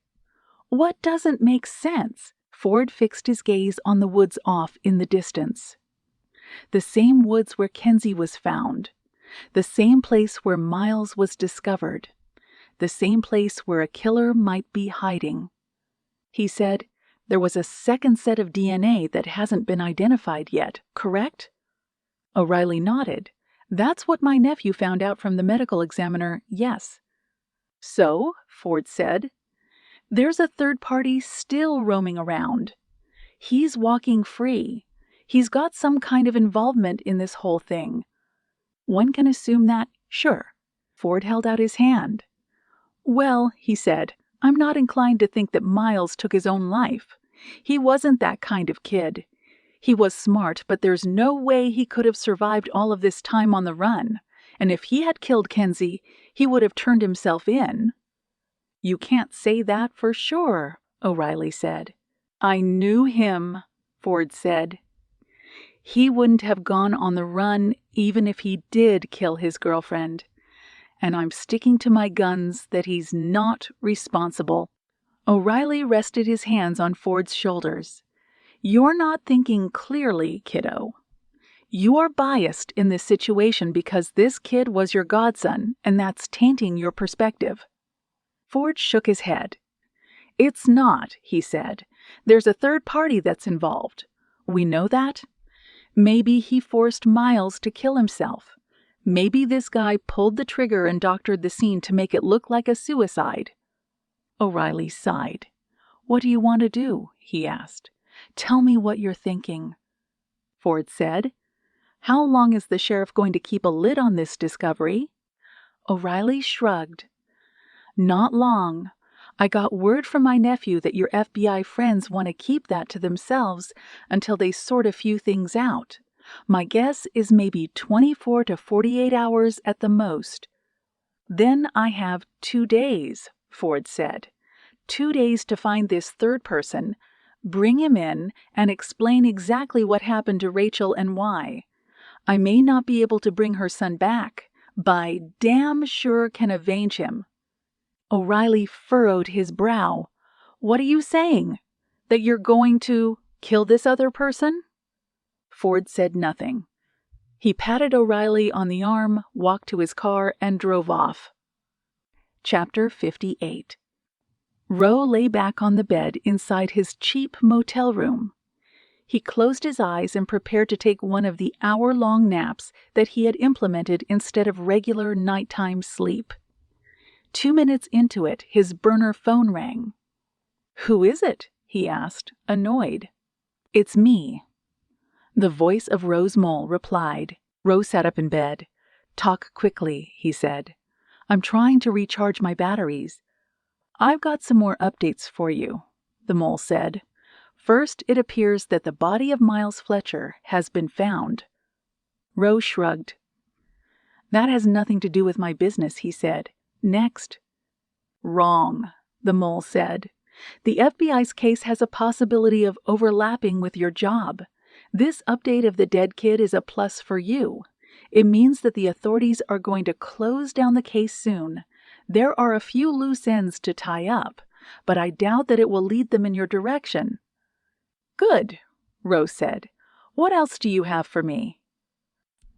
"I did a little digging on Tommy Winkler. It appears that he was arrested a month before his disappearance.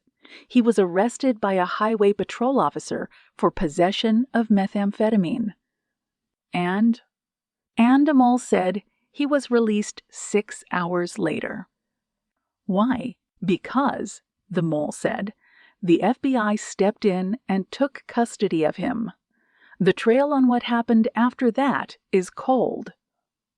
Rose swung his feet off the bed. "Interesting," he said.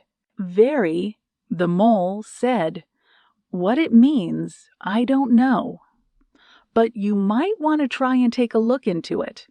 It may help you find out where the heck Tommy went." Roe hung up the phone.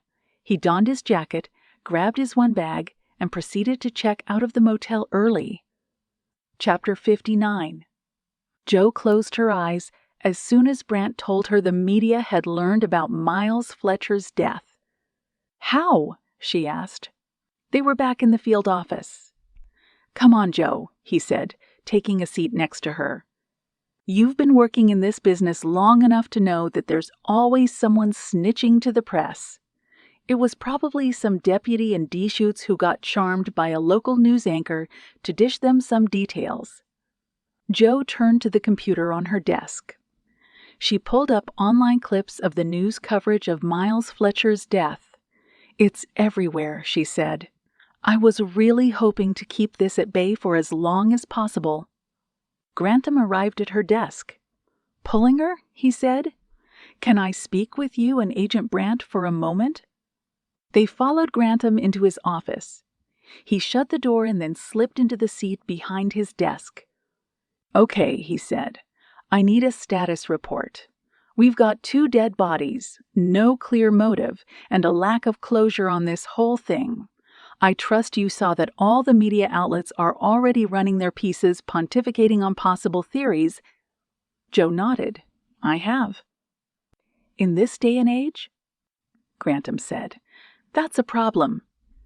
The last thing I need is one of the talking heads on one of the right or left-leaning channels dictating to the public what the truth might be.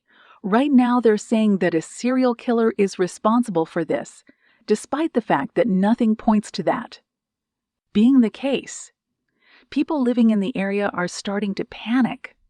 I need something solid that I can feed to the news outlets. It's important that we control the narrative as much as humanly possible." "Luckily," Brandt said, "the media isn't running anything about the second set of DNA that we haven't identified yet. They don't know anything about it." Joe said, "We need to put a call into the medical examiner over in Deschutes. We need to make sure nothing else gets leaked to the press. If the person we saw on the footage from the motel catches wind of this, he might run." Grantham said, "If he hasn't already. Based on what you've shown me, it's possible that this man is on the other side of the planet by now." He looked at Brandt. "Do you have any kind of game plan to find this individual?" Brandt nodded. "I'm working with McKinley right now. We're combing through all the footage he obtained to see if we can get a hit on this guy. I'm trying to establish a timeline so I can figure out his movements. I have a feeling that whoever this person is, he knows how to stay off the radar." Grantham steepled his fingers. "Okay," he said, "from what you know so far, tell me what's happening. I want as clear a picture as you can currently paint of the situation." "Well," Joe said, "I think that Miles Fletcher and Kenzie Miller were both killed by the same person. This person, most likely the subject on the motel footage, is now trying to mislead the authorities. There are still some gaps that we need to fill in, but that's what I currently think." Grantham turned to Brandt. Brandt nodded. "I'm with Agent Pullinger 100%, he said. "We need to find the guy from the security footage as quickly as possible. However, I do share your concern that he may be gone by now." "Get a move on it then," Grantham said. "Let's make sure I'm not right." A knock sounded on Grantham's door. McKinley stuck his head in. "I have something you might want to see," he said. Chapter 60. Rachel Fletcher wiped the tears from her eyes. She drew a deep breath and sat on the sofa in her living room. The television in front of her displayed the news covering her son's death. Ford, standing across from her, couldn't bring himself to meet her gaze. "It's over," she said, shaking her head. Ford said, "I'm sorry, Rachel. This is all my fault." She shook her head. "I was wrong to blame you over the phone the other day. I was frustrated. Angry.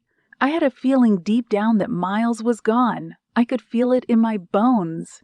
I think I was just lashing out at you." She nodded toward the television.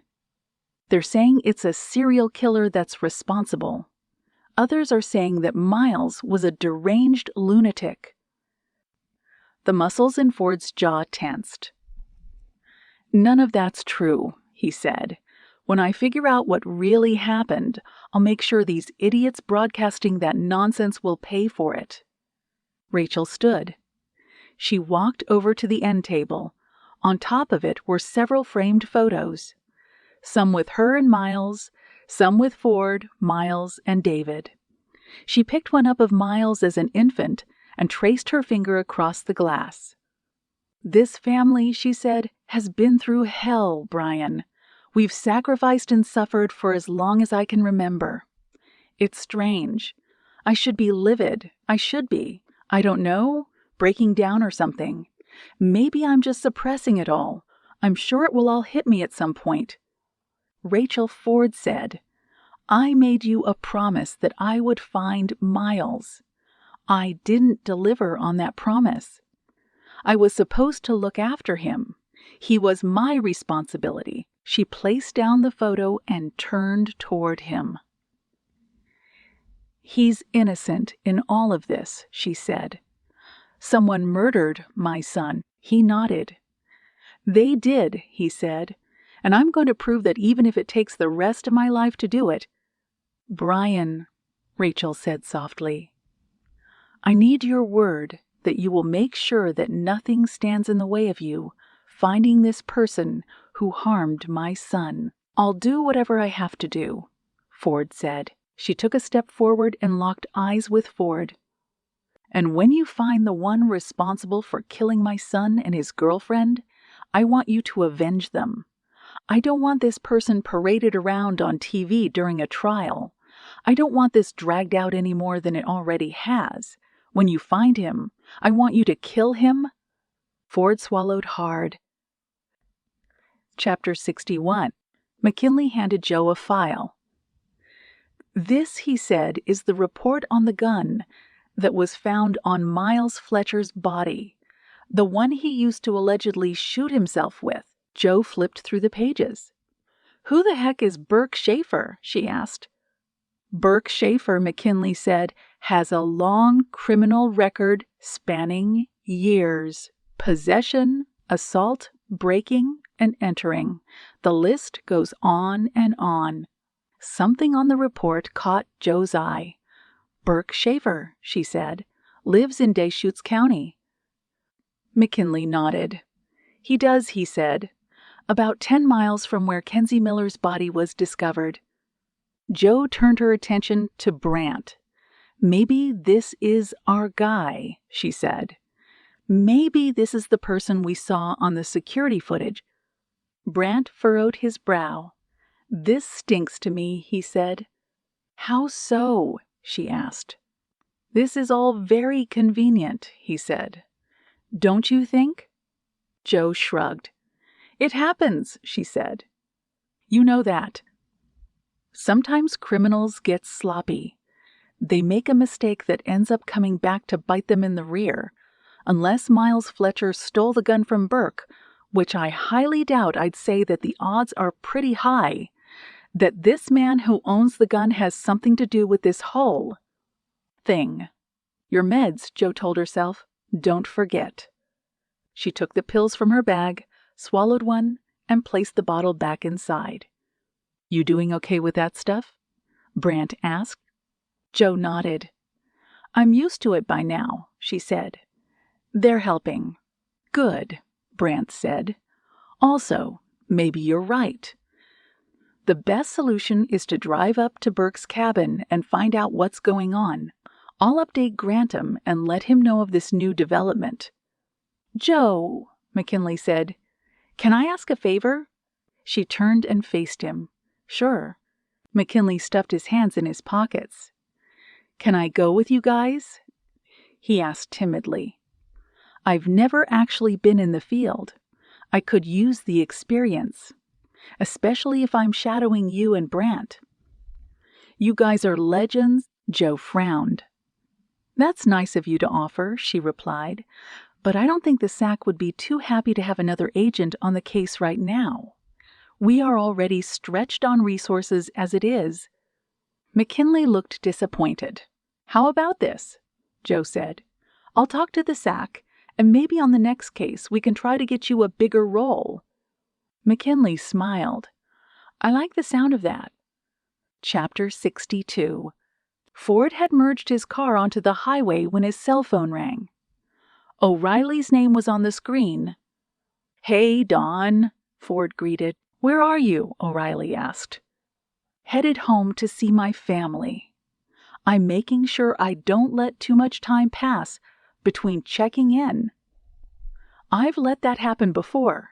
It doesn't produce the best results. O'Reilly laughed. I lost 3 marriages that way. You end up prioritizing the job so much that you lose track of what's important. I know, Ford thought. I was with you for 2 of those divorces. Anyway, O'Reilly continued, I have some news for you. Ford said, Go ahead. The gun that was found on Miles Fletcher's body, the one he used to allegedly kill himself, didn't belong to him. Ford furrowed his brow. "Whose gun was it?" he asked. "Someone by the name of Burke Schaefer," O'Reilly said. "My nephew forwarded me the information about 10 minutes ago." "Burke Schaefer," Ford said. "I don't recall that name coming up during the course of the investigation. Turns out that Burke has got a record as long as the Nile River. I pulled up all the files I could on him. His most recent arrest was 6 months ago for drinking and driving. He was about to make bail when a Fed showed up from New York asking him questions." "About what?" "Get this," O'Reilly said. "Turns out that Burke works for an individual by the name of Thelma Winkler." Ford said. "Sounds like a character from a TV show." "Well," O'Reilly said, "her life story feels like something from one of those shows. It looks like Winkler has loose ties with a Serbian crime syndicate operating out of New York. The FBI has been monitoring them for some time. After 9/11, when the Bureau shifted its focus toward terrorism, the Serbians took advantage of this and restructured their organization in a bid to stay off the FBI's radar. They succeeded. When the FBI finally started looking back into them, they caught a tip from a confidential informant that Winkler was possibly laundering money for the Serbians out in the Pacific Northwest." Ford processed the information. The Serbians, he told himself, a backwoods woman and her cohorts money laundering for them. "This is starting to get complicated," he said. "You're just getting more pieces of the puzzle," O'Reilly commented. "Anyway, back to Burke. When the feds questioned him after his driving under the influence arrest, they let him go. Burke didn't give them a thing.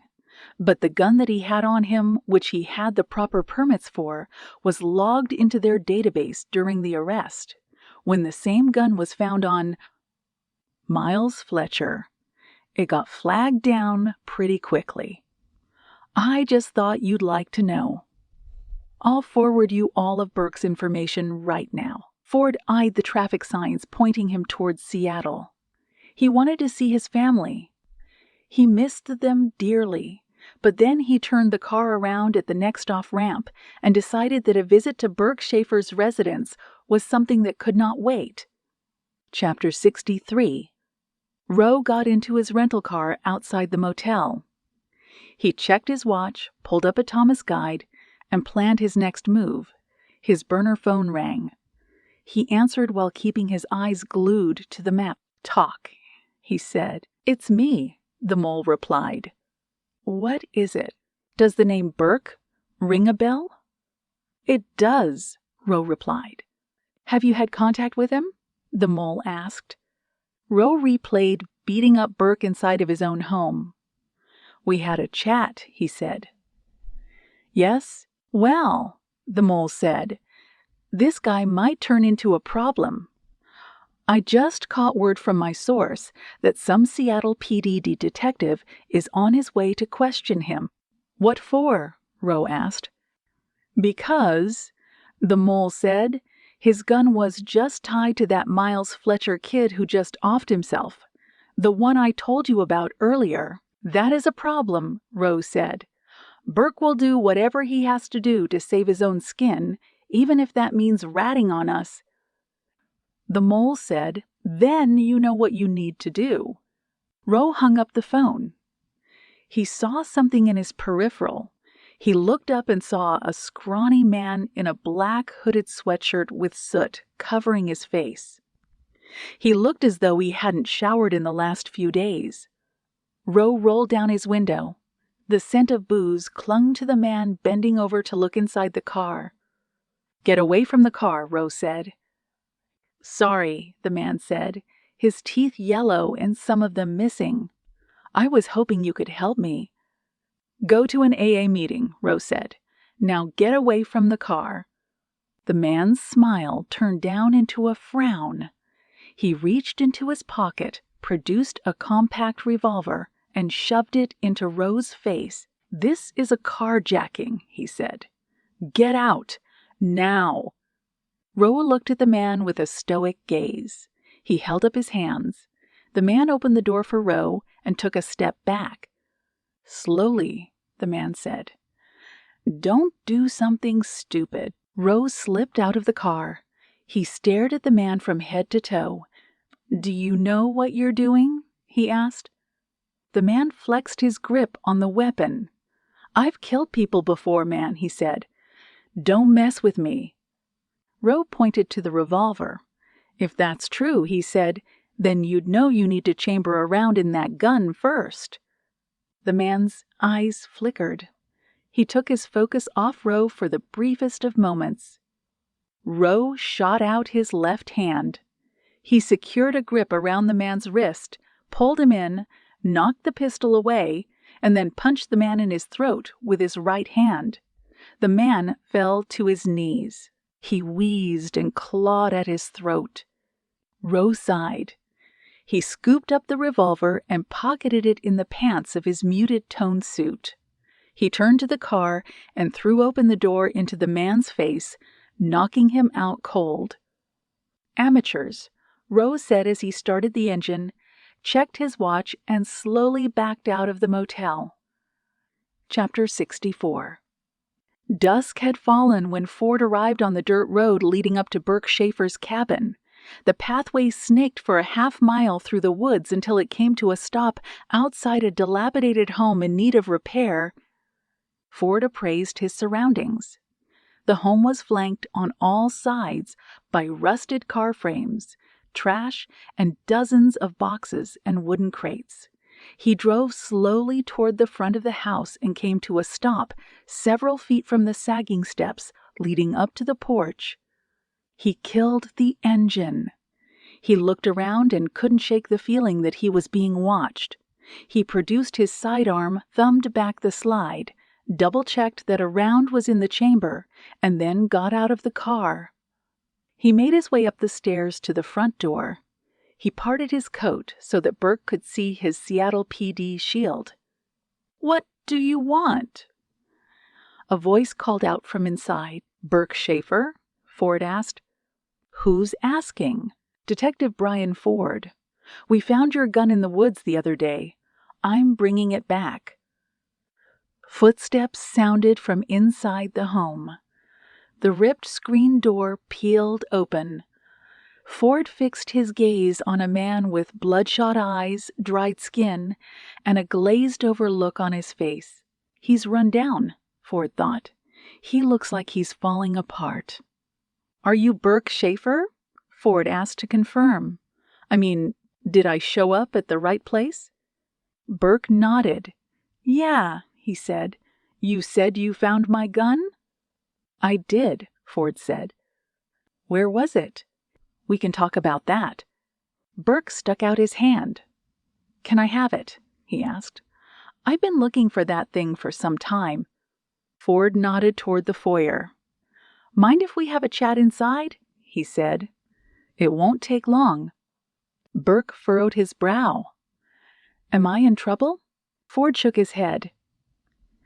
"Just need to talk to you for a second." A moment passed before Burke stepped aside. Ford entered the house. He stood in front of Burke and told him to lead the way. Burke walked into the kitchen. Ford picked up the aroma of booze and cigarettes. The house was in disarray. Clothes were scattered everywhere. Empty food containers were on the kitchen table, counter, and sink. Ford made out a dent in the wall that looked like someone had slammed their head into it. "Sorry," Burke said. "Been meaning to clean up." "I'm not looking for you to make me coffee," Ford said. "I only need you to answer a few questions." Burke sat down and lit a cigarette. "I thought you said you found my gun." "We'll get to that," Ford said. "First, I need to talk to you about a few things." Burke blew smoke out of his nostrils. "Fine." "What?" Ford squinted. "You all right?" he asked. "You look a little worse for wear." "Rough night," Burke said. "It happens." "You've had a few of them, it seems," Ford said. Apparently, you got pulled in for a drunk driving arrest not long ago. The FBI talked to you. I'm sure you remember." Burke's eyes flickered. He stubbed out his cigarette angrily. "What is this?" he asked. "What do you want?" Press him, Ford thought. Find out what he knows. Ford took a step forward and rested his palm on the grip of his weapon. "The name Miles Fletcher mean anything to you?" he asked. "No," Burke said. "Should it?" "The cops found your gun on Miles Fletcher's dead body. That's a big deal." Burke's hands trembled. "I didn't have anything to do with whatever you're trying to get at." "I don't believe you." Burke stood up. "Get out of my house. Answer me. What do you know about Miles Fletcher?" "That's it." Burke grabbed Ford by his elbow. "Get out of my—" Ford ripped his arm away from Burke's grip. He then grabbed Burke by his shirt, kicked the back of Burke's right knee, and dropped him to the ground. He gripped Burke by the collar, lifted him up, and then slammed him into the table. Burke's eyes were wide. "What are you doing, man?" "Your gun," Ford said. "Why was it on Miles Fletcher's body? I don't know who that is." "You're lying," Ford said. "Everyone's been looking for Miles Fletcher for days. You're going to sit here and tell me you don't have the slightest clue why your gun was on him?" Burke shook his head. "I swear I don't know," he said. "I knew it was missing, but I never gave it to whoever you're talking about." "Then how?" Ford asked. "How did Miles get your gun?" "Maybe Tommy gave it to him." Burke said, "I loaned it to the kid a few weeks ago and never saw him again. Please, man, I'm telling the truth." Ford could hear the sincerity in Burke's tone. "Who's Tommy?" he asked. "Tommy Winkler," Burke said. "He's Thelma Winkler's son. He's been missing for a few days. People have been asking about him. He took off with the money." Ford wrinkled his brow. "What money?" "The Serbians, man," Burke said. "It's their cash. Thelma was supposed to clean it, but Tommy and his old man took off with it." Tears welled in Burke's eyes. "I'm tired of all of it. That other guy has been beating up on me, getting me to rat, and I can't take it anymore." "Other guy," Ford said, blinking. "What other guy?" Burke exhaled deeply. "Just take me in," he said. "I'll tell you whatever you want to know. I don't care anymore. Arrest me, do whatever you have to do. Just keep me safe. I'll tell you everything." Ford released Burke. "What the heck is going on?" he thought. "What is this guy blabbing about?" "I'll take you in," Ford said. "But no games, got it?" "No games." "But just promise you'll protect me," Burke said. "You don't know these people. They'll kill us all without thinking twice." Ford drew a breath. "Start walking," he then said. "We're going to go for a drive." He grabbed Burke by his elbow, hoisted him up, and walked to the front door. As the two men emerged onto the porch, the snap of a gunshot cracked through the air. Chapter 65. The bullet hit Burke in the right side of his head. He dropped to the floor like a rag doll. Ford took a step back, drew his weapon, and turned to the right to make out the source of the gunshot. Another round struck the floorboards near Ford's feet. He dove off the porch, a series of bullets stitching into the dirt and forcing Ford to scramble. He crawled quickly to his car, taking cover behind the side panel as another shot drilled into the hood of the vehicle. 40 yards away, Ford calculated. He's in an elevated position. Another bullet made contact with the windshield. Then another. Ford gnashed his teeth. He fired blindly over the hood toward the shooter's position. He emptied his clip, ducked back down, and proceeded to load another. He fixed his eyes toward the porch. Burke lay on his side, a pool of blood accumulating around his head. Get moving, Ford told himself. There could be more than one shooter. He fired 3 more shots over the hood before throwing open the passenger's side door. Ford fished out his keys, stayed low, and inserted them into the ignition. He attempted to turn the key. An additional shot punched into the hood. Ford wiggled the key. The car wouldn't turn over. He realized that the last shot had taken out the engine block. "Damn it," he said before tossing the keys. The sniper continued with a series of shots. Ford could tell by the clap of the bullets that the shooter was moving closer to his position. "Think, Brian," he told himself. "Flank this guy." Another shot struck the passenger side window. Glass rained down on Ford's head. He backed out of the car, fired through the driver's side window, and took cover behind the rear tire. "I'm not going to die here," he thought. "I can't.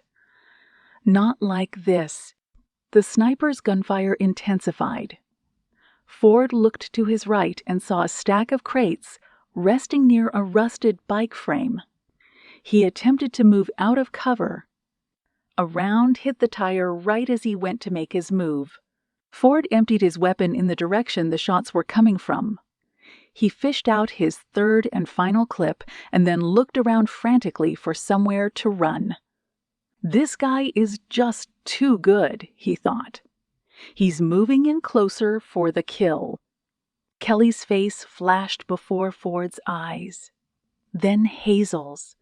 His life with them and before them played back quickly in his mind as the sniper's gunshots continued to ring out. "I'm going to die," Ford finally conceded.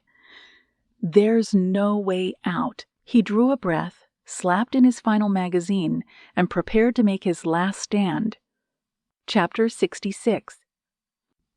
Joe pointed to the map on her phone. "Burke's place is a half-mile away," she said. "Hang a left at the next turn. It looks like there's a road that leads up to his property." Brant nodded. He drove further before he saw the road and turned the wheel to the left.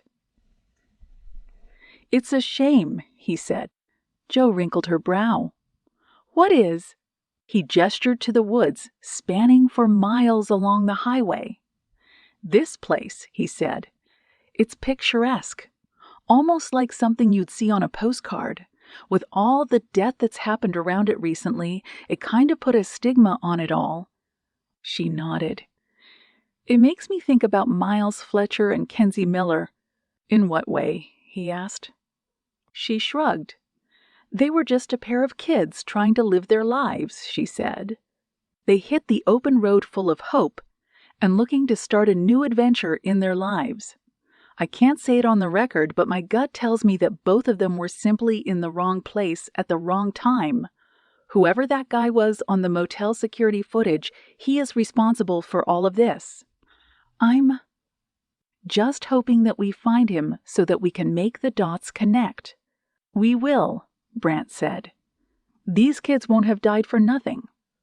Joe suddenly felt the hairs on the back of her neck stand up. "Something's wrong," she thought. "Something doesn't feel right." Brant said, "Are you okay?" "I don't know," she replied. "I just—" A faint cracking tickled Joe's ears. "Stop the car," she said. Brant smashed his foot down on the brake pedal. The car lurched forward and came to a stop. "What's wrong?" he asked. Joe held up a finger. "Listen." A moment passed before the sound came again. The snap of a gunshot piercing through the air. Brant's eyes widened.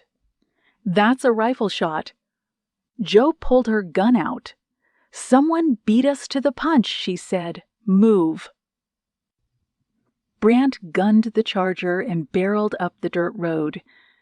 The vehicle snaked its way toward the front of the cabin, 50 yards away. The gunshots became louder the closer they came to Burke's home. Jo scanned the woods through the windshield. "Where are you?" she whispered. "I can't see anything," Brant said. "It sounds like—" Jo spotted a muzzle flash 20 yards off to her left. A second later, a round punched a hole through the Charger's windshield and buried itself in the back seats. Brant ducked below the steering wheel. He wrenched the wheel to the right, jammed his foot down on the brakes, and spun the Charger around. Another round shattered the back window. "Keep your head down," he shouted. Jo fired through the back window. "Brant," she said, "move." Brant threw open his door. He drew his pistol, squeezed off 2 rounds in the sniper's direction, and then hustled toward the front of the Charger. "Covering fire!" he yelled. Brant unloaded his clip. Jo swung open her door. Her heart raced wildly. A bullet shattered her window. Glass rained down on her shoulders as she got down into a crouch and moved to the front of the car. Another gunshot chewed up the dirt near her feet as she scrambled toward the hood. She took position beside Brant. Both of their pistols were aimed in the direction of the sniper's shots. "Do you see him?" Brant said. Jo scanned the terrain. "I can't make him out," she said. "He's at least 20 yards away." A bullet pinged off the roof of the car. Jo and Brant shuddered and crouched lower behind the hood. The two of them then fired over the roof until their guns racked back empty. "Damn it," Brant said. "This guy is good." Jo shook her head and then loaded a fresh magazine. "I don't care how good he is," she said. "I'm just trying not to get killed." Brant flashed a nervous smile. "Point taken." The sniper continued his barrage of gunshots. Bullets chewed up the rear bumper and tires. The scent of cordite lingered thick in the air. Brant slammed his fist on the hood. "Now I'm mad," he said. "I really like this car." Jo appraised her surroundings. She made out Burke's cabin 30 yards away to her right. On the porch was a body. Near the staircase leading up to the cabin was a sedan. "I know that car," she said. "Seattle PD," a voice cried out. Jo's eyes widened. "I know that voice." Brant glanced at her. "Who is it?" "Ford?" she called out. "Is that you?" "Jo," Ford hollered back. "It's me." Chapter 67. Jo sighed. "What the heck is he doing here?" she thought. "Ford!" she shouted out. "Are you okay?" "I've been better," he replied. "I just phoned in for backup. They'll be here soon." "Where is the sniper?" she asked. "Do you see him?" More gunshots punched into Ford's sedan. Jo took the opportunity to peep around the Charger's hood. She made out the muzzle flash coming from a small, shrub-covered hill a half-mile away from the cabin, a perfect spot to move and shoot. "Brant," she said. "I found him." Brant inched closer to Jo. "Where?" She pointed to the hill. "Right there," she said. "That hill leads up to a crest. The sniper is moving up and down it." "We can flank him," Brant said. "We get Ford to lay down some covering fire. You do the same," she said. "Wait until the sniper is out of ammo. When he is, the two of you unload your weapons on the hill. I'll move to the left and use the trees as cover. When he starts firing again, I'll cover you, and you move in on him from the right." He nodded. "Deal." "Ford," she called out, "get ready." 2 more shots from the sniper tore up the sedan, and then it went quiet. Jo nudged Brant. "Now." "Ford!" Brant shouted. "Covering fire!" The 2 men fired toward the hill. Joe moved out of cover from the charger and dashed to the left. She ran 10 yards until she came into concealment behind a towering spruce. The moment she arrived, a bullet from the sniper tore out a chunk of the tree. "Breathe," Joe thought. "Wait until he's out of bullets." The sniper shot up the spruce tree. Joe glimpsed to the left and saw Ford moving out of his position behind his sedan. He fired 4 shots from his weapon as he ran toward Brant and redirected the sniper's fire. "Now," Joe told herself. She turned out of cover and fired on the hill. "Go," she called out. Brant and Ford moved together toward the hill. As soon as Joe was out of bullets, she turned back into cover behind the spruce tree. The sniper resumed his firing. Brant and Ford split up and took refuge behind a pair of trees 10 feet apart. The sniper's shots gnawed at the shrubs. Joe loaded her final magazine. "Make it count," she whispered. "Joe," Brant hollered, "together on 3. She nodded and wrapped her finger around the trigger. "1," he said. "2," she replied. "3," they said together. Joe, Brant, and Ford emerged from their hiding places. They fired and marched toward the hill and unleashed a relentless barrage of bullets into the sniper's position until they were out of ammo. After the final shot rang out from Joe's gun, the 3 of them moved back into cover. "I need a magazine," Joe said. "Here," Brant said as he tossed over one of his magazines. Joe caught the magazine and loaded it into her weapon. She peeked around her tree, smoke lingering thick in the air. The sniper's position was just 10 paces away. The shrubbery looked like it had been hacked apart by a chainsaw. "Cover me," she said. Brant and Ford planted their feet and moved out of cover. Joe walked toward the hill. She kept her sights trained on the sniper's position as police sirens rang out in the distance. She drew a breath and held it, padding her way toward the shrubbery and finding nothing more than a discarded rifle and camouflage suit left in the sniper's wake. "He's gone," she said. Chapter 68. A half-dozen police cruisers converged on the cabin. Joe flagged them down from the hill where the sniper had been hiding. Several officers began cordoning off the area and searching the woods for signs of the shooter. Ford looked at Joe like she had just gifted him another day of life. He holstered his pistol, approached her, and smiled. "Fancy seeing you here," he said. "Are you okay?" Joe said. "Are you shot?" Ford shook his head. "I'm fine," he replied. "Just a few scratches, but I'll live." She looked toward the porch and laid eyes on the body sprawled out by the door. "Yeah," he said defeatedly. "The sniper took him out the second we walked through the doors." Joe sighed. "Great," she said. "Another dead end." "Not exactly," he said. "We exchanged a few words before he got killed. He said some things you might find interesting." Brant holstered his weapon. He turned to Ford. "Good shooting," he said. Likewise, Ford said, "Thanks for the help." Brant nodded. He then turned to Joe. "I'm going to call this into the office," he said. "We should check the cabin first." "It's empty," Ford said. "Burke was the only one inside." "I'll give it a second look just in case," Brant said. "Can't leave any stone unturned." The 3 walked toward the cabin. Brant moved inside and cleared the interior of the house. Joe crouched beside Burke and examined his body. "Who did this?" she said. "Who was the shooter?"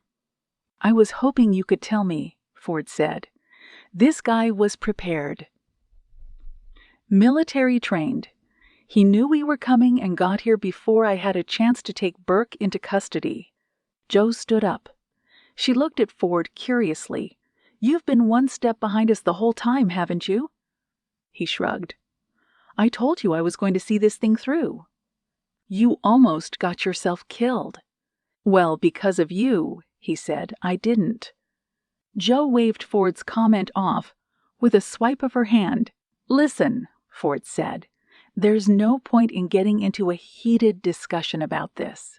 Our paths have converged on this case again. Maybe we should take that as a sign that we need to put our heads together and figure this thing out." "He's right," Jo told herself.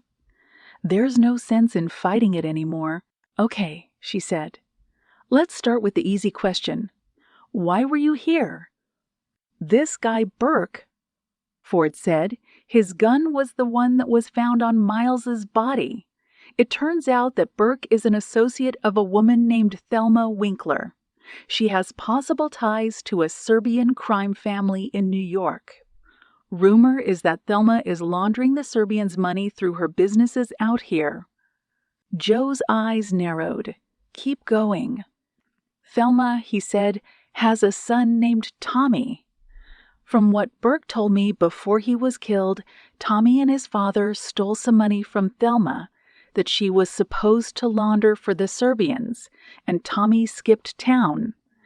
They've been looking for the kid ever since it happened." "How does Burke's gun tie into all of this?" she asked. Ford replied, "He told me that he loaned the gun to Tommy a while back, but never got it back. Weeks later, it shows up on Miles' body. What else did Burke tell you?" "Not much. He caught a bullet to the head before he could tell me more," Jo said. "How do you know Burke was telling you the truth?" "Because he was scared out of his mind," Ford said. "He wanted protection. He knew that someone was coming for him, and he wanted our help. Maybe this guy who just turned the woods into Omaha Beach was the one he was talking about." "We need to track down Tommy and his father," Jo said. "We need to scramble. This shootout is going to trigger some fallout. We just stirred up a hornet's nest." "That could be a good thing," Ford said.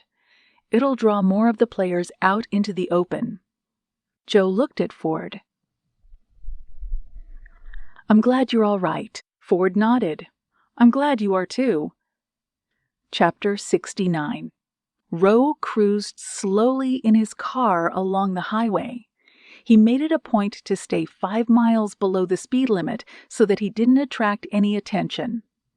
A pair of police cruisers coming from the other direction sped past him, headed in the direction of Burke Schaefer's cabin. Roe glared at himself in the rearview mirror. "You fool," he said to himself. "You had the drop on them. You should have killed them all. You're better than that."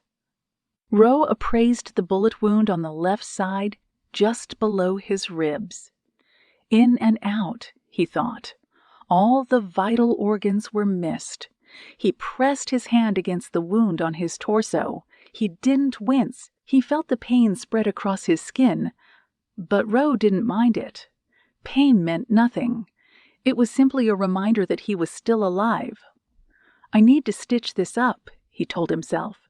"I need to find some medicine. The job isn't finished yet. This is simply a minor setback." He drove for another mile and kept a close eye on his rearview mirror. The sun began to set as he made out a pair of headlamps in the side mirror. He kept an eye peeled on the car in his rearview mirror. The vehicle crept closer. Roa then made out the emergency lights on the car's roof and the officer sitting behind the wheel. "Just keep driving, buddy," he whispered. "I don't want to make your kid an orphan." The cruiser got closer, following Roe for close to a mile. The lights on the squad car's roof began to dance. Roe reached toward the bag resting on the passenger seat. He fished around and grabbed a pair of eyeglasses, a fake movie-quality mustache, and one of the fabricated driver's licenses stored inside. He toggled the turn indicator, slowed the car, and pushed the bag to the floor. He secured his jacket so that his wound wasn't visible.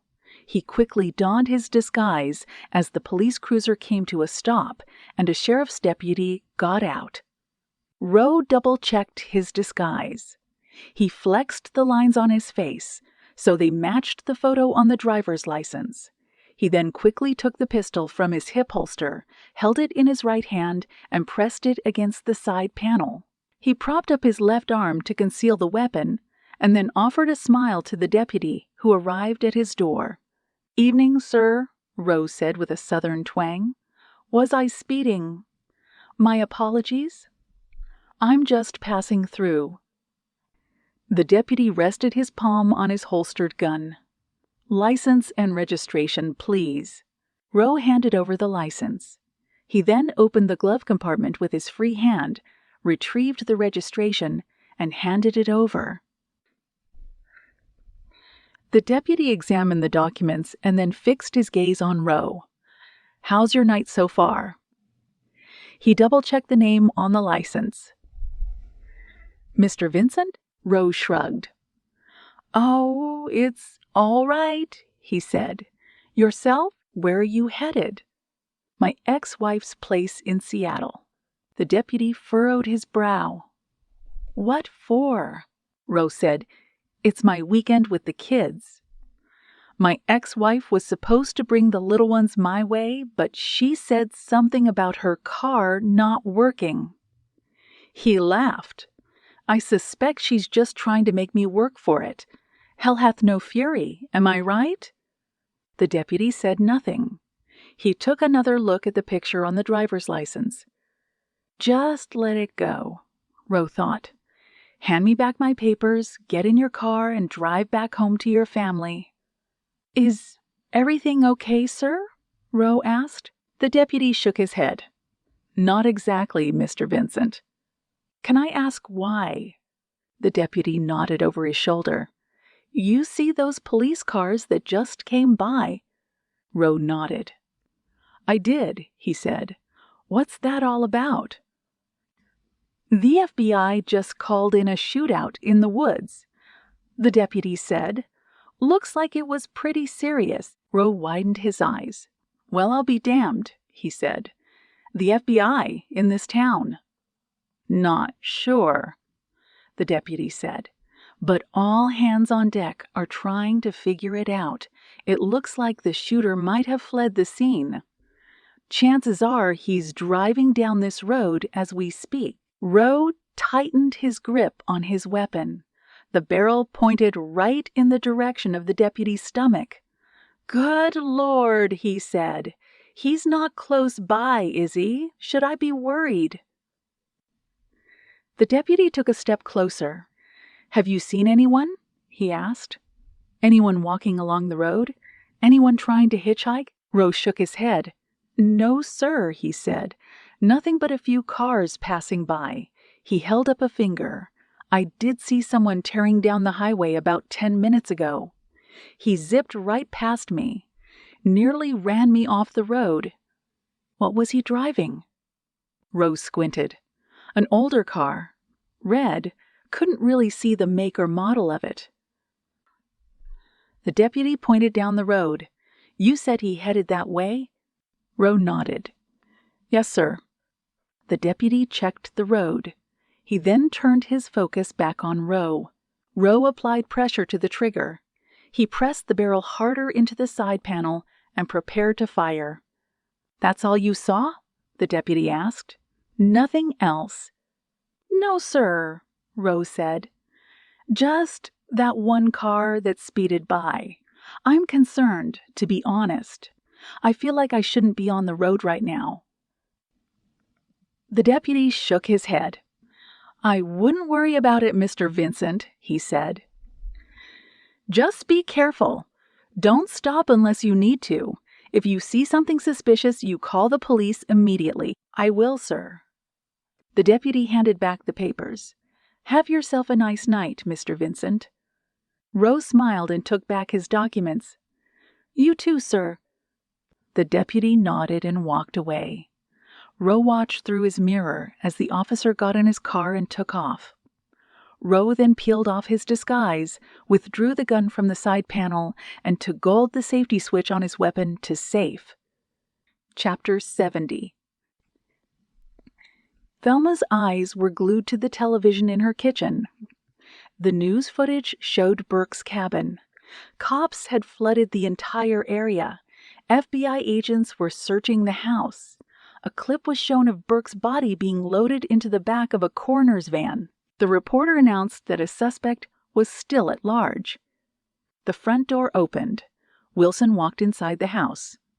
He entered the kitchen and immediately pinned his eyes on the television. "So," he said, "you've heard." Velma sat down at the kitchen table. "Of course I have. I could hear the shots from all the way over here." Wilson peeled off his trucker's cap. "This is bad. I don't know. I know it's bad, you moron." Velma cut in, "Burke's dead. My son is still missing, and no one has the slightest clue where Andy's run off to." "What did you think happened?" he asked. Velma took a cigarette from the pack on the table. "It's the Serbians," she said. "It has to be. They were sniffing that something was wrong, so they sent someone over here to shake things up." She pointed to the television. They got to Burke. Things went wrong and guns started going off. Wilson shook his head. "Damn Burke," he said. "We should have never trusted that dipstick in the first place." Velma lit her cigarette. "I'm gonna blame you for that one," she said. "He was your cousin." That sad little fool was about as stupid as they come. Wilson held out his hands. "What do you want to do now?" he asked. "The heat's getting turned up." Velma tapped the ash off her cigarette. She sat in silence for a moment and thought through the options. "Get to the construction site," she said. "Tell the foreman to start shutting everything down. All of it. Shred all the paperwork. Fire the employees.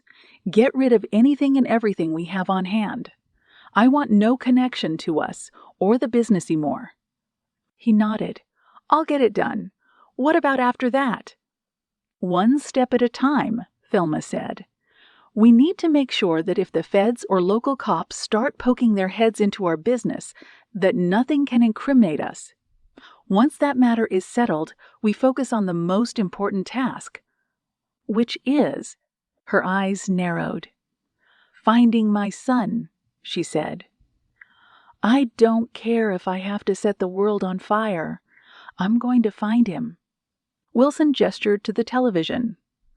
"What about this shooter they're talking about? If you're right and the Serbians did send him, he might come looking for us." Velma stubbed out her cigarette in the ashtray. "Fetch all of the guns from storage." "The big ones? If the Serbians want a war, we'll give them a war." Chapter 71. Ford spotted Lieutenant Griffin's car pull up to the cabin in the early hours of the morning. He drew a breath. He readied himself to be chewed out or even fired for going off the reservation. Jo stood with Ford on the porch. "You okay?" she asked. "I don't know," he said. "It's possible I might have to turn in my badge by the time this is over." She clapped him on the shoulder. "You've got this," she said. "I'll back you up if you need me." Griffin slipped out of her car. She pinned her gaze on Ford. She approached him slowly, stopped, and then crossed her arms. She glanced at Jo, nodding and then saying, "Good to see you again, Agent Pullinger." "I wish it were under better circumstances." Jo replied, "Likewise, Lieutenant Griffin." Griffin turned her focus back on Ford. Ford said, "Am I fired?" She shrugged. "Jury's out on that one," she said. "First, I want to know what the hell is going on. Tell me everything. For your sake, don't leave out a single detail." He nodded. "I was pursuing the case off the clock," he said. "I ended up discovering that the gun that Miles Fletcher supposedly used to kill himself belonged to a man named Burke Schaefer. I came here to talk to him, and that's when all hell broke loose." Griffin glanced around. She stared at the loose shell casings on the ground, the blood on the porch. The sniper rifle that a forensics expert was handling with gloved hands. "Good heavens," she said. "You're lucky to be alive, Ford." "Yeah," Ford said. "The thought occurred to me too." She crossed her arms. "What else did you turn up?" "A few things," he said. "I learned about someone by the name of Thelma Winkler. Apparently, Burke Schaefer worked for her. The story goes that Thelma is laundering money for a Serbian crime network on the East Coast. I'm still trying to put all of the pieces together, but that's what I've got so far." Griffin shook her head. "Well," she said, "for someone who lied to me and disobeyed direct orders, you managed to turn up quite a bit." Ford said nothing. The lieutenant shrugged. "What should I do now, Ford?" she asked. "Try and see things from my perspective. I have a top-tier detective running around working cases that he hasn't been officially assigned to. He's been deceptive, and he's managed to take things to the point that it ended up culminating in a shootout in the middle of the woods." "I understand," he said. "But the way I see it, I've managed to stumble upon something big here. Something so significant that it managed to snare Miles Fletcher and Kenzie Miller into it. This shootout is indicative of me getting closer to something. Yes, I have personal reasons that prompted my involvement in all of this. But the fact of the matter is that I'm close to discovering the truth, and I think it would be unwise to put me on the bench before the game is finished." Jo stepped in.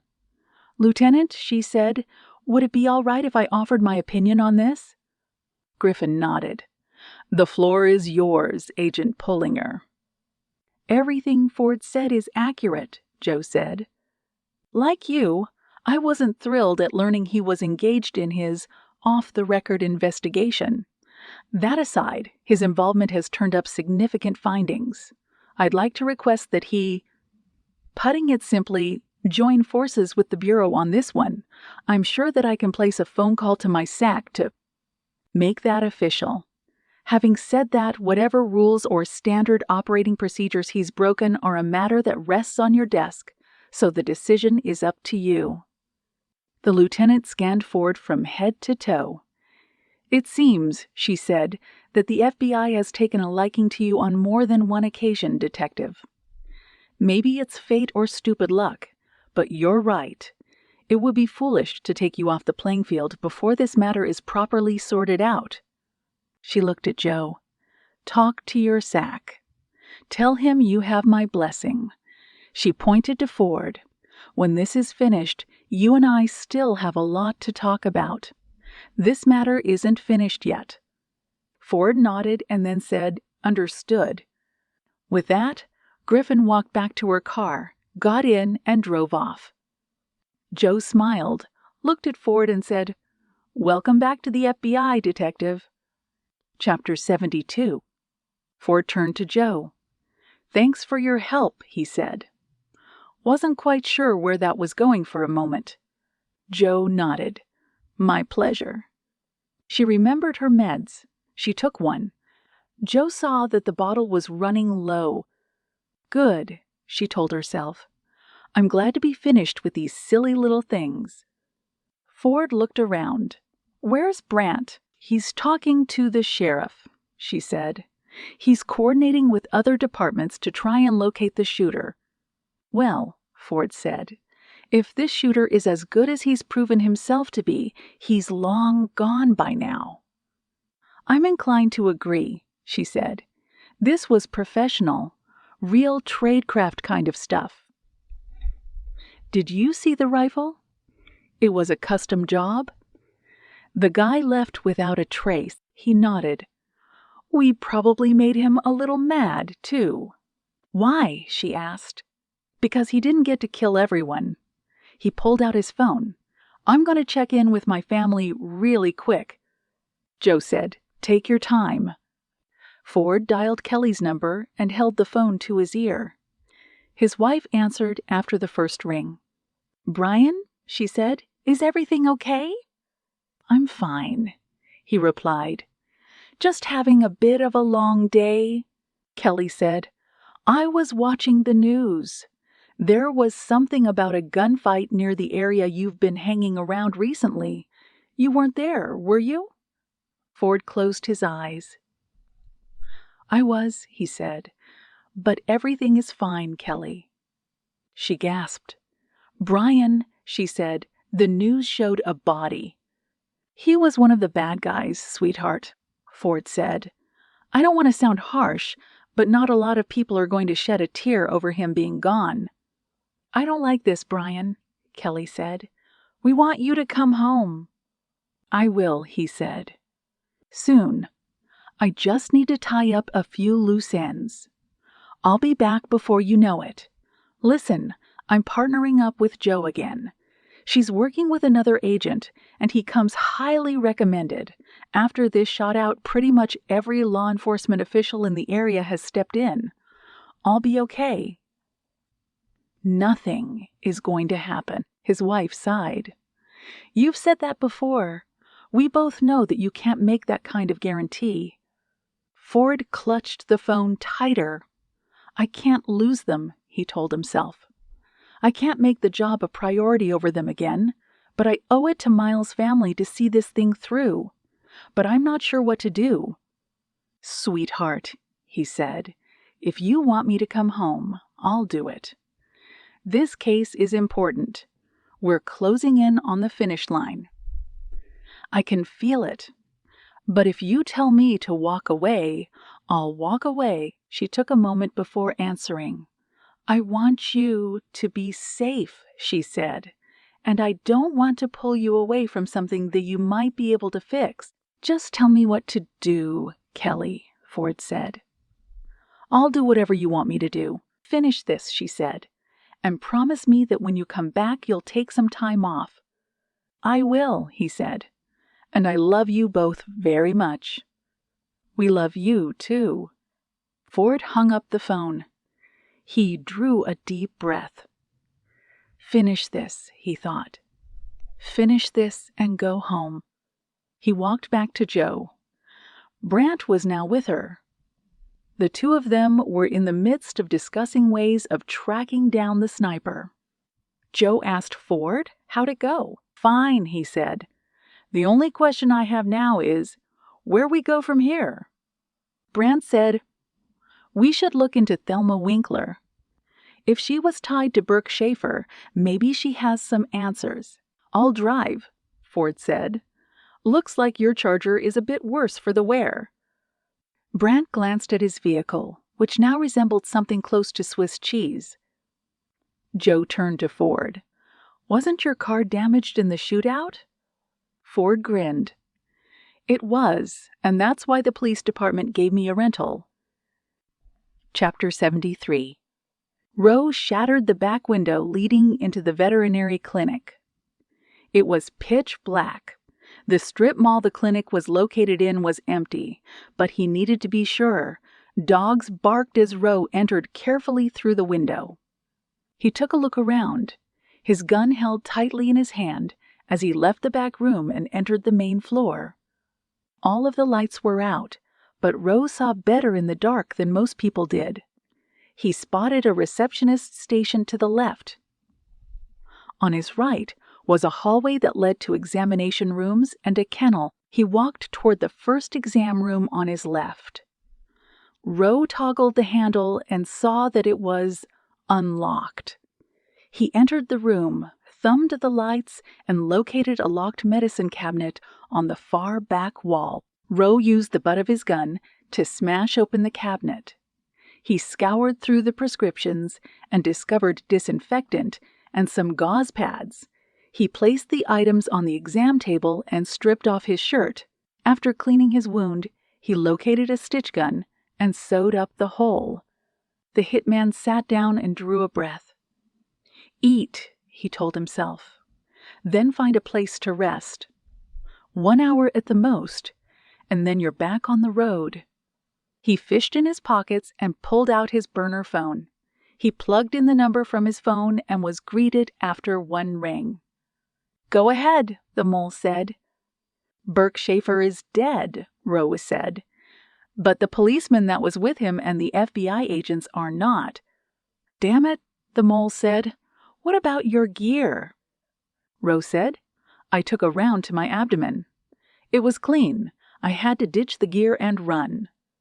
That doesn't matter, the mole said. The weapon was untraceable. Custom made. It'll take them years to figure out who supplied it to you. Where are you now? Doctoring myself up, Rose said. Can you finish the job? I can, but I need a favor. The mole said, ask away. Find out, Rose said, who that policeman was at the scene. I want to know who he is and the FBI agents that were with them. What are you planning to do? I'm going to kill them, Rose said. All of them. Is this personal? The mole asked, or just business? Both, Rose replied. I don't like witnesses, and I don't like being bested. The sound of the clinic's front door opening prompted Rose to hang up. He palmed the light switch, scooped up his weapon, and rested his finger against the trigger guard. Chapter 74. Delilah entered the vet clinic an hour before the doctor was set to arrive. She always made sure that Dr. Klein had everything ready when he came into the office, and Delilah had secured a significant pay raise last year as a result. 22-year-old Delilah turned on the lights. The dogs in the kennel began to bark. Settle down, guys, she said. I'll feed you in a second. She placed her purse on her desk and then turned on the computer. She took a sip of the to-go coffee in her hand, checked the schedule on her desk, and then made her way to the hallway. She was walking toward the kennel when she saw that the door leading into the back room was open. She stopped. I closed all the doors before I locked up, she told herself. I'm positive I closed that one, too. Delilah's hands trembled. She glanced over her shoulder at her purse and thought about dialing 911. She cautiously entered the back room and thumbed the light switch. She immediately spotted the shattered window and the glass on the floor. Oh my! She whimpered. Delilah stepped out of the room, her back facing the hallway. She walked a few feet, her gaze pinned on the broken glass. Her back brushed into something. She spun around. Her eyes were wide. Her mouth was open. And then she realized she had simply backed into the wall. She flattened her hand on her chest. Breathe, she said. It's okay. She glanced down the hallway. She saw that the door leading into the first examination room was open. She approached the room, her hands trembling as she slowly touched the door handle. She stopped in the doorway. The room was pitch black, and the smell of disinfectant lingered in the air. Hello, she called out. Is anyone there? Delilah reached for the light switch on the wall. She fumbled for a moment, certain that she had made a mistake by not calling the police. Her fingertips brushed the light switch. She pinched it with 2 fingers and then toggled the knob. The lights came on. Supplies were on the floor. Bloody gauze was on the examination table, but no one was in the room. A second later, Delilah made out the sound of tires screeching in the parking lot. She spun around. She heard a car zooming away from the strip mall. Moments later, the sound was gone. Chapter 75. Joe knocked twice on Thelma Winkler's door. Brandt and Ford flanked her. The 3 of them kept their hands close to their weapons. Who is it? Thelma called out. FBI, ma'am, Joe said. We need to speak with you. You got a warrant? We can get one, Joe said. But I don't think you want to start off your morning with a bunch of men in windbreakers tearing apart your house. A moment later, the door opened. Joe laid eyes on a woman in a nightgown. Her skin cracked and weathered and a weary look in her eyes. Thelma Winkler, Joe asked. I sure as heck am not Dolly Parton, Thelma said. Now what do you want? Brant said, Burke Schaefer. Do you know him? Thelma shrugged. He's done some work for me, she said. Yeah. Ford said, do you mind if we come in? Yeah, Thelma said. I do. If you want to talk, we can do it right here on the porch. Fine, Joe said. Then we'll cut to the chase. Burke Schaefer was killed last night at his home. Do you know anything about that? Thelma shrugged. Saw something on the news. But I didn't know Burke well. What kind of work? Odds and ends jobs, Thelma said. Some stuff with my construction company. But he wasn't really reliable. I didn't use him all that much. Ford wrinkled his brow. Tommy Winkler's your son, yes? Thelma's eyes narrowed. He's missing, Ford said. Has been for a while. What's that have to do with anything? Brant said. We were hoping you could tell us. You see, Burke Schaefer had a gun. That gun was found on a possible suicide case we're working on. When we went to question Burke Schaefer about it, he started telling my colleague Detective Ford here some very interesting things. Thelma crossed her arms defensively. Oh, yeah, she said. Like what? Joe said, money laundering. Some connection to a Serbian crime family. Burke Schaefer seemed anxious to tell us all about it. Seconds later, he gets shot in the head by someone we ended up exchanging gunfire with in the woods. Sounds like the ramblings of a drunk to me, Thelma said. I don't know anything about it. Joe smirked. So, she said, I suppose if we told you that Burke Schaefer mentioned your son absconding with a lot of money you were supposed to launder for the Serbians, you wouldn't know anything about that. Would you? Thelma shook her head. You folks, she said, have got a vivid imagination. Now I understand why people don't trust you government types, Mrs. Winkler, Brant said. We know something is going on with Tommy. We know that he has some sort of connection to the case that we're investigating. It would be easier if you simply let us in, sat down, and told us all you knew. It would be better for everyone, especially you. Thelma smiled. Tell you what, she said. How about you pigs do yourselves a favor and get a warrant? You do that, and maybe I'll talk. Until then, turn around and go back to where you came from. The door slammed shut. Jo sighed, shook her head, and walked back to Ford's sedan. Well, Ford said, that went as expected.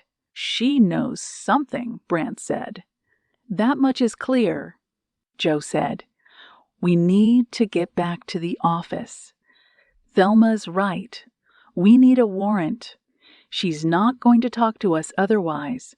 We'll secure that and then pull up everything and anything we can on the Thelma Winkler and her associates. The trio got in the car. As Ford backed out of the driveway, Jo spotted Thelma watching them through her front window. Chapter 76. Grantham entered the conference room in the FBI field office. He closed and locked the door behind him. The blinds were closed.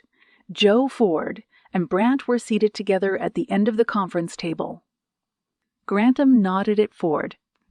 Good to see you again, Detective. Likewise, sir, Ford replied. All right, Grantham said before slipping into a chair. Talk to me. Jo cleared her throat. I wish that what I am about to tell you was simple, sir, but it's not.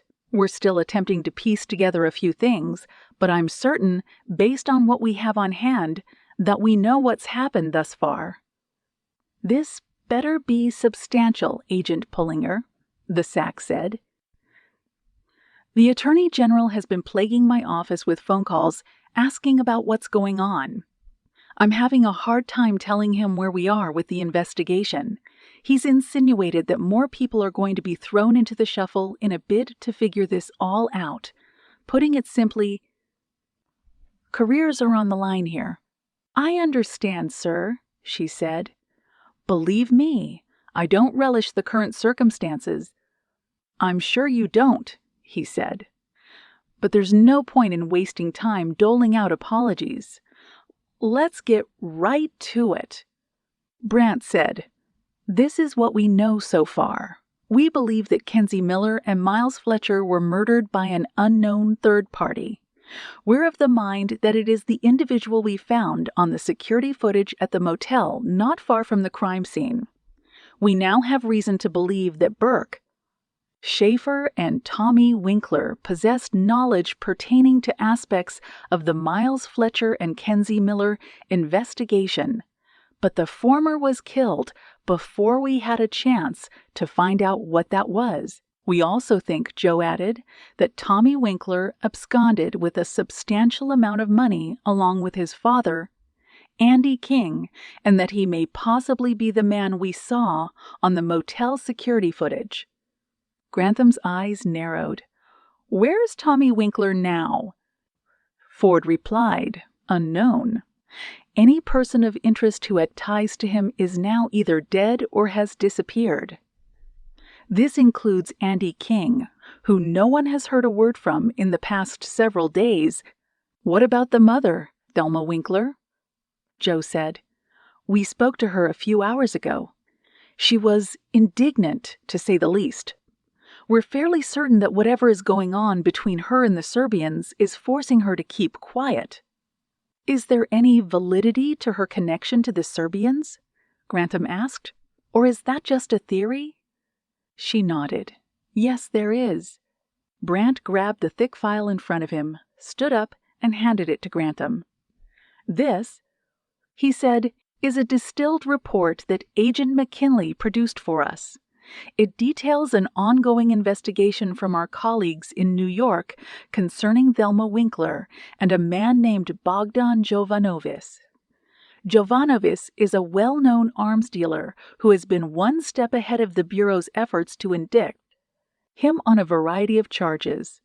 He was flagged down on the Bureau's radar not long ago after a confidential informant reported to his handler that Thelma Winkler was laundering his cash through her construction business in the Pacific Northwest." The SAC sifted through the file. "Who is this confidential informant?" he asked. Joe shook her head. "The records are sealed. The New York office refuses to release that information on the grounds that it might compromise their investigation. What they did provide us," Brant said, "was a list of phone call logs, text message exchanges, and small transactions made between Thelma and the confidential informant. Though the identity of the confidential informant remains unknown, his testimony has shed light on an operation that the New York office is all but certain exists." Grantham closed the file. "So," he said, "Thelma launders money for Jovanovic. Her son and her ex-husband steal some of the money she was supposed to clean. They have disappeared, and now the Serbians are in town putting pressure on her and her associates. Is that right?" Ford said, "That would explain the shootout that occurred at Burke Schaefer's residence. He mentioned to me that the Serbians had sent someone to clean up the situation, putting it crudely." "A professional?" Joe nodded. "Yes, sir." Grantham shook his head. "This still doesn't explain how Kenzie Miller and Miles Fletcher got caught up in all of this," he said. "The gun that was found on Miles Fletcher's body belonged to Burke Schaefer," Ford said. "He told me that he had loaned the firearm to Tommy Winkler right before he disappeared. It's also important to note, and it's in the file before you, that Tommy was brought in and questioned by an unknown agent inside the Bureau during his arrest. Again, those files are sealed, so we're not quite sure who talked to him or what the details of that conversation were." "To put it simply, sir," Joe said, "we think that Miles Fletcher and Kenzie Miller ended up in the wrong place at the wrong time. They crossed paths with someone, possibly Tommy Winkler, and inadvertently became witnesses to something and were killed as a result. What occurred after that?" Brant said, was a cover-up, an attempt to mislead those looking into the crime. We were led to believe that Kenzie Miller was killed by Miles Fletcher, that perhaps it was a crime of passion. The perpetrator then created a trail of breadcrumbs that had us focusing our efforts on finding Miles Fletcher, while Tommy, possibly his father, and maybe even Thelma went about covering up the operation that's in place with the Serbians. Grantham nodded. If that's the case, he said, what's your solution to bringing this to a conclusion? At this point, Joe said, we need to track down Tommy Winkler and his father, and we need to find a way to get Thelma Winkler to talk. She's our best line in finding Tommy and shedding light on this whole thing. The only problem is that she hasn't committed any crime that we can link her to. I think our best play is to get a surveillance team to monitor her 24/7. You want to turn up the heat, Grantham said. You want to make her sweat. Yes, Joe replied. Brant said, we also want to get Tommy Winkler and Andy King's names in the media. If we have their faces dominating the news cycle, it might flush them out. Someone might cross paths with them and call in a tip. We'll be flooded with bogus calls. Sure, but this play is the only one we have at the moment. Grantham peeled open the file. He scoured through the papers. He looked at Brant, then at Joe, then at Ford. Okay, he said, I'll make it happen. But if we don't turn up anything in a few days' time, we'll have to reconvene and reevaluate what happens next. Be prepared to forward your findings with the possibility that the three of you could be pulled off the case. Joe, Ford, and Brant left the office. Joe then proceeded to assign a surveillance team to set up shop outside of Thelma Winkler's residence. Chapter 77. Thelma grabbed most of the clothes from her closet and her drawers and packed them in a suitcase. She moved to the bed and pushed it aside. She then got down on all fours and removed the loose wooden boards from the floor. She then reached inside the 3-foot-deep hole and produced a plastic bag filled with close to $20,000 in cash. Her cell phone rang. She answered and heard Wilson's voice. It's done, he said. All the files have been shredded. The office has been cleaned out, and everyone we had in our employment has been given the heads up. Good, Thelma said. How did they take the news? When they heard the feds might be looking into us, he said, a bunch of them skipped town. But the operation is shut down. Thelma nodded. Then there's nothing more to be said. What about the Serbians? She sighed. Nothing we can do about that now. Just skip town and get as far away from here as you can. Get rid of your phone. Make sure you put as much distance between yourself and this place as humanly possible. Take care, Thelma. You too, Jimmy. Thelma hung up the phone and snapped it in half. She sat on the bed, her suitcase resting next to her. She breathed deeply and closed her eyes. She told herself, you have to accept that. He made his choices. You can't stay here anymore. If you do, you die. She turned to the nightstand. She retrieved the framed photo of her and an infant Tommy. She traced her finger over Tommy's face. A tear rolled slowly down her cheek. Why, sweetheart? She said. Why did you do this? Where did you go? She placed the photo in her suitcase, stood up, and wandered into the kitchen. She then pulled out a cigarette, lit it, and took a long drag with a shaky hand. Where are you going to go? She whispered. Where are you going to run to, Thelma? She paced the floor of her kitchen and thought of all the possible places to flee to. Mexico, she thought. No, they'll find me there. What about Brazil? No, they'll find me there too. They won't stop looking for me. They'll track me down no matter how far I go." Thelma slumped in a chair at the kitchen table.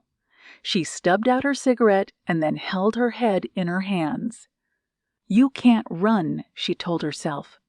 "You're completely out of options."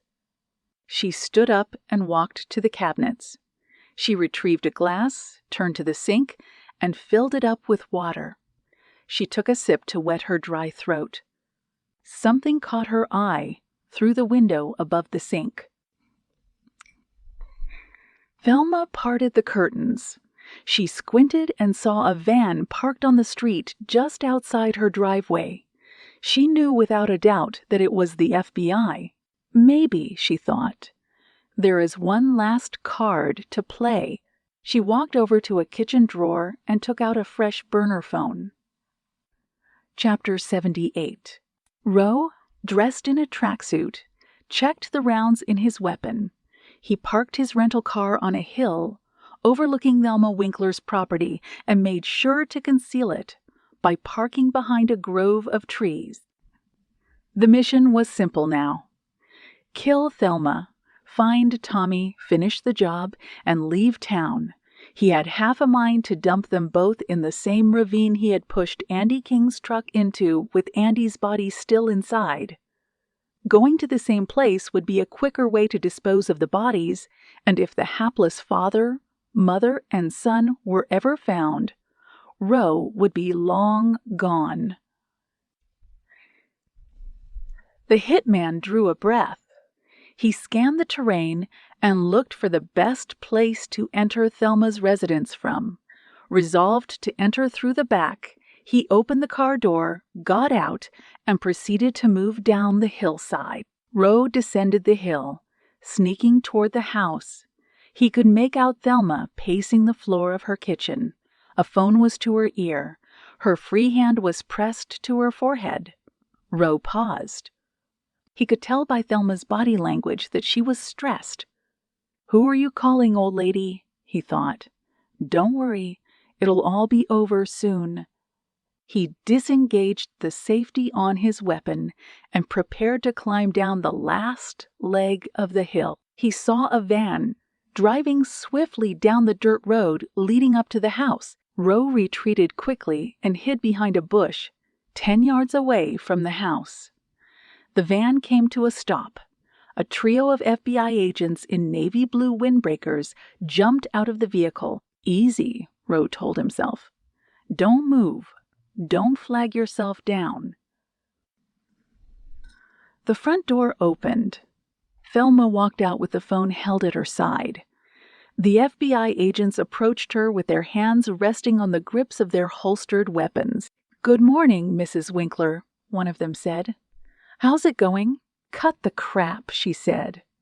"I just told that woman agent on the phone who'd hassled me the other day that I'm willing to talk."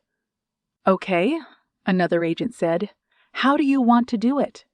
"Take me in," Thelma said. "But I'm not going in cuffs, and I'm not saying a word until I'm guaranteed your protection." The agent nodded. "That can be arranged. We'll need to check the property to make sure no one else is with you." "No," she said. "You're not going through my things." Thelma and the agents continued to banter. Roe gnashed his teeth and toggled the switch on his weapon to safe. "You're blown," he thought. "Get out of here." The hitman slowly backed away from the property. He made sure to mind his footing so that he didn't make any noise. While Thelma and the FBI agents negotiated the terms of her surrender, Roe disappeared into the woods, took the long way back to his car, and slipped behind the wheel. He put the car into neutral and backed away. He eased down on the brakes and slowly turned the wheel to make sure he didn't collide with anything. As soon as he was far enough away from the cabin, he throttled the engine and snaked his way toward the highway. "Damn it," Roe said. "This can't be happening." He reached over and pulled out his burner phone.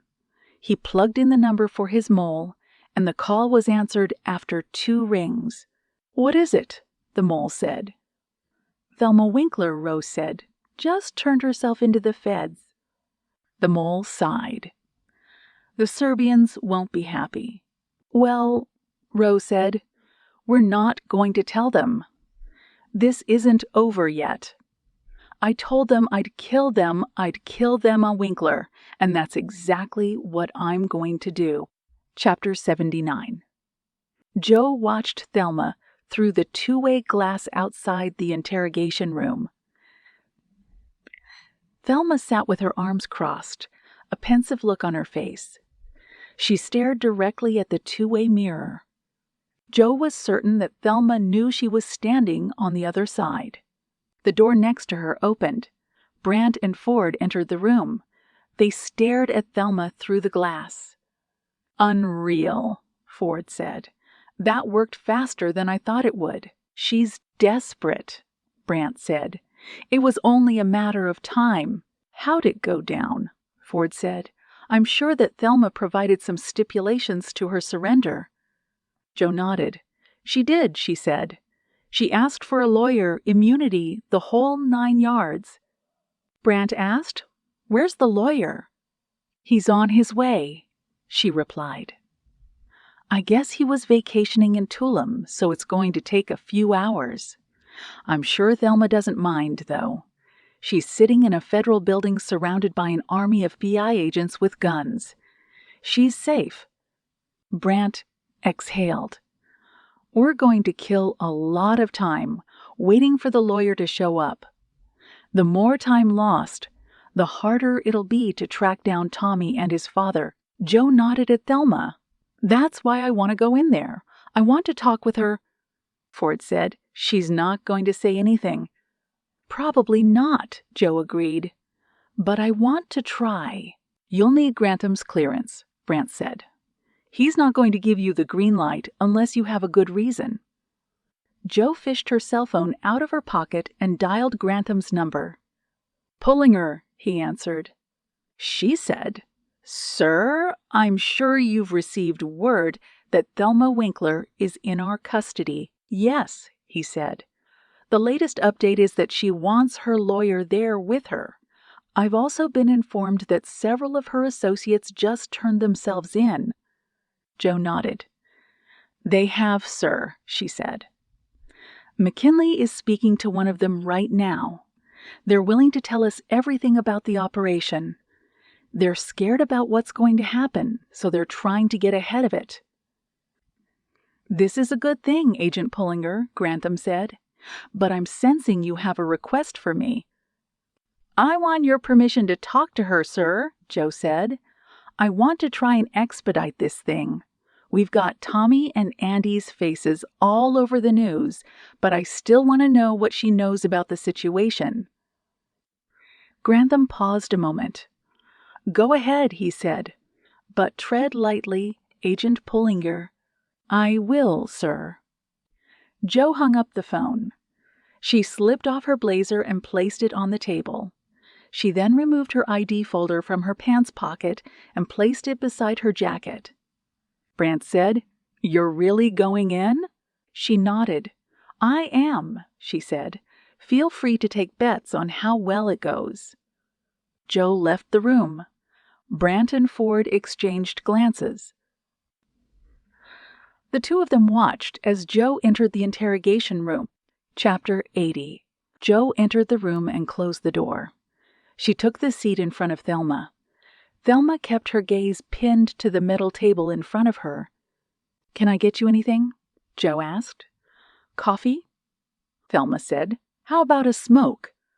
Joe shook her head. I can't, she said. Federal regulations stipulate no smoking in here. Thelma shrugged. Well, she said, unless you can get me a cigarette or a lawyer, we're done talking. Joe sat back in her chair. You're smart, Thelma, she said. I'm not kissing up to you. You made the right move turning yourself in to us. I didn't turn myself in, Thelma said. I'm playing the odds.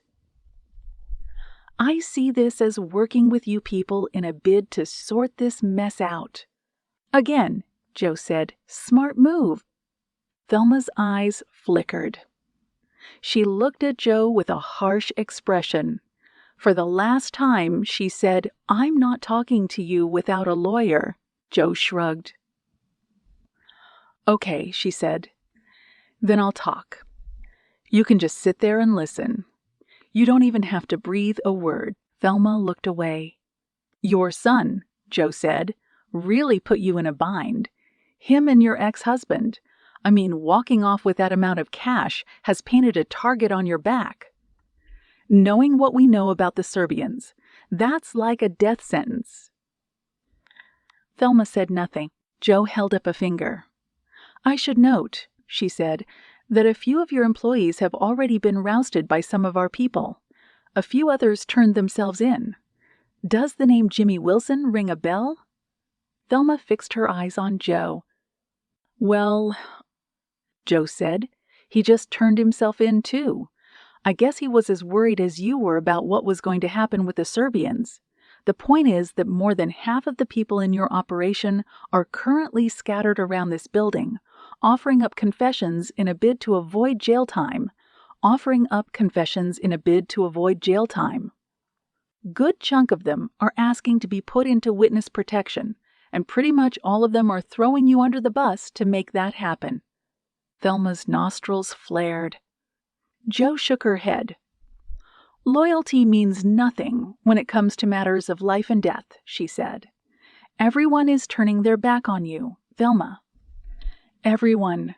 You can sit here and wait for a lawyer, but it's better if you do yourself and us a favor by telling us what you know." Thelma sighed. Joe leaned forward. "You want to find your son," she said. "We do too. We want to find him and your ex-husband.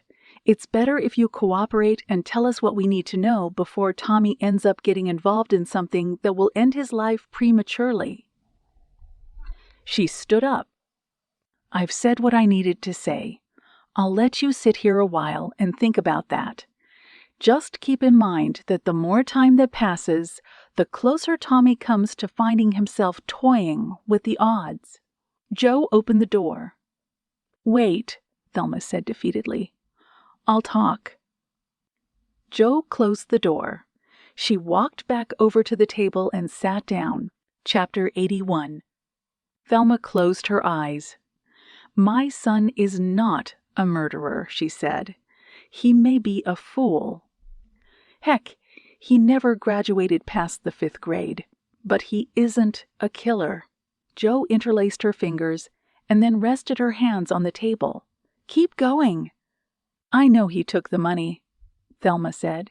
"I'm not going to sit here and lie about that. I'll tell you everything about the operation, but that'll come later when my lawyer gets here. I'll tell you some things in the meantime, but I want guarantees from you first." Joe shrugged. "I'll do my best." Thelma shook her head. "Not good enough." She pressed her finger into the table. "You need to promise me that when you find my son, you bring him in alive. If you go back on that promise, I'll never speak a word to you people again." Joe nodded. "You have my word," she said. "When we find your son, we'll bring him in unharmed." "Good," Thelma said. "Now I'm sure your next question pertains to his whereabouts." "It does." "Well, I don't know where he is. I've been looking for him for days. He's completely fallen off the map. But that's not like him. Even though he probably took all of that money, he still would have told me where he went." Joe's eyes narrowed. "It was a lot of money from what I've been told," she said. "How can you know for sure that he wouldn't have just cut and run?" Tears welled in Thelma's eyes. "Because," she said, "he's my son. We may have had our differences, but he was a good boy. He ran away from home a few times. He did a lot of foolish things, but he always came back to me. Like I said, even if he ran off with all that money, he would have sent a signal, some way of letting me know he was all. Right. None of this makes sense." "Something's happened to him." Joe nodded. "What about this alleged hitman?" Thelma squinted. "What do you mean?" This man who killed Burke Schaefer, Joe said. The same one who tried to murder me and my associates outside Burke's house? Thelma shrugged. I don't know, she said. It's probably the Serbians. I suspect once they realized things went south with our arrangement, they sent someone in to clean house. Are you aware, Joe said, that Tommy was taken into custody not long ago? That some of our people talked to him? Thelma nodded. Yes, she said. It was the start of this whole thing.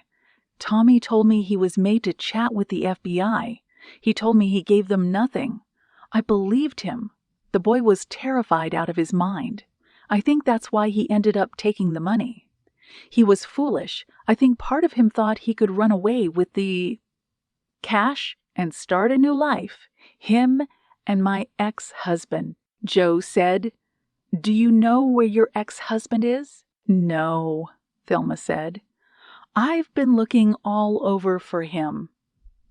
I'm starting to think that this hitman may have gotten to him. She perched forward in her chair. You need to understand something. Tommy and my ex weren't the sharpest tools in the shed.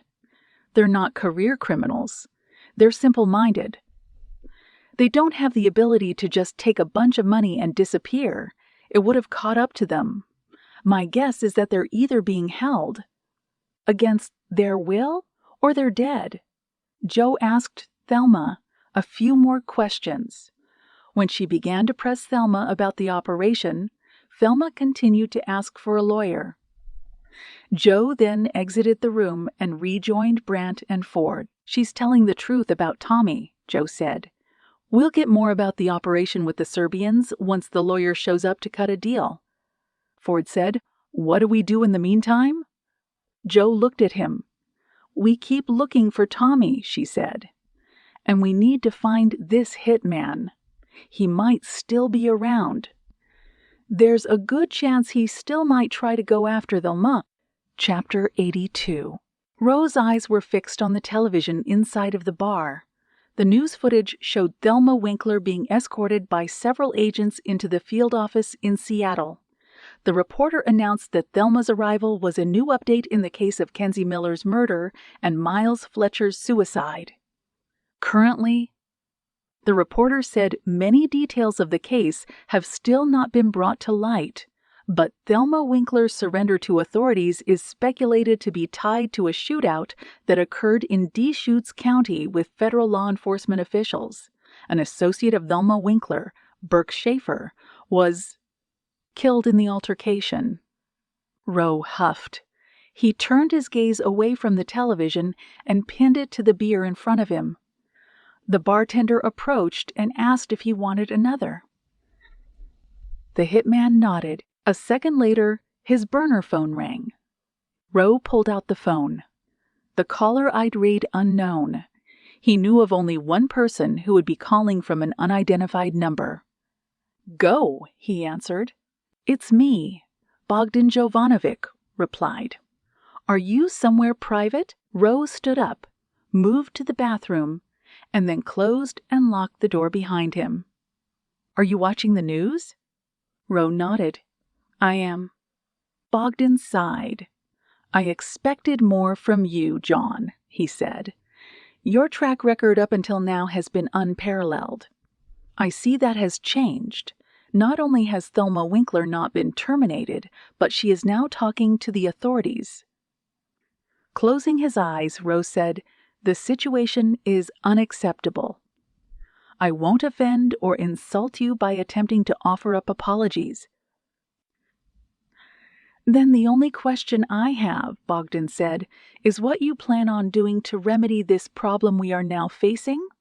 The plan is still in place, Rowe said. I will honor the contract. I will make sure that Thelma and any of her known associates are taken out of the equation.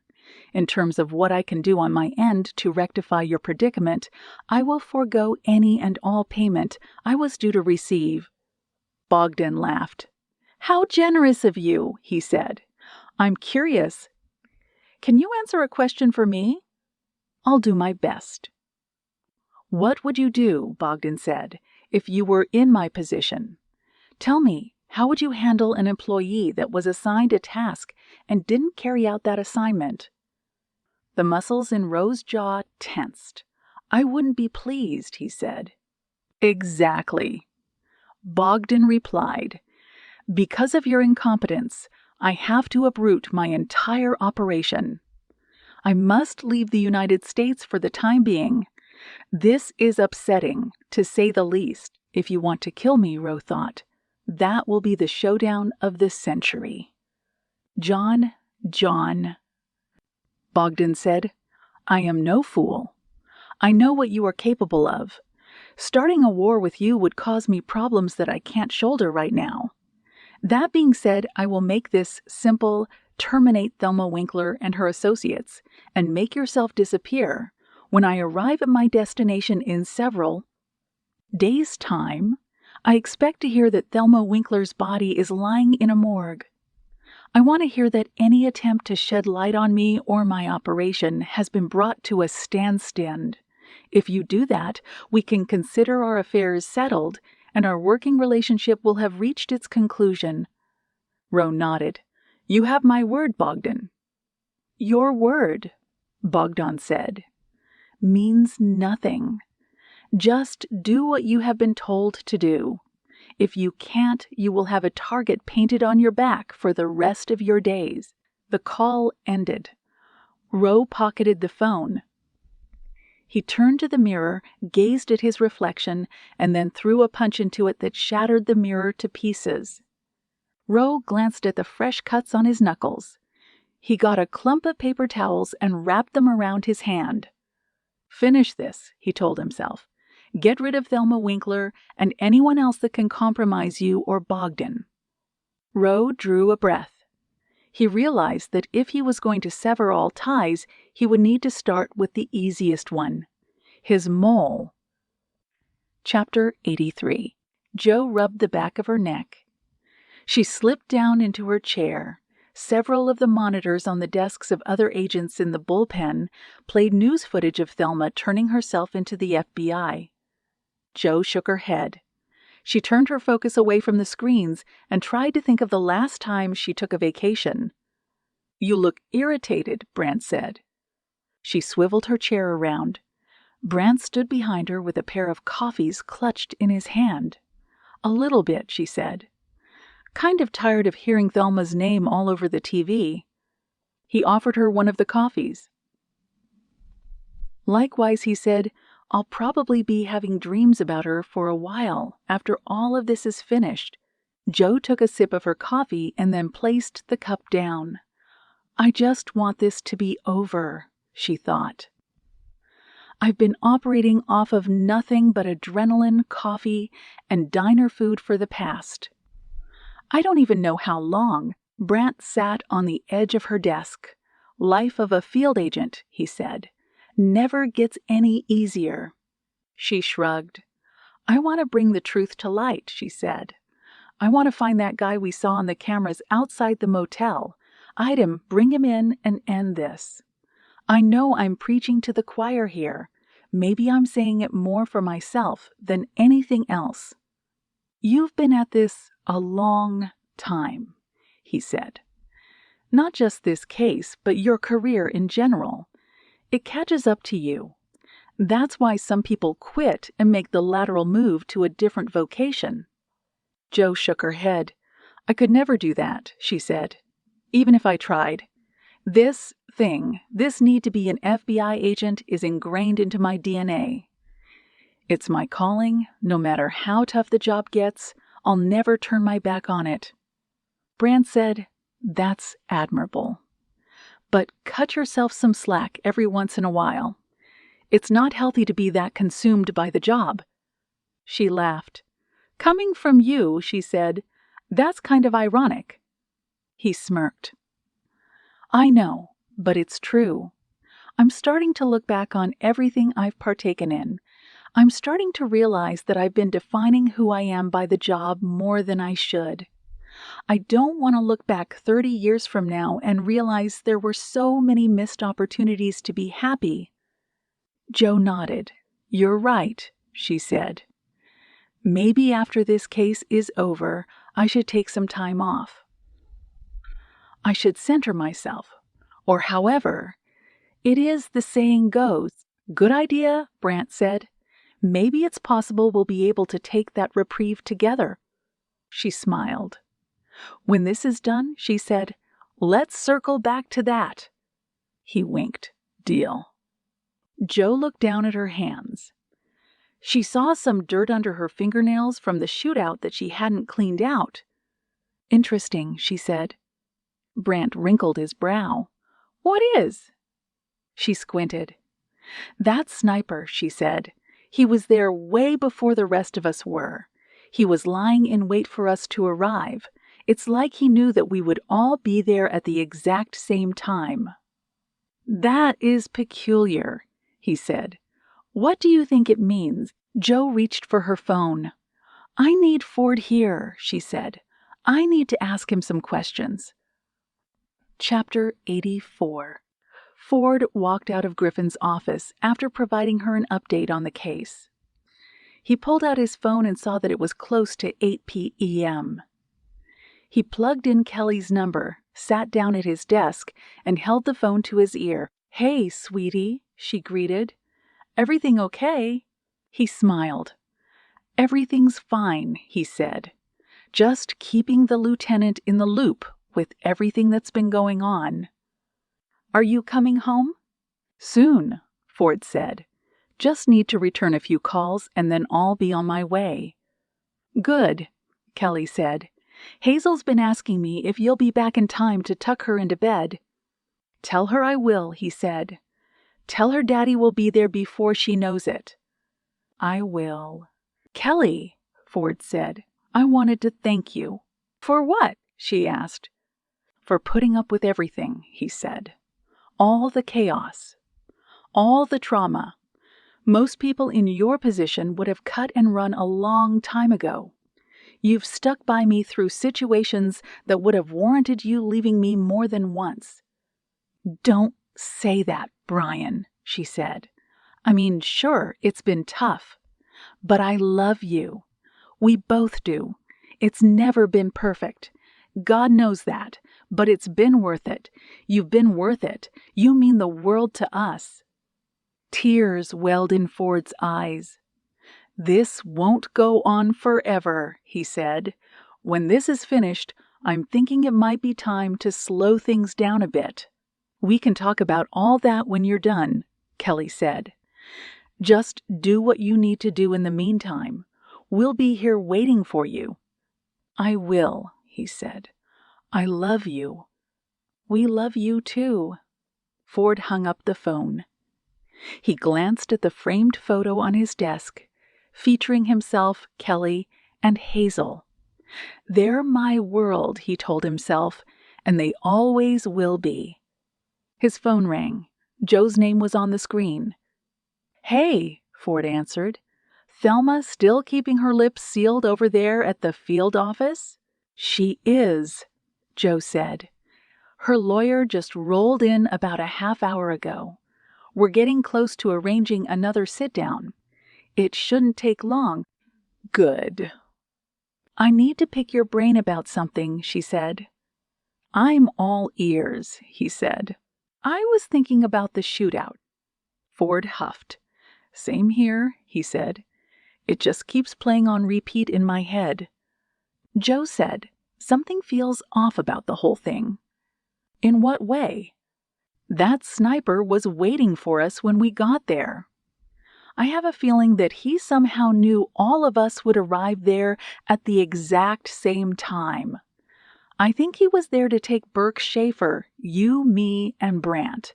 I just can't put my finger on how he would have known we'd all get there within minutes of each other. That's not fate. She's right, Ford thought. That's too much of a coincidence. That is strange, Ford said. Unless he's tracking our phones, which I doubt, so how would he have known? Was there anyone you talked to beforehand? Joe asked. Anyone who might have known where you were going? Ford's heart skipped a beat. His eyes widened as a name flashed through his mind. O'Reilly. Chapter 85. Ford brought his Crown Vic to a stop in O'Reilly's driveway in Bend, Oregon. He killed the engine and took a look around. It was a modest home, one story, neatly kept, a place that a retired police lieutenant would find comfort living in. He stared at O'Reilly's front door. It can't be him, Ford thought. Someone might have given the heads up to the hitman before the shootout, but it couldn't have been O'Reilly. Ford knew he needed to be sure. He figured it would only take a few minutes of talking and snooping to come to the conclusion that O'Reilly was just an old retiree looking to live out his golden years. He got out of the car and climbed the porch steps. He knocked on the door twice and was greeted by O'Reilly a moment later. "Well, son of a gun," O'Reilly said. "It's getting dark out, kiddo. What are you doing here?" Ford smiled warily. "Just thought I'd stop by for a nightcap." "I hope that's all right." O'Reilly stood aside. "Of course it is," he said. "Come on in. Got some cold beers in the fridge." Ford entered the home. O'Reilly closed the door. Ford studied the framed photos on the walls showing O'Reilly in uniform, various newspaper clippings from busts he made during his tenure, and awards and commendations from his time in the 101st Airborne. "Sorry," O'Reilly said as he peeled open the refrigerator door. "Place is a mess. If I knew I was going to have company, I would have cleaned up." Ford swiped his hand through the air. "The place is fine, Lou," he said. "Again, I'm imposing." O'Reilly shook his head. "You're never imposing on me, kiddo. You know that." "I just needed a reprieve," Ford said. "I haven't been to your neck of the woods in I don't know how long." O'Reilly took a pair of bottled beers from the fridge, popped the caps, and handed one to Ford. "Have one on me," he said. Ford clinked his bottle against O'Reilly's. "Much obliged." "So," O'Reilly said, "I heard about that mess with that Thelma lady." Ford nodded. "Things are still getting sorted out," he said, "but it looks like her story might tie into this whole Kenzie and Miles thing." O'Reilly sighed. "No matter how old I get," he said, "it still amazes me how complicated these cases end up being. Just when you think you know the facts, something else comes to light and blows the lid off of the whole thing." He gestured to the living room. "Come on, let's have a seat." Ford followed his old training officer into the living room. O'Reilly slipped down into a recliner in front of a sliding glass door facing the television. He then turned down the volume on the Miyanoe's rerun playing on the screen. "You old guys always seem to like the same shows," Ford commented. "Quite true," O'Reilly said. "It keeps things simple." "I'm not like you young kids with all your apps and those millions of shows you have to choose from," Ford said. "That's why Kelly and I like to limit Hazel's time with touchscreens and all of that stuff. We're not looking to rot her brain anytime soon." O'Reilly nodded. "Good on you," he said. "Keep her on the straight and narrow path. She'll become a doctor someday. You just watch." Ford subtly examined O'Reilly rocking back and forth in his recliner. "He's a bit jittery," he thought. "So," Ford said, "how are you holding up, old man?" O'Reilly huffed. "I may be old," he said, "but I still got my wits about me. In regard to your question, though, I'm doing fine, just finding ways to kill time." He glanced at Ford. "You got any new updates on that case?" "Any leads I might be able to help you with?" Ford shook his head. "Not at the moment," he said, "but you'll be the first to know once I do." Take a look around, Ford thought. See if there's anything in the way of a clue. Ford pulled out his phone. "The wife's calling," he said. "I think she's a bit perturbed at me. I was supposed to be home an hour ago. Mind if I take this in the back?" O'Reilly nodded. "Of course," he said. "Take all the time you need." Ford answered his phone and pretended he was talking to Kelly. "Hey, sweetheart." "Hey, sweetheart." He said, "I know I was supposed to be back by now." He walked down the hallway that led to an office and 2 bedrooms. Ford entered the first room on the right, O'Reilly's bedroom, and walked inside. "Huh." Ford said into the phone, "I know, honey. You're right." He opened the dresser drawers and sifted through them. Ford then moved to the drawers on the nightstand and did the same. "Of course, honey," Ford said. "I don't mean to be out like this so often." He scoured through everything in the room, the closet, the pillows, underneath the mattress. After searching through it all, Ford found nothing. "Yes, I know," he said into the phone. "I need to be better about being home. I know that." Ford slipped out of the bedroom and moved into the office. He examined the desk with the computer, the file cabinets, and the bookshelf resting against the wall. He continued to pretend that he was talking to Kelly as he sifted through everything. "Sure," Ford said. "I think that we should sit down and talk it through." He peeled open one of the desk's drawers. He saw pencils, erasers, and sticky notes. To the left of them was a cheap plastic phone hidden underneath some paper. "I have to go, Kelly," Ford said. "I think something just came up." He pocketed his cell and retrieved the cheap plastic phone. He looked it over and realized that it was not the same phone he had seen on O'Reilly before. "Damn it, Lo," Ford said softly. "What have you been up to?" Chapter 86. Ford re-entered the living room. O'Reilly was still seated in his recliner, watching TV. Ford slipped his hand into the coat pocket that contained the burner phone. "Everything okay?" O'Reilly asked. Ford held up his cell. "Phone died," he said. "It cut off on me mid-conversation." O'Reilly grunted and fished in his pockets. "Here," he said, "use mine." Ford watched as O'Reilly produced a smartphone, held it up, and tossed it over. Ford examined the device like it was evidence from a crime scene. "Is it possible?" he thought. "Is the old man in on this somehow?" O'Reilly squinted. "Everything okay, kiddo?" he asked. Ford sighed. "Actually," he said, "I don't think it is." "Why is that?" Ford pulled the burner phone from his pocket and held it up. O'Reilly's eyes widened. The old man took a sip of his beer before he placed it in the recliner's cup holder. "That's from my grandkids," O'Reilly said.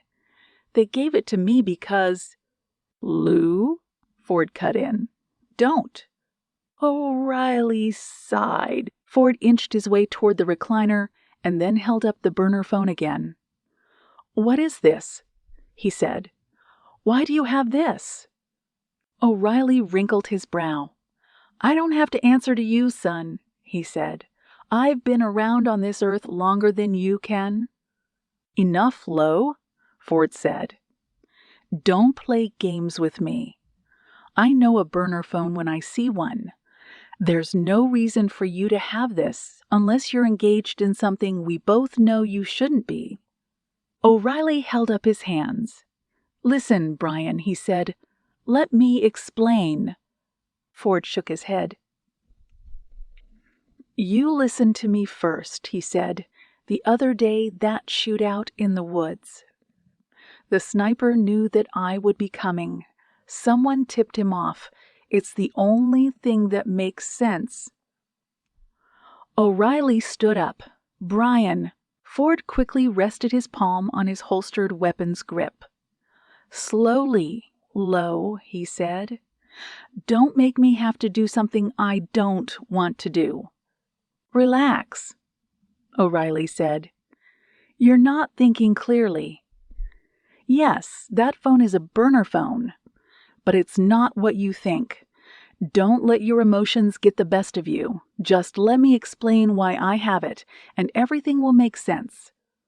Ford sighed. "Don't lie to me," he said. "Please. However this conversation ends, I'm going to retrieve everything I find on this phone just to make sure. If there's something you're keeping from me, I suggest you tell me now." O'Reilly lowered his hands to his side.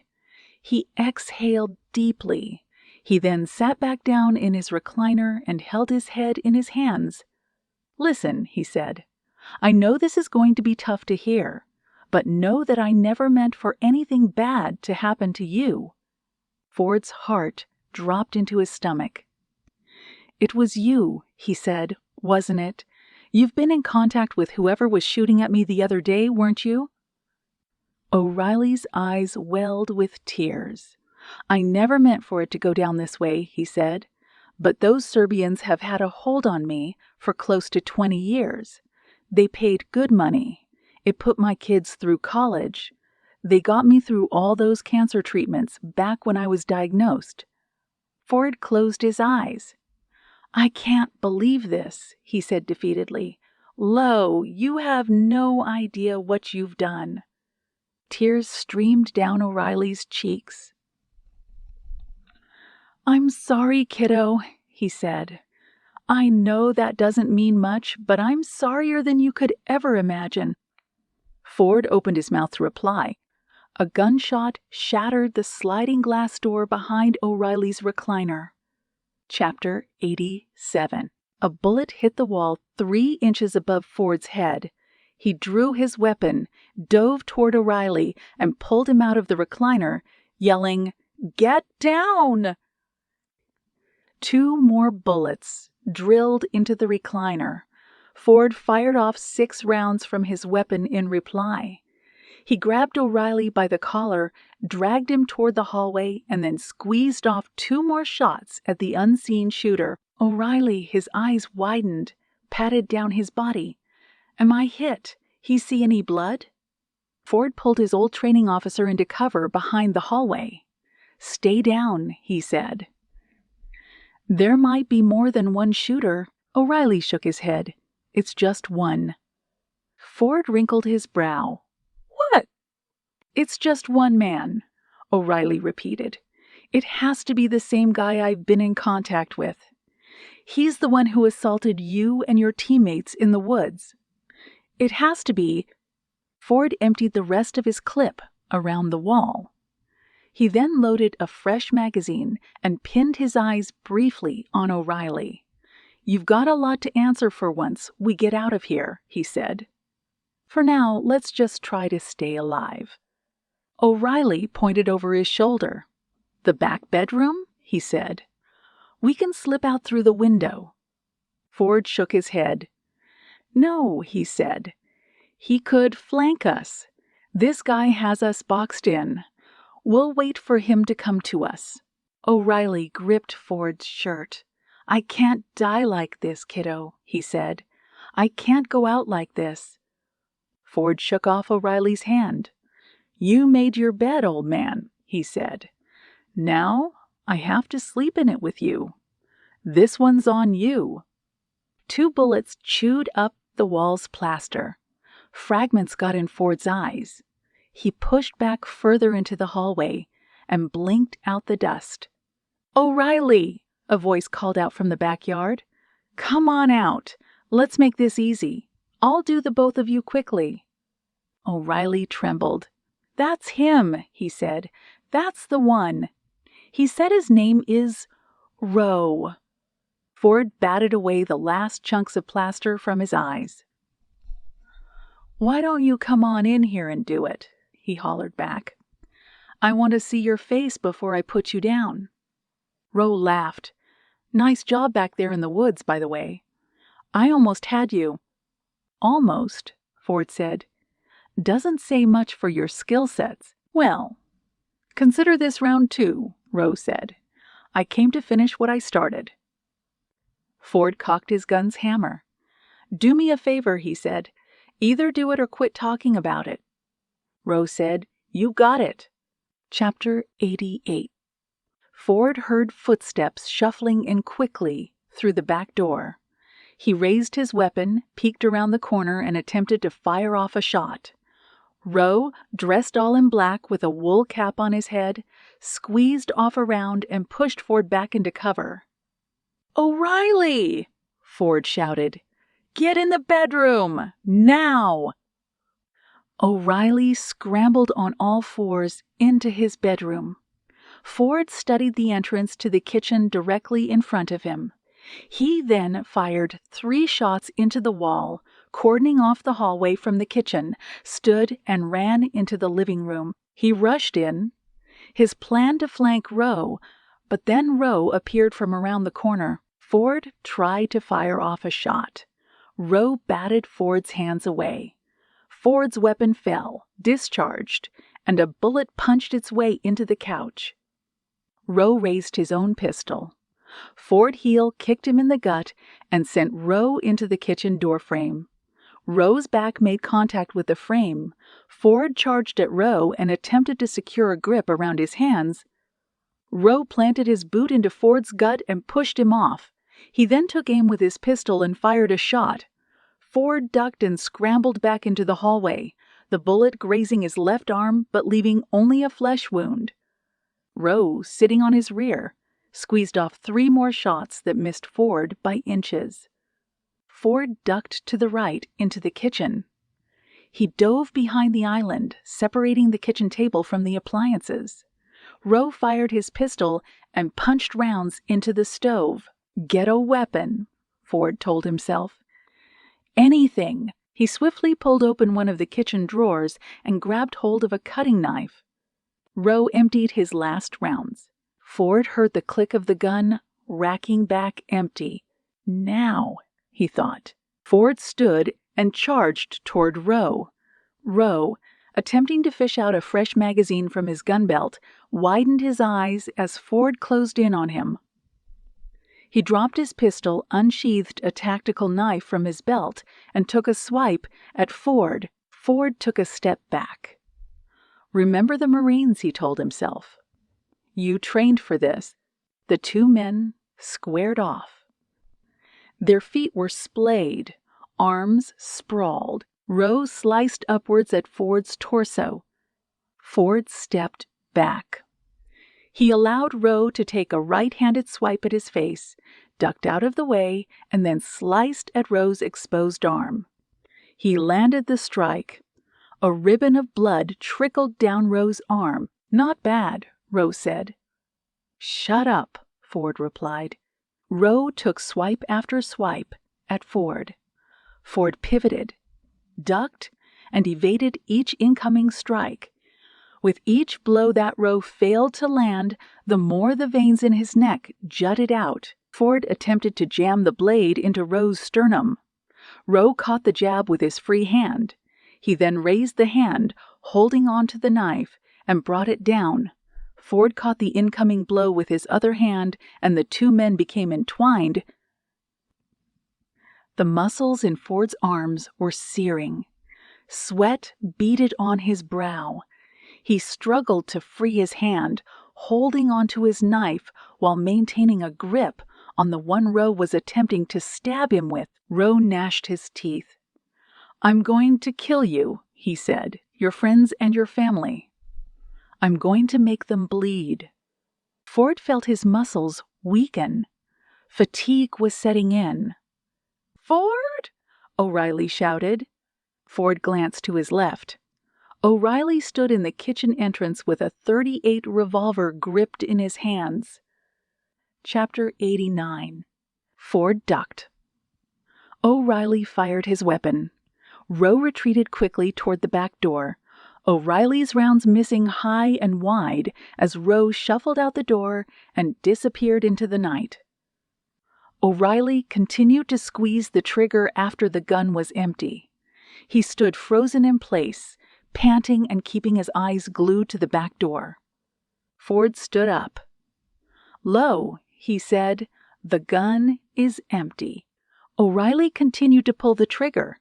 The gun's hammer clicked on empty rounds. "Lo," Ford said as he shot out his hand and grabbed the gun. You're done." O'Reilly slackened his shoulders. He then braced himself against a wall and clutched at his chest. Ford looked at the gun in his hands. "You haven't been to the range in a while," he said. "Have you?" O'Reilly shook his head. 6 years, he said. "Should have stayed up to date." Ford pocketed the revolver. "We need to get out of here," he said. "Now," O'Reilly glanced at the backyard. "What if he's still there?" "Then we deal with it," Ford said. He then ran into the living room, scooped up his gun, and took a quick scan around. Silence filled the air. A moment later, Ford heard a neighbor shouting at someone to get out of their yard. "Get in my car," Ford said to O'Reilly. "We're not done here." Chapter 90. Roe vaulted over a wall into a backyard 2 doors down from O'Reilly's. He glanced at a neighbor seated in her lawn chair. The woman stood, retreated into her home, and shouted at Roe to leave. Roe quickly checked himself over. He smirked upon realizing he wasn't hit. "That old man is a terrible shot," he thought. He shook his head. He was mad that he failed to take out Ford for the second time, but he was resolved to settle the matter either way. "Maybe you're slipping," he told himself. "Maybe you're not as good as you once were." Roe shook off the thought. He quickly ran toward the wall cordoning off the next house, hopped over it, moved to his right, and descended a hill leading to a back road. His rental car, parked under a large oak tree, was waiting for him. Roe opened the car. He slipped behind the wheel. He twisted the key, started the engine, and gunned the vehicle down the path, flanked on his left by the hill he had just climbed down and by one sloping down on his right. He kept a tight grip on the steering wheel. The road opened up 20 yards ahead of him. Roe recalled that turning right would lead him back toward the highway. As soon as he emerged at the opening, a pair of headlights came to life on his left. Roe turned his head. An incoming car was closing in on him hard and fast. He braced himself. The incoming car made impact with the left-hand side of Roe's vehicle and turned the car onto its roof. Chapter 91. Ford hit Roe's car at 40 miles per hour. The impact deployed the airbags in Ford's car and sent Roe's vehicle toppling over itself. The car flipped over the hill. The vehicle then barrel rolled over itself and came to a stop on its roof. Ford batted away the airbag that had struck him in the face. He looked at O'Reilly. The old man coughed and pushed away the airbag that had deployed on the passenger's side. "You okay?" Ford asked. O'Reilly wearily gave Ford a thumbs up. Ford then drew his weapon, slid out of the vehicle, and glared at Roe's car resting on its roof at the bottom of the hill. "Stay here," he said to O'Reilly. Ford aimed his gun at the fallen car. He quickly shuffled down the hill, his eyes scanning the terrain. He approached the driver's side of the overturned car, crouched down, and poked his weapon inside. The vehicle was vacant. Ford looked around. There were no signs of Roe. He searched the nearby area for close to a full minute, and then he came to the conclusion that Roe was gone. "He'll be back," Ford told himself. "This isn't over yet." Chapter 92. Joe's eyes widened when she saw Ford enter the field office. A bandage was on his shoulder, his hair was unkempt, and he looked like he had been up most of the night. "Brian," she said, "I just heard about what happened. Are you okay?" He nodded. "I'm good," he said. "I haven't been shot at this much since I was in the service." A pair of agents entered the room behind him. They held Lo O'Reilly by both arms. The old man kept his eyes pinned to the floor. His shoulders were slumped in defeat. Joe said, "Is that him? Is he the guy who was in contact with the contract killer?" Ford nodded. I have a lot of questions for him. Where's Grantham? He's speaking with Brant right now, she said. Look, we need to move fast here. I want to test O'Reilly's DNA against the second set we still haven't identified on Kenzie Miller's body. I just want to be sure. When I heard you were bringing him in, Brant went ahead and ordered the lab guys to come up. They should be here soon, Ford said. I need a conference room. You and I will talk to O'Reilly and find out what he knows. What about the contract killer? Joe asked. You said you lost track of him? He sighed. I did. He's still out there somewhere. I don't know why he hasn't just taken off by now. His situation has become untenable. O'Reilly held up his head. He won't stop, he said. It's personal for him now. This guy doesn't like to lose. Ford huffed. Get him into one of the conference rooms, he said. We have a lot of talking to do. Chapter 93. Ford placed a cup of coffee in front of O'Reilly. Joe closed the door to the conference room. She sat in front of O'Reilly while Ford decided to stand. Drink it up, Lo, Ford said. We've got some things to sort out. You might be here for a while. O'Reilly held out his hands. Kiddo, he said, I'm so sorry. Ford slammed his fist down on the table. You can stuff your apologies where the sun doesn't shine. Lou, you screwed me. You screwed over everyone. Brian, Joe cut in. Cool it. Ford took a breath and turned his back on O'Reilly. First things first, Joe said. I want to establish what we already know so we're on the same page. You were in contact with this hitman, the one who said his name is Rowe, correct? O'Reilly nodded. I was... Why? Because, O'Reilly said, my brother borrowed some money from the Serbians a while back. Ford turned around and wrinkled his brow. Your late brother? He asked. The one that lived in New York? Yeah, O'Reilly replied. Donnie. He was a bit of a screw-up. The interest he had on his loan caught up to him over the years. When Donnie passed, they looked at me to collect. I'm Donnie's only living relative. He owed way too much. I may have been a cop, but I knew what kind of pull the Serbians had. If I tried to do anything to expose them, I knew I'd be just as dead as Donnie was. Ford said, How much did Donnie owe? O'Reilly closed his eyes. $1.5 million. Ford shook his head. Good God, Lo, he said. I couldn't pay that kind of money, O'Reilly said. I think the Serbians knew that. So they decided to use me and my resources as a cop so I could chip away at Donnie's debt. I didn't think it would hurt at the time. They asked for small tip-offs here and there. Then it got out of control. They put me in touch with that guy Rowe. Whenever he had a contract, he'd use me as a resource to navigate his way through the terrain. Joe said, Is that his real name? O'Reilly shook his head. Of course not. He's not stupid enough to use his Christian name. But he's foolish enough, Ford said, to keep coming back to try and take us out. Like I was telling you, O'Reilly said, the fact that Rowe hasn't pulled it off makes it personal for him. He doesn't want to lose, and the Serbians have probably tried to turn up the heat on him now that Thelma Winkler has turned herself in. Joe interlaced her fingers and rested them on the desk. Mr. O'Reilly, she said, we just pulled your DNA samples and are comparing them to ones found on the body of Kenzie Miller. We believe that she and her boyfriend were killed by a third party who then set about covering it all up. O'Reilly said, I had nothing to do with that. I didn't even know that case intertwined with Thelma Winkler and the Serbians' case until recently. My job was to assist Rowe in taking down her operation by offering him tips, calling in about leads, and so forth. Test my DNA all you want.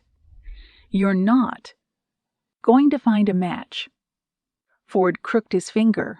"But you did send Roe after us in the woods," he said. "You tipped him off that we were there. You ping-ponged between phone calls you were having with Roe and me, and used what you knew to help him stay a step ahead of this whole thing." O'Reilly hung his head. "I did," he said, "and I can't tell you how sorry I am."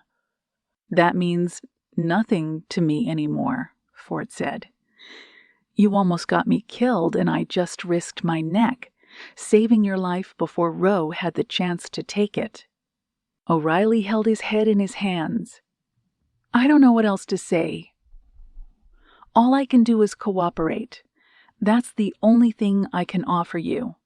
Ford approached, braced himself on the desk, and brought his face close to O'Reilly's. "You're going to burn for this," he said. "Mark my words. Because of you, I might have never seen my wife and daughter again.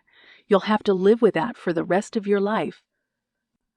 A tear rolled down O'Reilly's cheek. Joe said, "Tell us what you know about Roe." O'Reilly cleared his throat and then straightened his posture. "I don't know much," he said. Again, he uses a fake name. "Whatever means I had to contact him are now unavailable. He'll make sure of that. And once again, he'll try and come after you guys again. He won't stop until the job is finished." Chapter 94. Joe took her last pill before entering Grantham's office. She was glad to be done with the medicine and grateful for the doctor that helped her. She entered the office and sat down next to Ford, who sat next to Brant in Grantham's office. The Sack stood up from his desk and slowly paced the room. "So," he said, "this thing is getting more complicated with each moment that passes. O'Reilly," Joe said, "is in a holding cell right now. The lab guys got back to us right before we came in here. The DNA we tested on Kenzie Miller's body wasn't a match to Lou O'Reilly. We still don't know whose it is." Grantham crossed his arms. "What about this Roe guy?" he asked. "The word from O'Reilly is that he'll try and come back around for another attempt on Thelma Winkler." Ford nodded. "I'm inclined to think he's telling the truth. He tried to come after me a second time just last night. I looked into his eyes. I could see the resolve. He's going to try again, one way or another." Brant said, "That's honestly our best chance at trying to figure this thing out. If we get Rao, we have another piece of the puzzle. We can try to find out what he knows. If," Grantham said, "you can bring him in without an incident. This man is on the verge of being labeled unhinged. There's no guarantee that you can flush him out, and even if you do, he might try to take his own life before we have a chance to take him down." "True," Joe said. "So we'll have to be tactful about this. We'll need to set up a situation that will lure him out into the open, something carefully coordinated." "What are your thoughts," Grantham said, "about this Roe guy being the suspect you saw on that motel security footage?" "I think the chances are high," she said. "Again, we won't know until we get him. If we can also test his DNA against the second DNA found on Kenzie's body, it's possible we'll find a match." Brant raised his hand. "Sir," he said, "what about Tommy Winkler?" Grantham asked. "You're speaking about his sealed file?" "Yes, sir." "I'm working on it," Grantham said. "I'm having to navigate a lot of red tape in regard to that." Joe asked, "Have they given you any indication as to why?" "They've insinuated," Grantham replied, "that whatever agent had a sit-down with Tommy Winkler was involved in an operation that was of high value. They're worried about their operational security being compromised. I have a feeling that there's something in that file that might shed more light on what's going on." Brant nodded. "It's an ongoing investigation on their end, I would assume. Whatever Tommy was involved in was something they're worried might get derailed if they share what they know." Joe shook her head. "They're our brothers in arms," she said. "We're in the middle of something paramount on our end. I would hope they would cooperate, considering that we're all on the same team." "I've expressed that sentiment," Grantham said. "But I do need to mention to the three of you, once again, that this situation is turning into a circus, both media-wise and on the bureaucratic front." Joe nodded. "I understand, sir," she said. "But we're playing with the cards we've been dealt. We've pulled in more suspects in a situation that's bigger than we could have ever imagined. Our next step is to try and get our hands on Roe. The fact that he's acting in such a brazen fashion to finish the job is a good thing. We can use that." Grantham slipped down into his chair. "Do you have any plans on how you might go about catching him?" Joe glanced at Ford. "Yes, sir," she said. "We do." Chapter 95. Roe approached the front desk at his hotel. His hair was dyed black. He had a fake mustache on his upper lip, and he wore a pair of reading glasses. "Hello," he said to the female greeter behind the desk. "I'm checking out." The young employee, a wide smile on her face, nodded. "Yes, sir," she said eagerly. "Did you enjoy your stay?" Rose smiled. "I certainly did. The room service was absolutely delightful." "Very good, sir," she said. "I'm glad you enjoyed it. If I can just have your room key card, I'd be happy to close everything out for you." Rose slid the card to the employee. She clacked away at her keyboard and brought up his information. "Okay, Mr. Shaw," she said. "The total will be $256. Rose's eyes widened. "Good heavens," he said. "I guess I shouldn't have ordered that burger." "I bet it was delicious, though," she said. Roe nodded. "It certainly was." He leaned in. "But I'm sure my wife is going to raise hell when she sees that I put it on the family card." The employee mime zipped her mouth shut. "Your secret is safe with me, sir." The two shared a laugh. Roe charged the room and the services to his card. He then thanked the employee for her time, asked if it was okay that he had a drink at the bar, and then went there. Roe took a seat at the counter. A bartender asked Roe what drink he wanted. Roe ordered a beer and paid in cash. He then stared at the television mounted in the corner. The TV was displaying news footage. "Today," the anchor said, "the FBI will be transferring Thelma Winkler to a meeting with the district attorney. Thelma Winkler is rumored to have information pertaining to a crime syndicate operating on the East Coast." Roe clenched his jaw. "Thelma Winkler," the anchor continued, "will be handed over to officials at the SeaTac airport this afternoon for questioning in regard to the EPI's ongoing investigation." Roe took a sip of his beer and then placed it down. He headed to the parking lot, slipped behind the wheel of his recently acquired rental car, and set about making a plan to take out Thelma once and for all. Chapter 96. Roe's focus was on the FBI field office a half block away. He kept a hand covering his face. He watched as a pair of black SUV pulled up swiftly to the front of the building.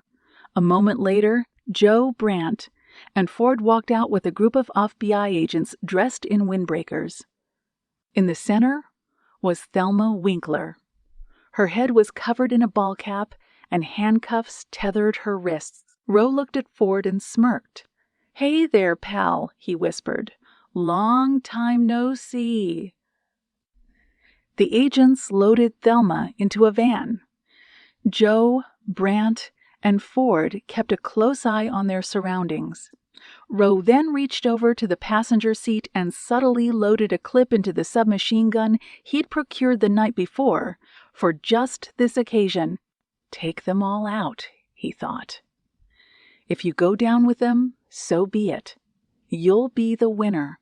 You'll have finished the job." The SUVs started their engines.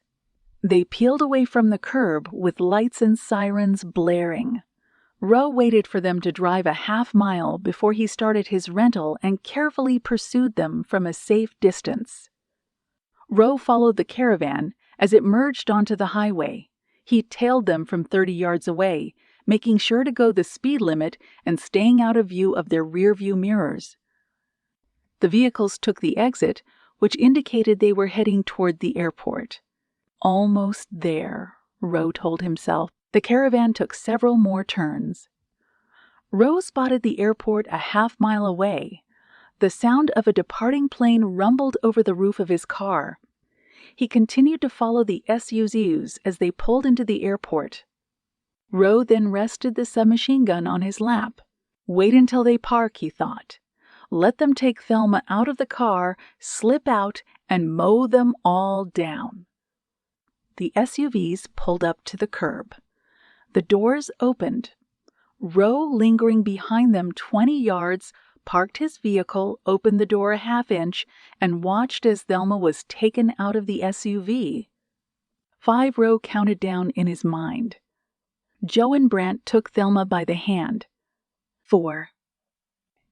Thelma stepped out onto the curb. 3, Roe counted as he pushed open his door. The agents marched Thelma toward the turnstile leading into the airport. 2. Roe toggled the switch on his weapon to fire. Go. He slipped out of the car. A sedan pulled up alongside him. A pair of FBI agents leaped out, drew their weapons, and shouted at Roe to freeze. Chapter 97.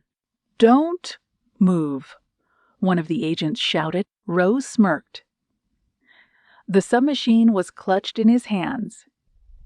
He appraised both agents and then glanced to his right. Joe, Ford, and Brant were descending upon him with guns drawn. "Drop the gun!" the other agent yelled. "Toss it!" Roe threw his submachine gun to the pavement. He glanced at Thelma Winkler and discovered that it was a look-alike the FBI had used to lure him in. "Hands up," the agent said. "Now."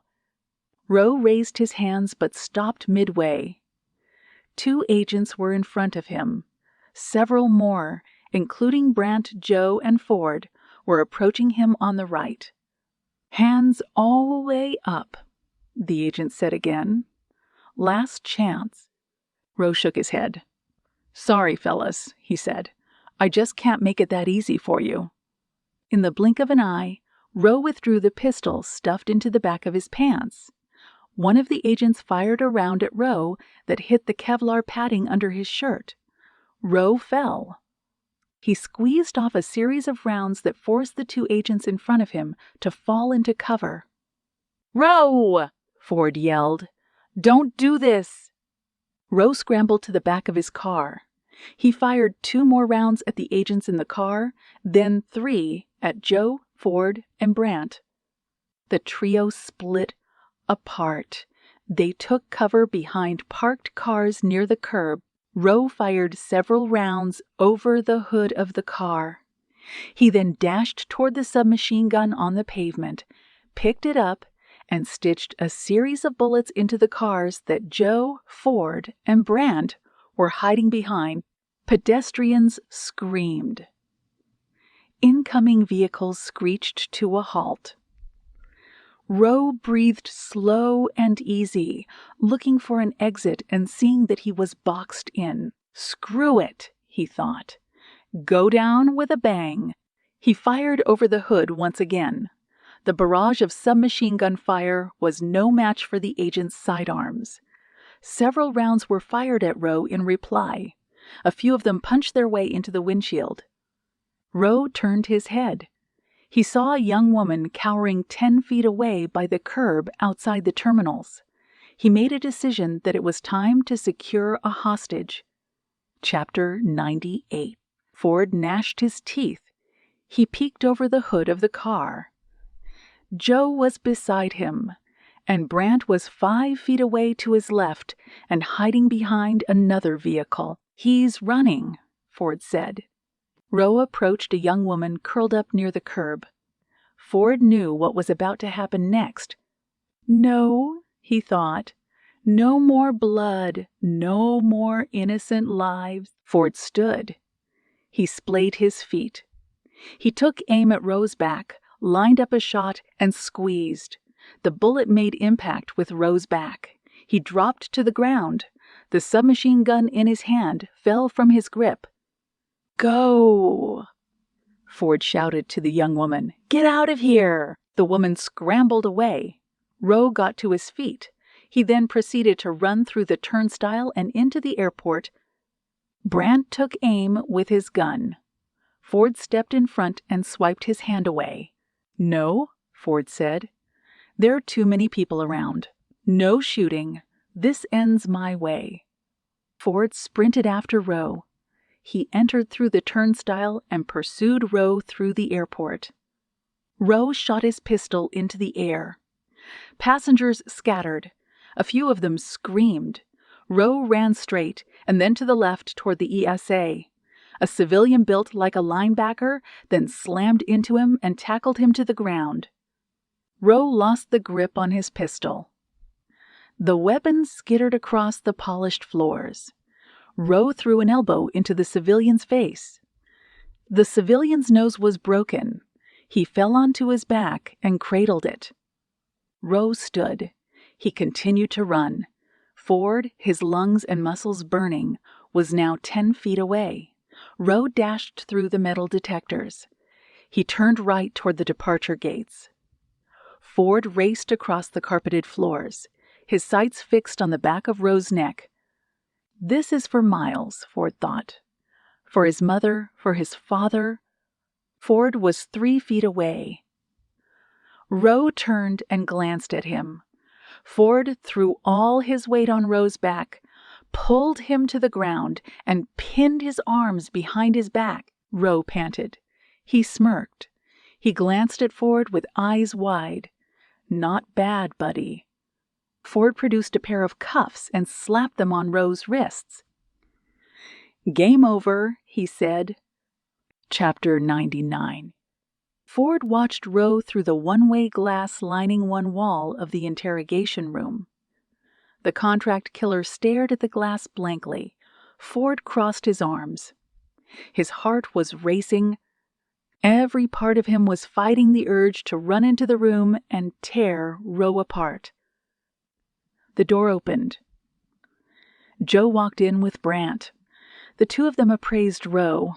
Even though he couldn't see them, he knew they were watching him. He aimed a smile in their direction. "Cocky," Joe said. "Very," Brandt replied. "We're lucky no one at the airport was killed." "Did medical check him out?" Ford nodded. "He's got some welts on his body from where he was hit. Kevlar stopped the bullets from doing any real damage." The stuff was military grade. Brandt said, "The weapons on him had no serial numbers. The EEDs and credit cards on his person were all phonies. McKinley made some calls and did some searching. It came back with nothing." He pointed to the glass. "This guy is a top-shelf contract killer," Ford huffed. "The hell he is," he said. "He got himself caught because of his ego." Joe said whatever arrangement he had with the Serbians was a factor. Ford shook his head. "No," he said. "This guy tried to finish the job because he thought he was better than all of us. He's egotistical. That's what did him in." "Well," she said, "we got him. The aftermath is going to be hell to sift through, but hopefully that's the last firefight we'll be involved in for some time." Brandt grinned and said, "Never say never." The door opened. Grantham entered the room. He glanced at Roe through the glass and then turned to Joe and Brandt. "Anything from his fingerprints?" he asked. "No," Brandt replied. "We couldn't get a hit on this guy in any database. We're drawing nothing but blanks. McKinley and a few others are still working on it, but this guy is a ghost." Joe said, We took samples off him a little while ago. The lab is running it against the second set we found on Kenzie Miller. I'm hoping that we found the man responsible, Grantham said. Has he requested a lawyer? Jo shook her head. He hasn't said a word. I've tried twice already. Brand took a stab at him, too. Ford looked over. Let me have a crack at it, he said. He might be inclined to have a face-to-face with the man who brought him in. I'm worried, Grantham said, that this is personal for you, Ford. It is, Ford replied, but I can keep my composure. I got him. He's in our custody now. He's going to rot in a cell for the rest of his days. I take comfort in that. Grantham nodded. Okay, he said. Go ahead, but if there's even the slightest whiff of trouble, I'm pulling you out. Ford exited the room. Chapter 100. Ford entered the interrogation room. Rose smirked and then nodded his head. You're probably having trouble with my fingerprints, Rose said. Correct? Ford closed the door. He then took the seat across from Rose. What's your real name? He asked. Rose shook his head. You know I'm not going to tell you that. Did you kill Kenzie Miller? Ford asked. Did you set things up to make it look like Miles Fletcher took his own life? The contract killer squinted. You have a personal stake in this, he said. Don't you? Ford said nothing. Rose wagged a finger. You do, he said. I could see it in your eyes when we got into that scuffle at O'Reilly's house. O'Reilly, Ford said, told us everything. He told us about your connection with the Serbians and how the Serbians used O'Reilly to feed information to you. He told us everything. Rose shrugged. So what? He glanced around. If you think that any attempt at instilling fear in me is going to yield some kind of result, you're wrong. I've accepted my fate. He leaned forward. What I will say is that these two people that you just mentioned, Miles and Kenzie, well, I didn't have anything to do with that. I'm fine with being charged for crimes I did commit. We're testing your DNA now, Ford said, against a set we found on Kenzie Miller's body. You won't get a hit, Rose said. My interest was with Thelma Winkler and her associates, and you failed, Ford said. Now the Serbians will want you dead. True, Rose said. I guess that's why I'm holding my cards close to my chest. There's still hope for me to use what I know about them to my advantage. Ford shook his head. It won't amount to much, he said. You killed a slew of people, and you shot it out with federal agents outside an airport. However this ends, whatever you decide to tell us, you're getting locked up in the worst place they can find by the time all is said and done. Rose's eyes widened. How spooky, he said. But again, I'm not worried. Because you're arrogant. That's why you got caught. Rose shrugged. I will admit, he said, that my hubris got the better of me. I wanted to win. I've never really lost before. I'm well aware that I suffer from some undiagnosed mental affliction that fuels me. Quite frankly, I don't really care. It's made things profitable for me in the past. It was really just a matter of odds. In this line of work, it was bound to catch up to me sooner or later. I'm just glad that a man of your caliber was able to take me down. It's a good note to retire on. Stop playing games, Ford said. You're burning my ears with your relentless stream of consciousness. Start looking at the facts in front of you. You need to come clean with what you did. You killed Burke Schaefer. Rose shook his head. There's no evidence connecting me to him, he said. You'll have to prove it. If I was the person responsible, then I would say that the person who did kill Burke Schaefer went to great lengths to make sure he didn't get caught. We still have you at the airport, Ford said. That's enough to lock you up forever. Probably, Rose said. But I still plan on telling you what I know about the Serbians, in the hope that it'll soften the blow on the repercussions I'll be receiving. I'm aware of the case the FBI has against them. What I know will be of great service to you. In fact, I'll tell you the name of the man who hired me right now, but on one condition. Ford crossed his arms. And what might that be? Rose smirked. I want you to tell me how it feels to know that things will eventually catch up to you just like they did with me, he said. I'm nothing like you, Ford said. I'm inclined to utter some colorful names to you at this point to emphasize that fact, but we're being recorded. That's where you're wrong, Rose said. We may be on opposite sides of the law, but we're the same man. We're hunters. It's the ultimate high. I chase you, you chase me. But even after this is over, there will always be another John Roe for you to go after, detective. That will never stop. You will always be addicted to this, just as I am. And just like it did for me, it will eventually come back to bite you in the rear as well.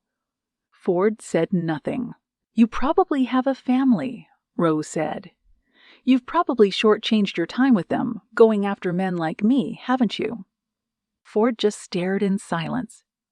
Roe nodded. You know I'm right, detective, he said. My words ring true. You will perish one day because of this. I just wanted the satisfaction of seeing you confirm it. You don't even need to say it. I can see it in your eyes. He's right, Ford thought. I'll never admit it out loud, but he's right. Rose said, I'll give you the name of the man who hired me. After that, I will arrange to deliver you more details on my working arrangement with him. This is contingent upon guarantees I want made in regard to my sentencing. Ford curled his fingers into a fist. I'll do what I can, he said. Now tell me the name. His name, Rose said, is Bogdan Jovanovic. I will not give you anything more than that. I suggest you bring me my lawyer. His name is Richard McLean. You can look him up. Just mention my name, and he'll be here in a flash. He extended his hand. It was a pleasure going toe-to-toe with you, detective. Ford stood. He buttoned his blazer. He then exited the room, closed the door behind him, and refused to give Roe the satisfaction. Chapter 101. The driver walked into Bogdan's office.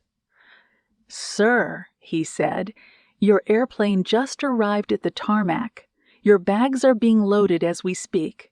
We can head out to the airport whenever you like. Bogdan glanced around his office. His belongings had been packed. Everything was vacant.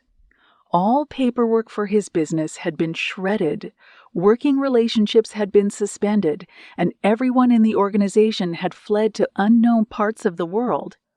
2 minutes? He said to the driver. The driver nodded and headed back outside. A man in a 3-piece suit entered. It was Bogdan's son, Gregor. Father, he said, everything is wrapped up. Mother is meeting us in Greece. Her plane is already in the air. Very good, Bogdan said. Is there anything else I should be made aware of? Gregor sighed. Yes. About Thelma Winkler. Unfortunately, Roe has failed to make good on his promise. She is still in the FBI's custody. I assume by this point that she is telling them all she knows. That means time is of the essence. Bogdan huffed. That goes without saying. He shook his head. I struggle coming to terms with how my empire is being dismantled because of the failures of some redneck woman in the Pacific Northwest. We have our fortune, Gregor said. There is a victory in that. I suppose so. What about John Roe? Gregor said. I can still send word to our associates and open a contract. Bogdan swiped his hand through the air. Not yet, he said. We must lie low for a while. At least a couple of years. Once the dust has settled, once our lawyers have sifted through the rubble, we can resurface and handle that particular matter. For now, John Rowe will walk free. But his day will come. Lastly, all our associates run the risk of compromising us? Have they been handled? Only a handful, Gregor said. The rest have fled. Bogdan sighed. Then there is not much else we can do. Gregor took a step forward. I am proud of you, Father, he said. While our current circumstances are cumbersome, we are still in a good position to one day revive all that we've lost, and this is all because of your steady leadership. Bogdan approached his son and clapped him on the shoulder. You're a good man, Gregor, he said. I've taught you well, and perhaps you are right. Maybe now is the time that we take a much-needed holiday. Father and son exited the office. One of their men locked the doors to their office as Bogdan and Gregor slipped into the SUV, waiting near the curb. The airport, please, Bogdan said to the driver. And be quick. The driver nodded. He put the car in gear. The SUV inched forward. A trio of sedans rushed in, boxed the SUV, and the emergency lights on their dashboards began to flash. Bogdan Jovanovic, a booming voice said over a loudspeaker. Gregor Jovanovic, come out with your hands up. A cool smirk formed on Bogdan's lips. A gaggle of FBI agents rushed to the SUV. Bogdan and Gregor held up their hands. The doors were thrown open, and cold metal cuffs were secured around their wrists. Chapter 102. Joe entered the bar with Ford. Brant sat at the bar counter with a half-drunk beer in front of him. He smiled and said, "First round is on me." Joe and Ford slipped into the chairs, flanking either side of Brant. Joe then turned her attention toward the television in the corner. Bogdan Jovanovic's face was on the screen. The reporter announced that he was being indicted on charges of murder and racketeering, amongst others. Brant said, "They got his son and several of his associates, too. This is a big win." Ford nudged Joe. The brass at the offices in New York have been talking about nothing but the two of you. From what I heard, you two are the hot talk around the water cooler, Joe huffed. No one talks around a water cooler anymore, Brian, she said. It's all online now. You get what I mean, he said. Point being, you guys have earned a reprieve, Brant smiled. And I learned before coming over that Andy King's body was found. Where was he? Joe asked. In his truck. He'd been shot 6 times, and then the truck was pushed into a ravine. Ford smiled. We could match the bullets with one of the guns we took from Rowe. I'll bet there'll be a match. Brant nodded. Most likely. 3 beers were ordered from the bartender.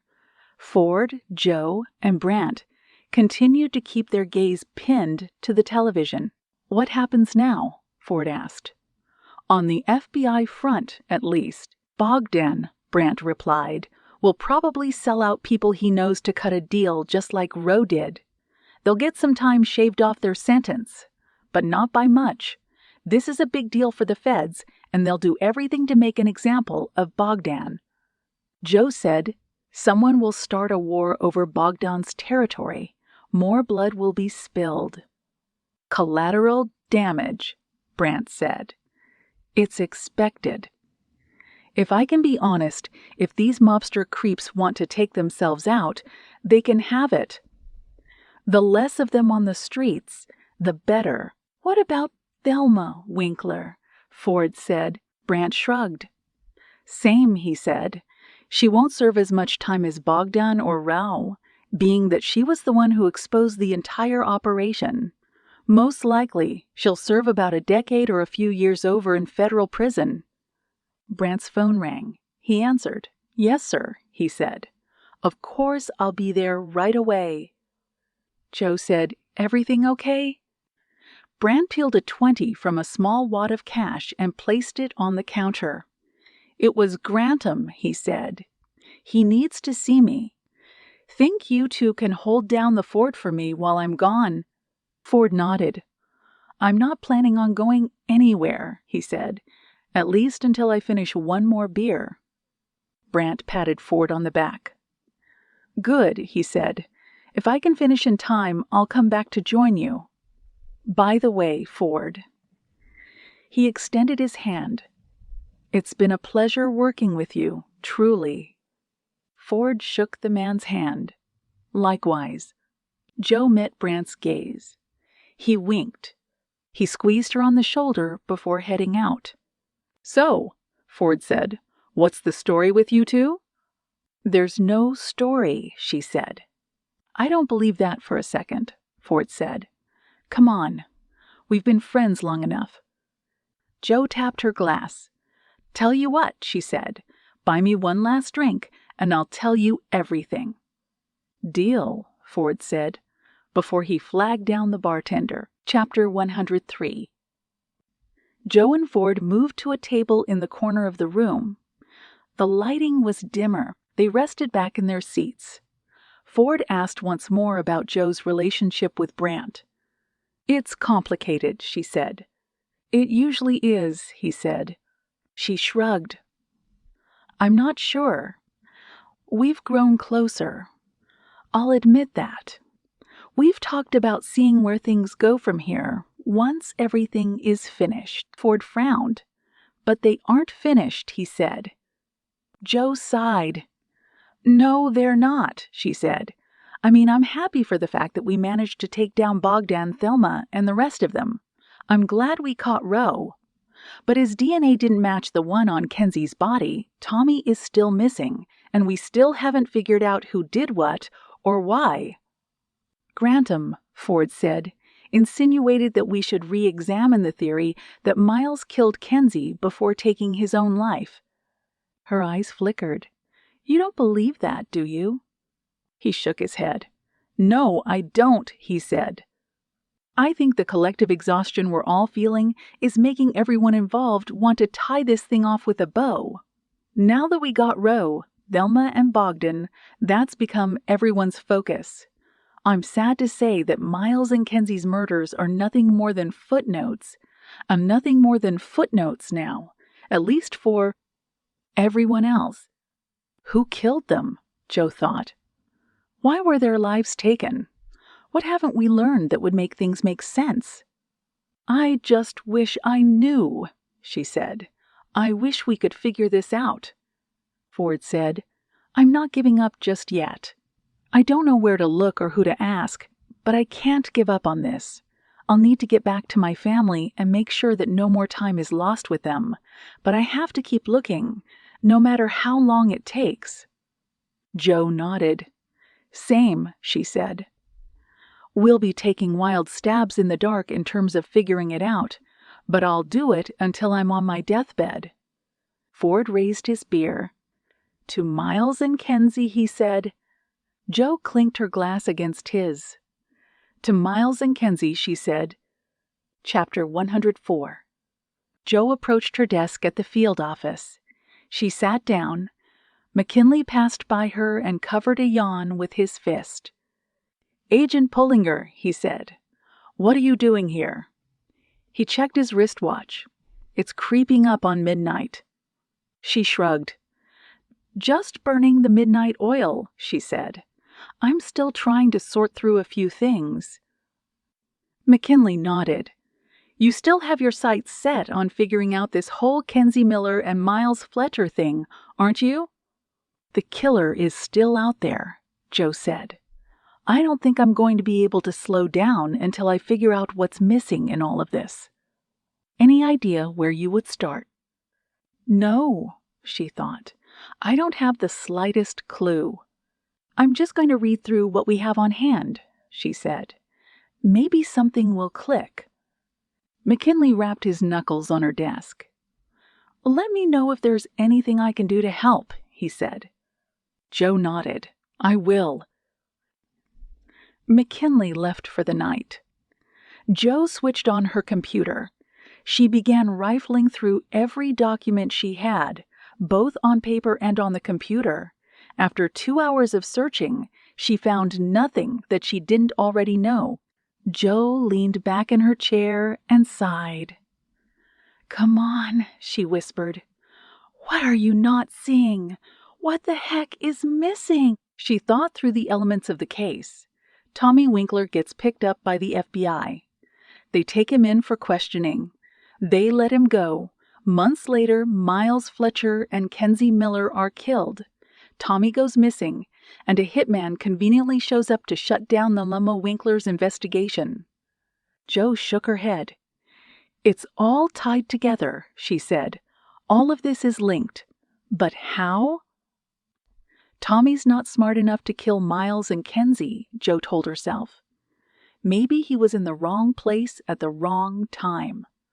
She pulled up the old video footage of the man at the motel with the Quicksilver sweatshirt. Joe pinned her eyes to the screen. Who are you, buddy? She asked. What were you doing there?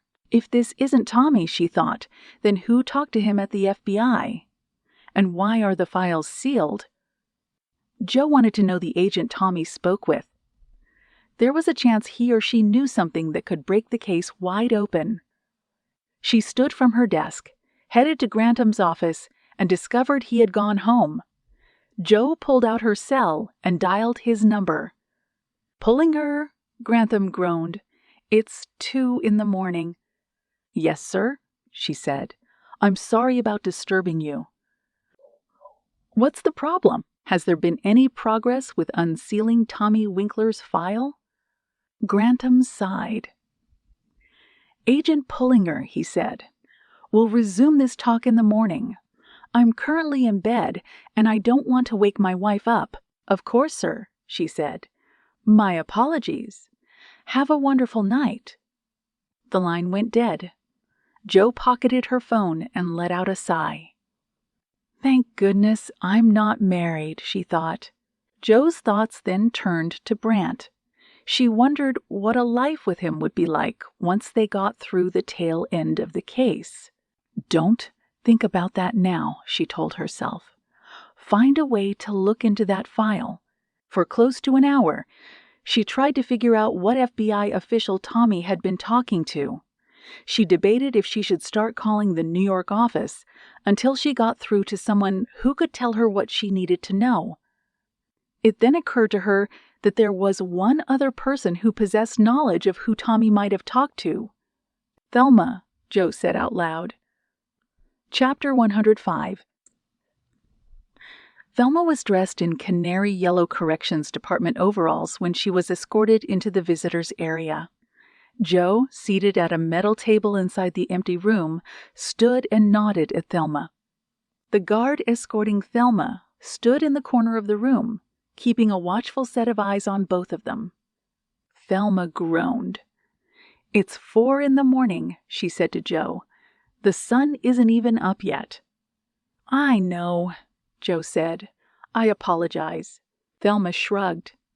What the heck do you want, Agent Lady? I've told you people everything I know. It's about your son, Joe said. Tommy. What about him? I think there may be a way to find him, but I need your help to do that. Thelma waited a moment before approaching the table. She sat down, sighed, interlaced her fingers, and then rested her hands on the table. What do you want to know? She said. I told you everything I could, and I'm still locked up in here. Joe said, your lawyers cut you a good deal. By the time this mess is sorted out, you'll be out in no time. Thelma snickered. I'll be under house arrest for the rest of my days, she said. Not only that, but they decided that I'll have to pay a certain amount of damages because of everything. That's not freedom. That's just another form of imprisonment. Joe shook her head. It's better than a cell, Thelma. Let's be real here. Things could have been a lot worse had we not taken down Bogdan. I have a target painted on me, Thelma said. The only way I'm going to stay alive is because I've got law enforcement babysitting me for the foreseeable future. Thelma, Joe said, enough of the back and forth. That's not why I'm here. Thelma crossed her arms. You said you were here to talk about my son. Joe nodded. I am. Then what do you want to know? Joe leaned in. His arrest, she said. We both know that Tommy had a little sidebar with someone from the bureau after he was hauled in. So, Thelma said, what part do you need clarification on? Joe held up a single finger. Just one thing, she said. I want to know what Tommy told you about his encounter, specifically who brought him in and why. Thelma wrinkled her brow. I'm trying to remember, she said. He was a bit startled after all of it happened. He said he didn't tell them anything. I know, Joe said, but I want to know who it was that talked to him. Can you remember a name? Anything like that? Thelma squinted. She fixed her gaze on the ceiling. Come to think of it. Yeah, she said. When Tommy was arrested, he was released into my custody. I brought him home, gave him a beer, and he told me all about what had happened. He said the agent who talked to him was a bit abrasive. Joe sighed. I need his name, Thelma, she said. Can you remember his name? Thelma took her time scouring through her memories. Just his last name, she said. Joe inched forward on the table. What was it? Tommy said he went by Brant's. Chapter 106. Joe slipped behind the wheel of her sedan. She closed the door. She kept her eyes pinned to the steering wheel for several moments. Brant, she thought. Why wouldn't he tell me? Why would he keep it a secret? Joe then figured that maybe Thelma was trying to toy with her. It then occurred to her that it wouldn't make sense for someone who was about to be freed to do something that foolish. She closed her eyes. Why? She said out loud. Why wouldn't you tell me? Joe picked up her phone and prepared to call Grantham. At the last second, she decided not to. I need to know more, she thought.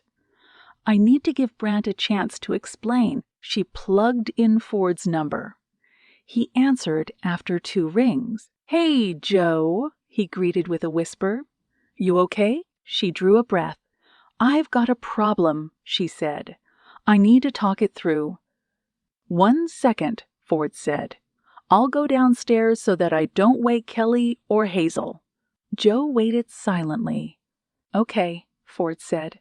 I'm all ears. I just spoke to Thelma Winkler, Joe said. What for? He asked. I was thinking through the whole Tommy situation, she said. I was trying to figure out who at the bureau had talked to him. It occurred to me that the solution was right under my nose. I knew that Thelma had picked up Tommy that night, so I went directly to the source to see if she could shed light on all of this. What did she say?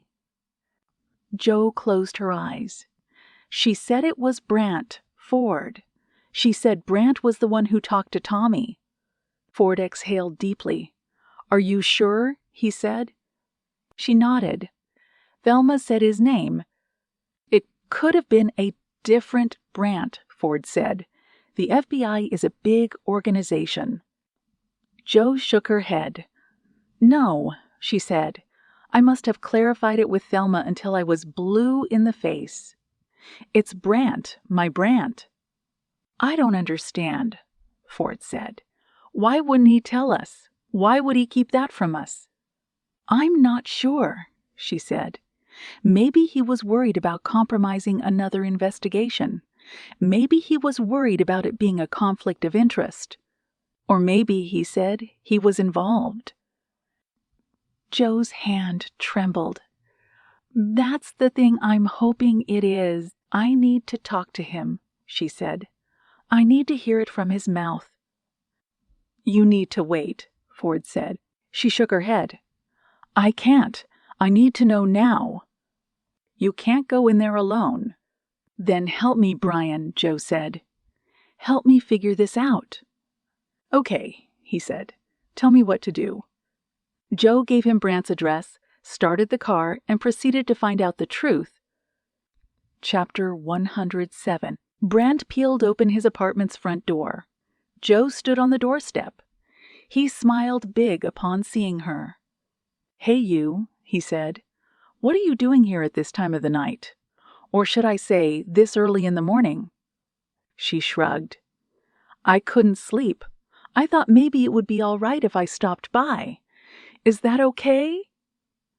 Of course, Brant said. Come in. I'm an early riser myself. Joe entered the apartment. It was a simple home. Neat and tidy. The furniture and amenities were all modern, decked out in a steel and gray color scheme. You want anything to drink? Brant said. Joe nodded. Do you have any wine? He laughed. It's 6 in the morning. I know, she said. I just need something to relax. Brant moved to the fridge.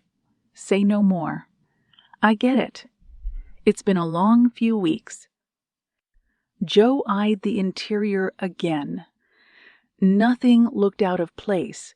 Brant returned to the living room moments later, gave her a glass of wine, and then proceeded to sit on the couch. Do you want to join me? He asked. Joe nodded. She sat beside Brant, placed her wine glass down on the table, appraised the sweatpants and white t-shirt he was wearing, and smirked. What? He said. She shrugged. I've just never seen you wear something so casual. He laughed. It's the first time I've been home for more than a couple of hours. I thought I should dress comfortably, you know. I do, Joe said. Brant then squinted. What's on your mind, Joe? He asked. You look stressed. She nodded. I am. He leaned in toward her. Is it about? He shrugged. Like what? Ask, Joe told herself. Stop beating around the bush and get to the point. I spoke to Thelma Winkler, she said. Brant wrinkled his brow. When? A few hours ago. What for? Joe exhaled. I was thinking about Tommy, she said. I had asked Grantham about the file that was sealed, about who Tommy had talked to on the night the Bureau brought him in. I figured it was easier to ask Thelma because she said she was there that night. Okay, Brant said. And what did she tell you? Joe fixed her eyes on Brant. He appeared content. Nothing about him came across as concerned or nervous. She then stood and began to linger near the kitchen. Hey, Brant said. It's okay. You can tell me. I want to know. I want to see if there's a chance that we can figure out what's going on. Joe drew a breath. She then turned around, looked at Brant, crossed her arms, and said, Thelma said that Tommy talked to you, Brant. She said you were the one who pulled Tommy in. Brant laughed. He stood up from the couch and slipped his hands into his pockets. That's just crazy, he said. You know you can't trust a word she says. She shrugged. Why would she lie? She said. What would be the point? The deal she cut is still being hammered out, but she's going to walk. Sure, she's going to have a close eye kept on her for the rest of her life, but what would she gain from telling me a story like that? I don't know, he said, but I don't think she was talking about me. Joe shook her head. She didn't mince words, Joe said. I made sure of it. I spent close to 10 minutes making sure I heard what she said correctly, and she told me that an agent named Brant had talked to Tommy. Before you say there are many Brants in the Bureau, I agree with you. There are many Brants in the Bureau. I agree with you. There are, but only one of them uses the nicknames Ani. Brant huffed. Thelma said a Sonny Brant talked to her son? Not in exact terms, but she said that Tommy overheard the agent being called Sonny. And when Thelma dug into who the agent might be, she came up empty because you're listed as James Brant on all bureau directories, but only those close to you refer to you as Annie. Brant was silent. James, Joe said. Just tell me, what would I gain from lying to you? He said. Joe's eyes widened. I don't know, she said, but Thelma isn't the one who's being dishonest. Maybe you kept this from me because you're involved in an investigation that's so important that you don't want to compromise it, or maybe it's because... She couldn't bring herself to say the rest. Brant clapped his hands together like he was pleading. Joe, he said, this is nonsense. I'm telling you that this woman is lying. She met me when we went to speak to her. She must heard my name. She's just using that to mess with you. Joe held out her arms. Then tell me why she would do that, she demanded. None of this is lining up. Please, if you know something, tell me. We've been too close to one another to let something like this get swept under the rug. Brant's jaw muscles tensed up. Joe, I'm not going to dignify this with a response. Joe watched as Brant stepped around her, walked to the fridge, and peeled it open. She turned toward him as silence settled throughout the apartment. Fine, she said. I guess we'll wait until Grantham unseals the files, and then we can go from there. Joe moved toward the front door. She stopped as she heard a round being chambered into a gun. No, Joe cut in. It's not about us. It's about the case. I'm having a hard time wrapping my head around a few things. Chapter 108. Joe turned around. Brant had a gun in his hand. His face was slack. His eyes were watery. He looked at her like the world was crashing down all around him. You can't go, he said. You need to stay. Joe slowly inched her hand toward her holstered weapon. He pointed his weapon. Stop, he said. Don't. I mean it. Please don't make me do something that I don't want to do. Joe held up her hands. Take your gun out with 2 fingers, Brant said, and lay it on the table. Joe used her thumb index and middle finger to take out her gun. She then placed it on the table and held her hands up high. Sit on the recliner, Brant said. Walk slowly. Just sit down and I can explain. Joe slowly moved toward the recliner. I can't believe this is happening, she told herself. There has to be a rational way to explain this. Maybe he's just tired. We all are. She sat down. Brant then instructed her to rest her palms on her legs, which she did. James, Joe said, please don't hurt me. Please don't do anything that we'll both regret. Brant slumped his shoulders. It wasn't supposed to go down like this, he said defeatedly. This whole thing got out of control. Just explain it to me, she said. Tell me what's going on. Maybe there's a way we can work through this. I'm sure you didn't mean to keep all of this from me. A tear slid down Brant's cheek. I can't lie to you, Joe, he said. You're right when you said that we've been through a lot, that we have gotten close. None of that was a lie. None of what we shared was fake. I didn't plan on it happening, but I'm glad that it did. Please, Joe said. Tell me what's going on. Brant slowly lowered his arm and kept the gun draped by his side. You'll never forgive me, he said. There's no way that I can walk away from this clean. Joe drew a breath. Tell me, she said. Tell me what you did. Brant drew in a breath, nodded, and then proceeded to tell Joe about the night that everything went wrong. Chapter 109. Tommy Winkler exited the highway. A sedan was waiting for him as he drove the car just off to the side of the road. He shook his head and killed the engine. He watched as Special Agent James Sonny Brant stepped out of his car. Tommy got out and slammed his door shut. "So," he said, "who do you want me to rat on this time?" Brant squinted. "Have you been drinking, Tommy?" The kid covered a belch with his hand.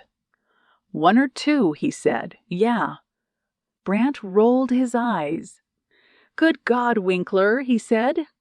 "Are you trying to get a driving under the influence charge? Are you trying to get yourself killed?" Tommy held out his arms and nearly stumbled. "If you want to arrest me," he said, "then arrest me. It sure as heck is going to make that whole operation you've got against the Serbians go sideways." Brant held up his hand. "Enough of the crap," he said. "Let's talk. I want to know more about what's going on with your mother." Tommy shrugged.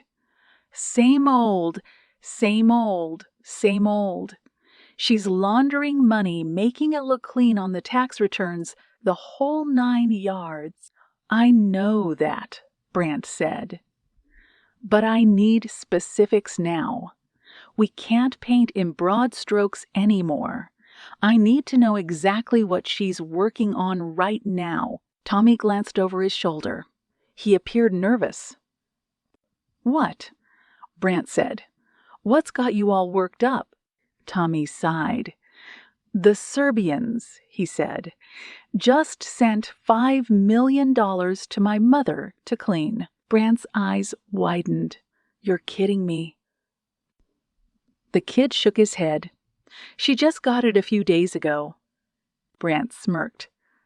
"This is big, kid," he said. "Where is the money currently stashed?" Tommy hung his head. "At my old man's place." Brant wrinkled his brow. "Why?" he said. "You told me he's not involved in the operation anymore?" "He's not." "Then why does he have it?" Tommy looked away.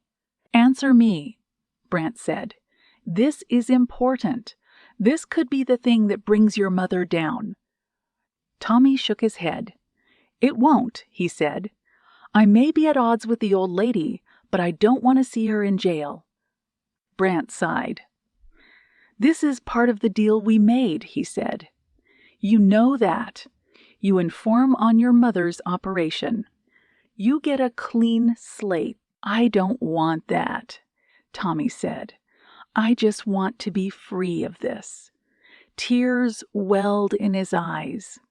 "I'm tired of snitching. It's been weeks of this stuff, man." Brant held up his hand. "It'll all be over soon," he said. "I assure you." "Just tell me where the $5 million is, what your mother is going to do to clean it, and I'll take care of the rest. You'll be a hero. You'll be able to start a new life away from this backwater part of the state. You'll be able to go anywhere you want." Tommy snickered.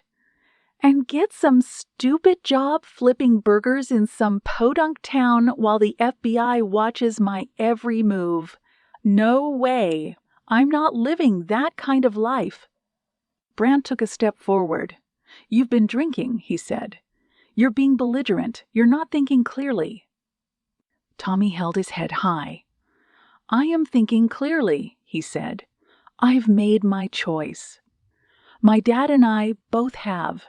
"What does that mean?"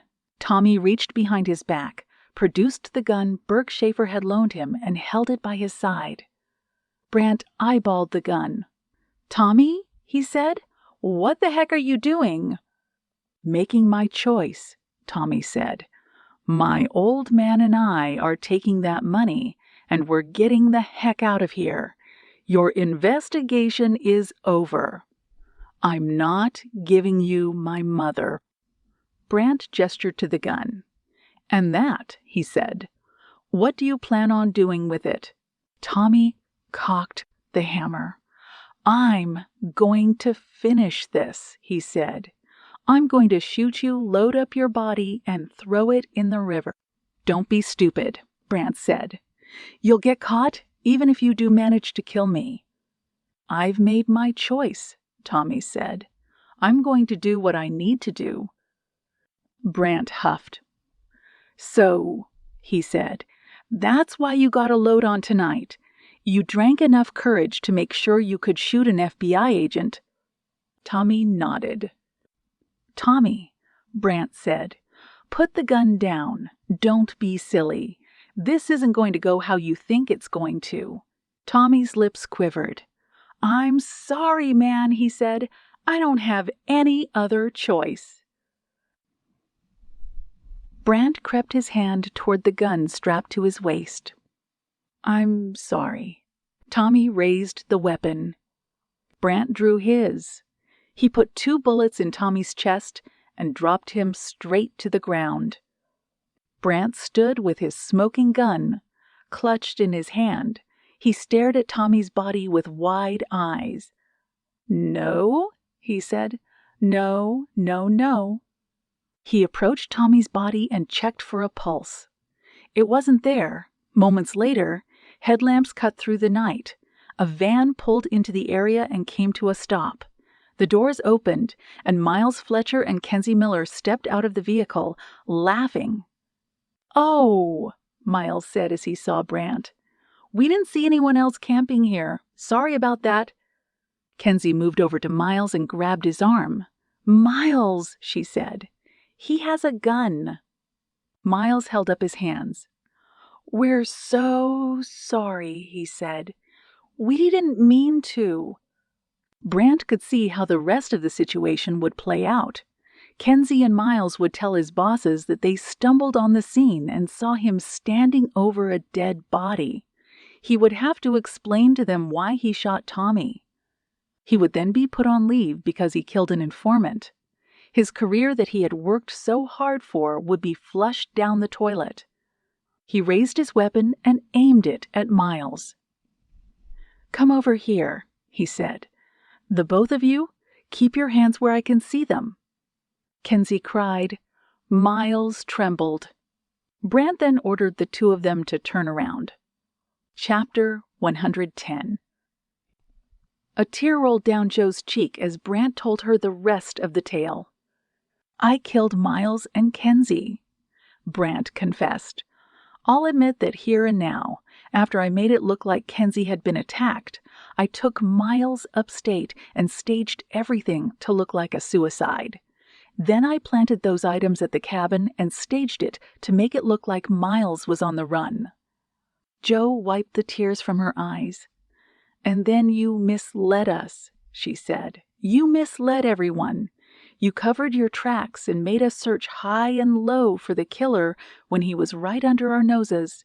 She fixed her gaze on Brant. "When I was sharing the same bed with him." Brant nodded. "I'm sorry," he said. "I am." "So," Jo said, "it was your DNA on Kenzie, wasn't it?" He nodded. "I thought I'd cleaned everything. I thought I had taken care of it. I guess I was wrong." "And the guy in the hoodie on the motel footage," she said. "The one who dumped Miles's stuff. That was you?" Brant nodded. "It was," he admitted. "I didn't plan on that homeless man finding all of that stuff. I thought it would get picked up and dumped in a trash pile somewhere. I thought it would take weeks for someone to find it. I figured by then whoever found the wallet with the cards would use them, and then the Bureau would be chasing down a ghost somewhere far away." Jo shook her head. "But that's not what happened," she said. "An innocent man was killed. Vic Warner. In fact, many people were killed. You allowed John Rowe to run across the state wreaking havoc when you could have told us all along what was really happening." Brant hung his head. "Why, Brant?" Jo asked. "Why?" "At the time," he said, "when I saw Miles and Kenzie pull into the woods, I could see my life flashing before my eyes. Other agents have gone to jail for less. What happened to Tommy was self-defense, but I knew the bosses wouldn't see it that way. This operation with the Serbians was too big. They would have thrown me under the bus after they found out I killed Tommy and destroyed the whole investigation. I couldn't let that happen, and Kenzie and Miles would have told everyone the whole story. When I pulled my gun on them, Joe huffed. That's a terrible reason. Brant slammed his fist on the counter. This is my life, Joe, he said. I have no family. I have no friends. The job is everything to me. Without it, I'm nothing. I have no purpose. I have no meaning. I couldn't let Tommy Winkler jeopardize that, and I can sleep fine at night knowing that I rid the world of a low-life thug who was ready to double-cross me and even harm me. Can you really sleep at night? She said, with the death of Miles and Kenzie on your mind. Can you sleep soundly remembering what you did to them to preserve your precious little place at the bureau? Brant looked away. I wasn't thinking, he said. I was blinded. I didn't want to lose my job. I didn't want to lose everything that I'd ever known. I thought about confessing several times after I did what I did. It was eating away at me. But then I met you. We became close. You became close. You became so important to me. I thought maybe that was silver lining to this mess. I thought maybe starting a life with you would make up for all of that. Joe held her head high. You were wrong, she said. There's nothing you can do to erase the fact that you took 2 innocent lives off the face of this earth.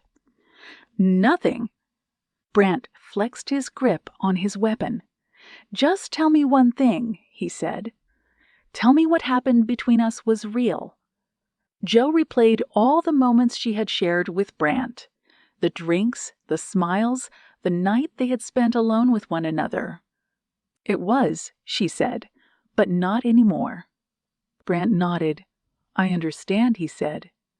Joe slowly stood. You have to confess, she said. You need to put that gun down. Come with me and tell everyone what you did. You need to come clean. You need to do the right thing. He shook his head. I can't do that, Joe, he said. I can't go to prison. The people I put in there will tear me apart.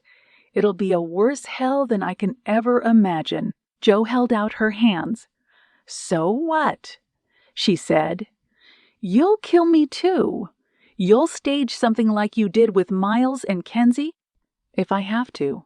Look how well that went the first time, she said. Brant raised his weapon. I'm sorry, Joe. I can't go down for this. Joe's eyes widened. Brant?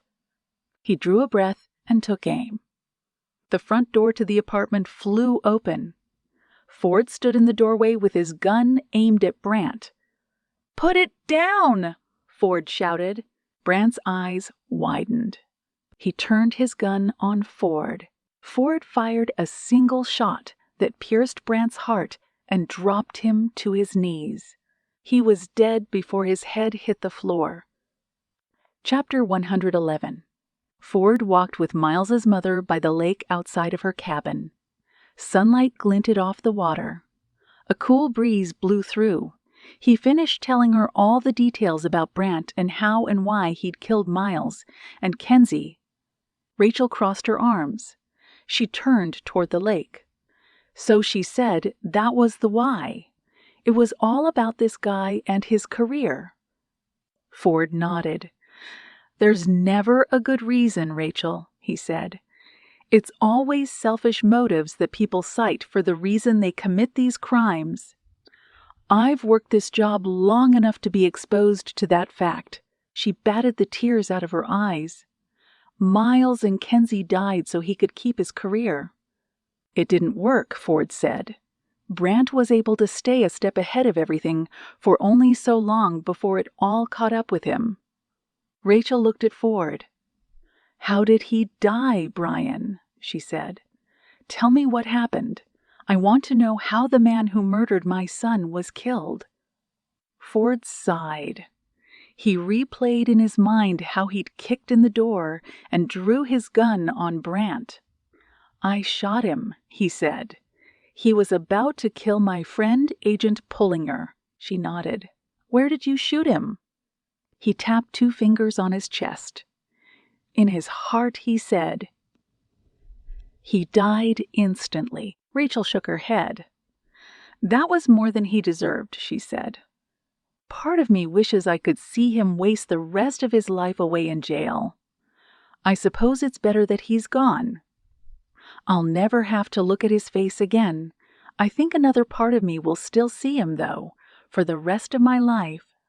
Ford rested his hand on Rachel's shoulder. I'm sorry, he said, for everything. Brant was right under my nose the whole time. I just didn't see it.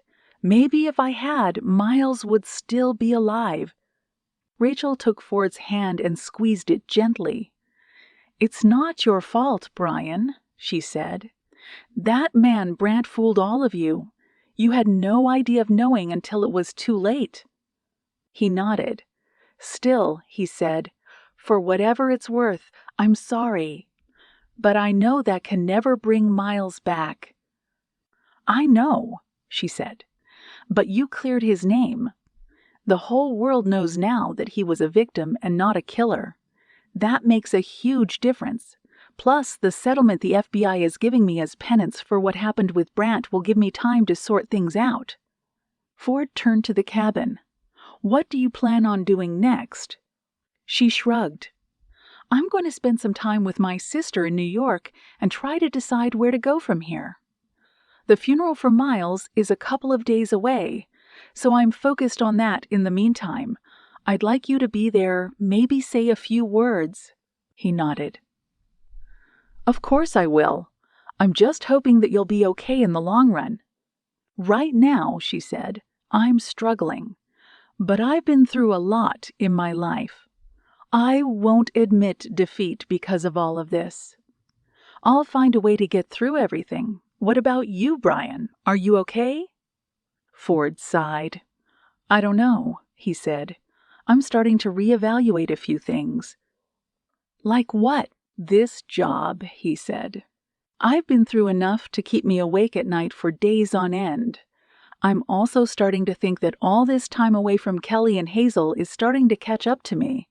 I don't want to live the rest of my life knowing that I lost out on the moments that matter most with them.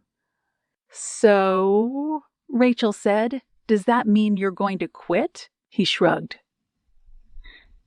That's the hard part, he said. Every time I bring myself to say the words, I can't. I feel like I'm compelled to do this, that other people will suffer unless I'm standing guard at the gate, making sure all the bad things are kept at bay. It feels like a gift and a curse. I'm glad, she said, that people like you are around. Brian, we need men like you to keep the world protected and women like your friend Pullinger. Ford sighed. She's not doing too well, actually. Why? This whole case, he said. It really took a lot out of her. She had some personal entanglements in this case that really took a toll on her. She's resilient, but I'm worried about what this will do to her moving forward. It's good she has you as a friend, Rachel said. That'll help. Ford turned to Rachel. I know this is a silly question to ask, he said, but is there anything more I can do? I'll be fine, she said. Again, it'll take time. And the best thing you can do for me is to continue being the friend that you have been for so many years. Rachel and Ford embraced. Chapter 112. Grantham closed the door to his office. He glanced at Jo, seated in the chair in front of his desk. He sat down and looked at her closely. She looked weary, but kept her head held high. How are you feeling? He asked. I'm fine, sir, she replied. Just a little tired. You don't have to put on airs with me, Agent Pullinger, he said. After this fiasco with Agent Brant, anyone in your position would be warranted to feel a palpable amount of anger. I do, she thought, but I won't say that out loud. Sir, Joe said. "I'd like to continue working and put all of this behind me. It's been a few weeks. I've been glued to my desk, signing papers and taking calls from the New York office. I'd like to get back out in the field." Grantham nodded. "That's why I asked you in here, Agent Pullinger. After everything that's transpired, I think it's a safe move to grant you some time off." She shook her head. "I don't want that, sir," she said. "Idle hands are the devil's playground." "Unfortunately," he said, "it's not your call, Agent Pullinger. It's mine." "Sir." "Pullinger," he cut in. "Let's look at the facts of this case. You were involved in several shootouts. You logged in a massive amount of overtime, and you suffered a heart condition that nearly landed you a long stint in the hospital." Joe's jaw muscles tensed. "You didn't think I would learn about that," Grantham said. "I've been around a long time. I wouldn't have landed in the position I'm currently in if I wasn't able to keep tabs on all of my agents. And even though I'm only operating off of hunches and insinuations, I'm aware that there was something, well, personal kindling between you and the late agent Brandt. He's astute," she thought. "You have to give him credit." "Agent Pullinger," Grantham said, "this is not a reflection of your professional achievements, nor is it a commentary on your work ethic or ability to not mix work with personal affairs. The fact of the matter is that everything that has occurred in the past few weeks have been taxing on you, to say the least. You centered. I need to know that you can perform your duties to the highest possible level. That being the case, I'm putting you on a 1-month leave of absence. Spend some time with your family. Go on a vacation. When you come back, you can resume work. That's all I have to say on the matter." Joe nodded and stood. She extended her hand to Grantham's, shook it, and left the office. Chapter 113. Joe's eyes were glued to her phone. She adjusted her weight on the park bench. Children played in a jungle gym a few paces ahead of her. Mothers and fathers were beside them. On her phone was a news article about Brandt, his bureau portrait below a headline that read, "FBI takes down one of their own." According to the article, Brandt had taken Tommy Winkler's car to a scrapyard and left it there. An FBI-led search had found the vehicle, which contained Tommy's half of the cash he and his father had tried to skim from the Serbians. That answers that question, Joe thought.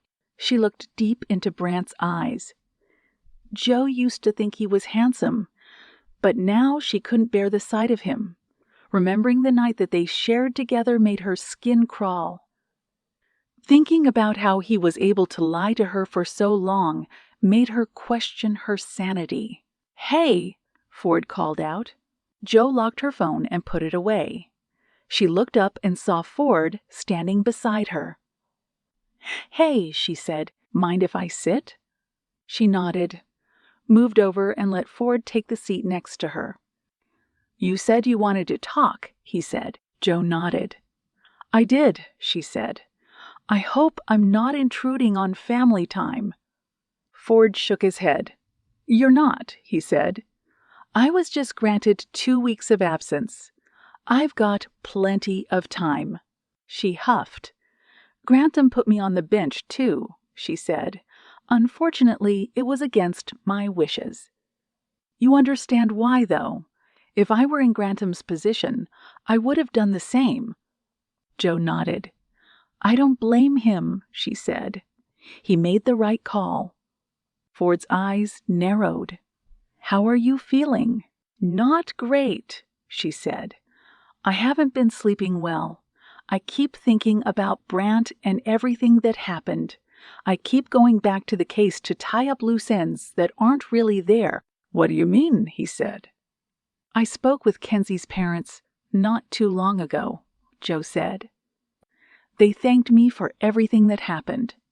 They were glad that I gave them some closure. After that, I visited Thelma right before they put her into witness protection." She wanted me to relay to you her gratitude for shooting Brant dead." Ford sighed. "I'm sure she's happy about that," he said. "To be honest, I've had my fair share of gunfights, car chases, and high-stakes situations." "Any news with O'Reilly?" Joe asked. "He's in the hospital," Ford replied. Her eyes widened. "What for?" "The stress of the situation," he said, "took a toll on his heart. He's going to be all right, but I think everything that happened shaved a few years off of his life. He's going to be transferred to a medical wing in a lower security prison. Once he gets out, I have a feeling he's living on borrowed time now." Joe looked away. "What a mess," she said. "So many people, so many lives were destroyed because of what Brant did." "You have to try to put it behind you, Joe," Ford said. "I know that's hard." "It's almost impossible," she cut in. "First, I get involved with a killer whose heart is beating inside of my chest, and then I do it all over again with a man who killed 2 innocent kids so he could try to preserve his career." Tears welled in her eyes. "What's wrong with me, Brian? Am I cursed? Is God treating me like I'm some kind of bug in an ant farm?" Ford shook his head. "No," he said. "If anything, he's testing you." "Well," she said, "it's starting to wreak havoc on my mental health." "You'll get through this," he said. "I know you will. One day you'll look back on all of this and find that it made you stronger." Joe shook her head. She stood up and then crossed her arms. "I don't know if I can believe that anymore, Brian," she said. "I'm starting to question this world. After everything I've seen and done, I'm starting to think that the world is an ugly, inhumane place that breeds nothing but chaos and destruction." Ford stood and moved toward her. "You think that now?" He said, "but eventually you'll come around. I've known you long enough to know that no matter how tough things get, you'll find a way to navigate your way through them. Right now, at least for a little while, it's not going to feel that way, but you'll find hope." "I know you will." "I don't know," she told herself. "I just don't know." Ford clapped his hand on Joe's shoulder. "I have to go, Joe," he said. "But call me if you need anything, yeah?" Joe met his gaze. "I will," she said. "Thank you, Brian." He smirked. "It's like those lyrics in that song." She furrowed her brow. "Which one?" In a sing-song fashion, Ford said, "That's what friends are for." Joe laughed. "Get out of here," she said. "I'll talk to you later." They hugged. Ford left the park. Joe sat back down on the bench. She kept her eyes glued on the families playing in the park and did her best not to focus on her pain. Chapter 114. The taxi driver pulled up to the curb outside the park.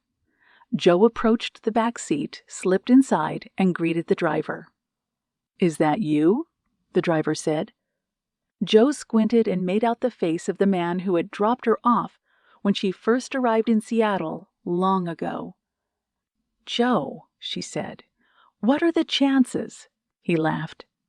"Well, I'll be. It's good to see you again, Mom. What are you doing taking a taxi? I figured you fancy FBI agents would have cars of your own." She nodded. "I do," she said. "I was just taking a day off. Thought I'd let someone else drive me for a change." "Well," Joe said, "I'm happy I can be the one to provide you with that service." "Where are we headed?" "Back home," she said.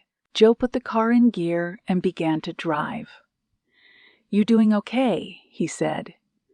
"You look a little tired, if you don't mind me saying." She nodded. "I am," she said. "It's been a long few weeks." "Think I saw your face in the news," he said. "You probably did," she said. Joe waved his hand through the air. "Let's not talk about that," he said.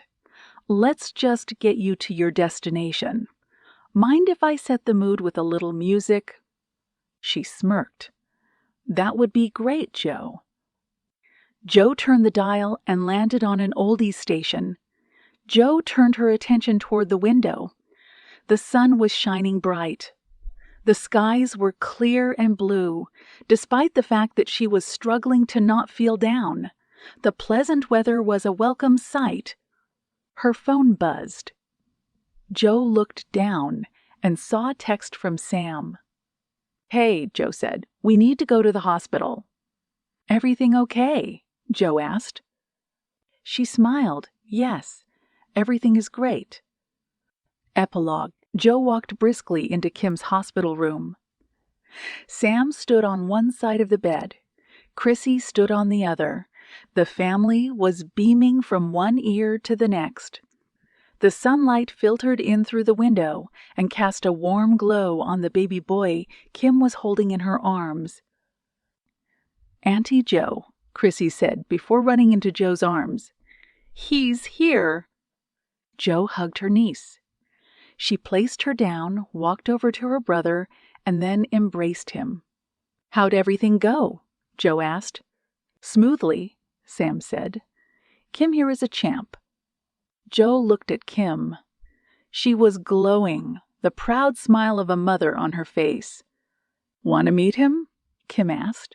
A tear slid down Joe's cheek. Without question, she replied. She moved to the side of the bed. Kim gently handed over the baby. Joe held the bundled-up newborn in her arms and saw that he looked just like Sam. "He's beautiful," Joe said. The infant blinked and looked around. She knew that he was still processing and coming to grips with entering the world, but the connection and love she felt for him was instantaneous. "What's his name?" Joe said. "Jack," Kim said. "Jackson Samuel Pullinger." Joe smiled. "Jack," she said. "I like that." The baby looked deep into Joe's eyes. At that moment, all of Joe's pain and strife were overpowered with feelings of joy. "What are you thinking, Joe?" Sam asked her. "What are you feeling right now?" Holding the baby tight in her arms, recalling what Ford had told her and sensing a bright future for the Pullinger clan, Joe softly replied, "Hope." This has been A Killer's Mind by Thomas Fincham. Copyright Thomas Fincham, 2023.